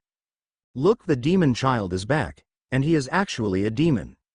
The Hokage and Kazakage looked at each other slowly with wide eyes. Everyone stopped screaming as they heard whistling noises coming from afar.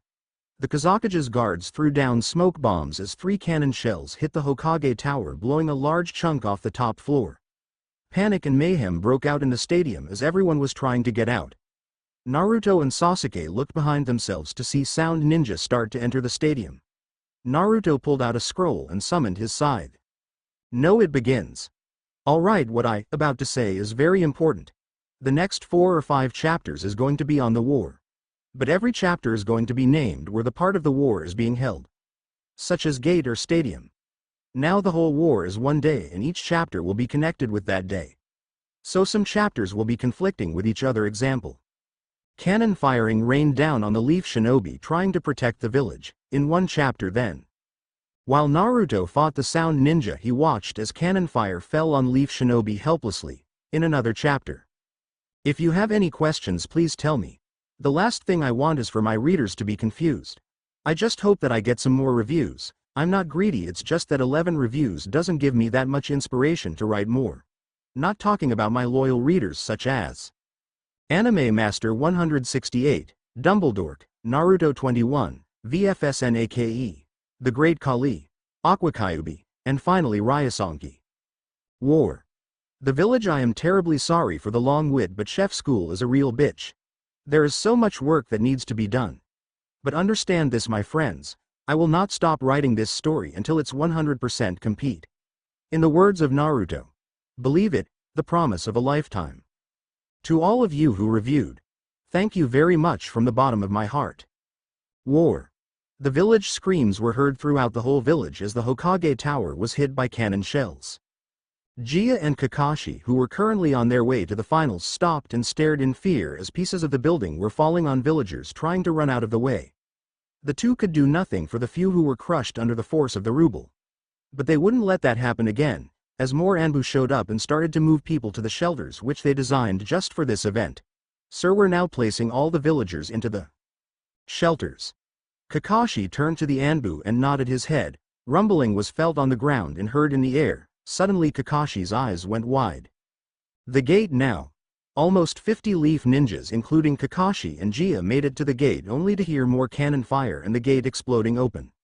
Smoke covered the entire view of all and nobody made a noise. That was until screams were heard from the smoke and seemed to be approaching rather quickly. Gia turned to his eternal rival and gave a thumbs up. Kakashi, I will defeat more ninjas than you on this day. Kakashi smiled as both sound and rock ninjas started to enter the city. Let the game begin. The two ninja factions were starting to push the Leaf back from the gate. It also didn't help Leaf that cannon fire was raining down on their position. Kakashi looked up to the cliffs outside of the city on the tree lines to see where the cannons were coming from. Shit, we can't go nowhere near those cannons with all these ninjas here. Suddenly a thick mist started to form around the whole battlefield, causing all the ninjas, even Leaf, to stop fighting and look around. The fog covered everybody from head to toe. All the Leaf ninjas listened as slashes and screaming was heard. The mist disappeared and showed that all the enemy ninjas were killed and 70 mist ninjas were standing above the bodies with blood-soaked blades. Gia gave a thumbs up to the leader of the army, who happened to be a Junin. What a youthful entrance. The Junin sweat dropped and turned to Kakashi. Sorry we're late, but our scouts have informed us that a large demon army is heading this way from the north and will be here at the front gate in less than a half an hour. While speaking, the ninjas had to find cover as more cannon shells rained down on the village streets. Waterfall said that they would engage them, but they are so few numbers. Then we'll have to help them, but we can't do a thing with all these damn cannons. Everyone turned their heads to see 3 huge explosions coming from the massive cannons. One by one the cannons started to blow up, causing the humans who were manning them to fly off the cliff from the force of the explosions.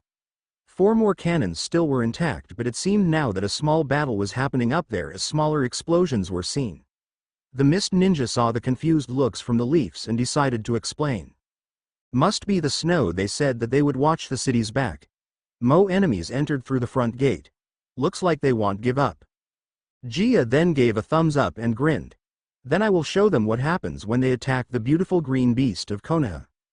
Kakashi simply sweat dropped. Did you say something, Gia? Curse you, Kakashi, and your coolness, even now in this situation, who say such unyouthful things. South side, on the south wall, Kurenai, Asuma, Anko, and Samanosuke along with 50 Leaf ninjas are holding up against Rain and Cloud, who were pushing the Leaf back. Sasanosuke cut 3 Cloud ninjas in half with one slash and moved back, placing his back to Kurenai's. I don't know how long we can last here. More enemies started to jump over the walls, followed by sand ninjas. A Cloud Junin smiled at the sight of their allies. Note they all still think that sand is allied with sound. The Junin's face went to horror as the sand ninjas started to attack and kill off the other ninjas who were trying to enter the city. The Junin turned to a Chunin that was panting and trying to catch his breath. I know this looks bad, but remember that our weapon and 20 Cloud Junins are still in the city. It's just about that, sir. The Junin looked at the messenger fearfully. Yugito is dead? She can't be killed, she's a demon. No sir, Yugito and her team have joined the enemy and are in the stadium killing off sound ninjas. The Junin was starting to think desperately. Sir, they have 3 demon weapons now, one from Leaf and the one from Sand. What do we do? Fall back, we can't win this fight even if we have the upper ground. With the order given, Cloud then started to flee, leaving the rain forces to be wiped out and pinned down. Anko started to laugh out loud while slicing into ninja after ninja. Now the tables have turned. Sand Ninja started to run into the city past the Leafs to fight other enemies. Enko licked the blood off Kanai and smiled at Kurenai, who was holding off two ninjas with Samonosuke's back still to hers. Enko was about to help her until a massive roar was heard. It seemed that the sand had finished their summoning, which happened to be a giant four-tailed demon fox with red eyes and black fur. The demon started to sniff the air, causing huge gusts of wind to travel throughout the battlefield. The demon then growled and turned around. Everyone looked to see that the demon was facing Manda, who was also summoned.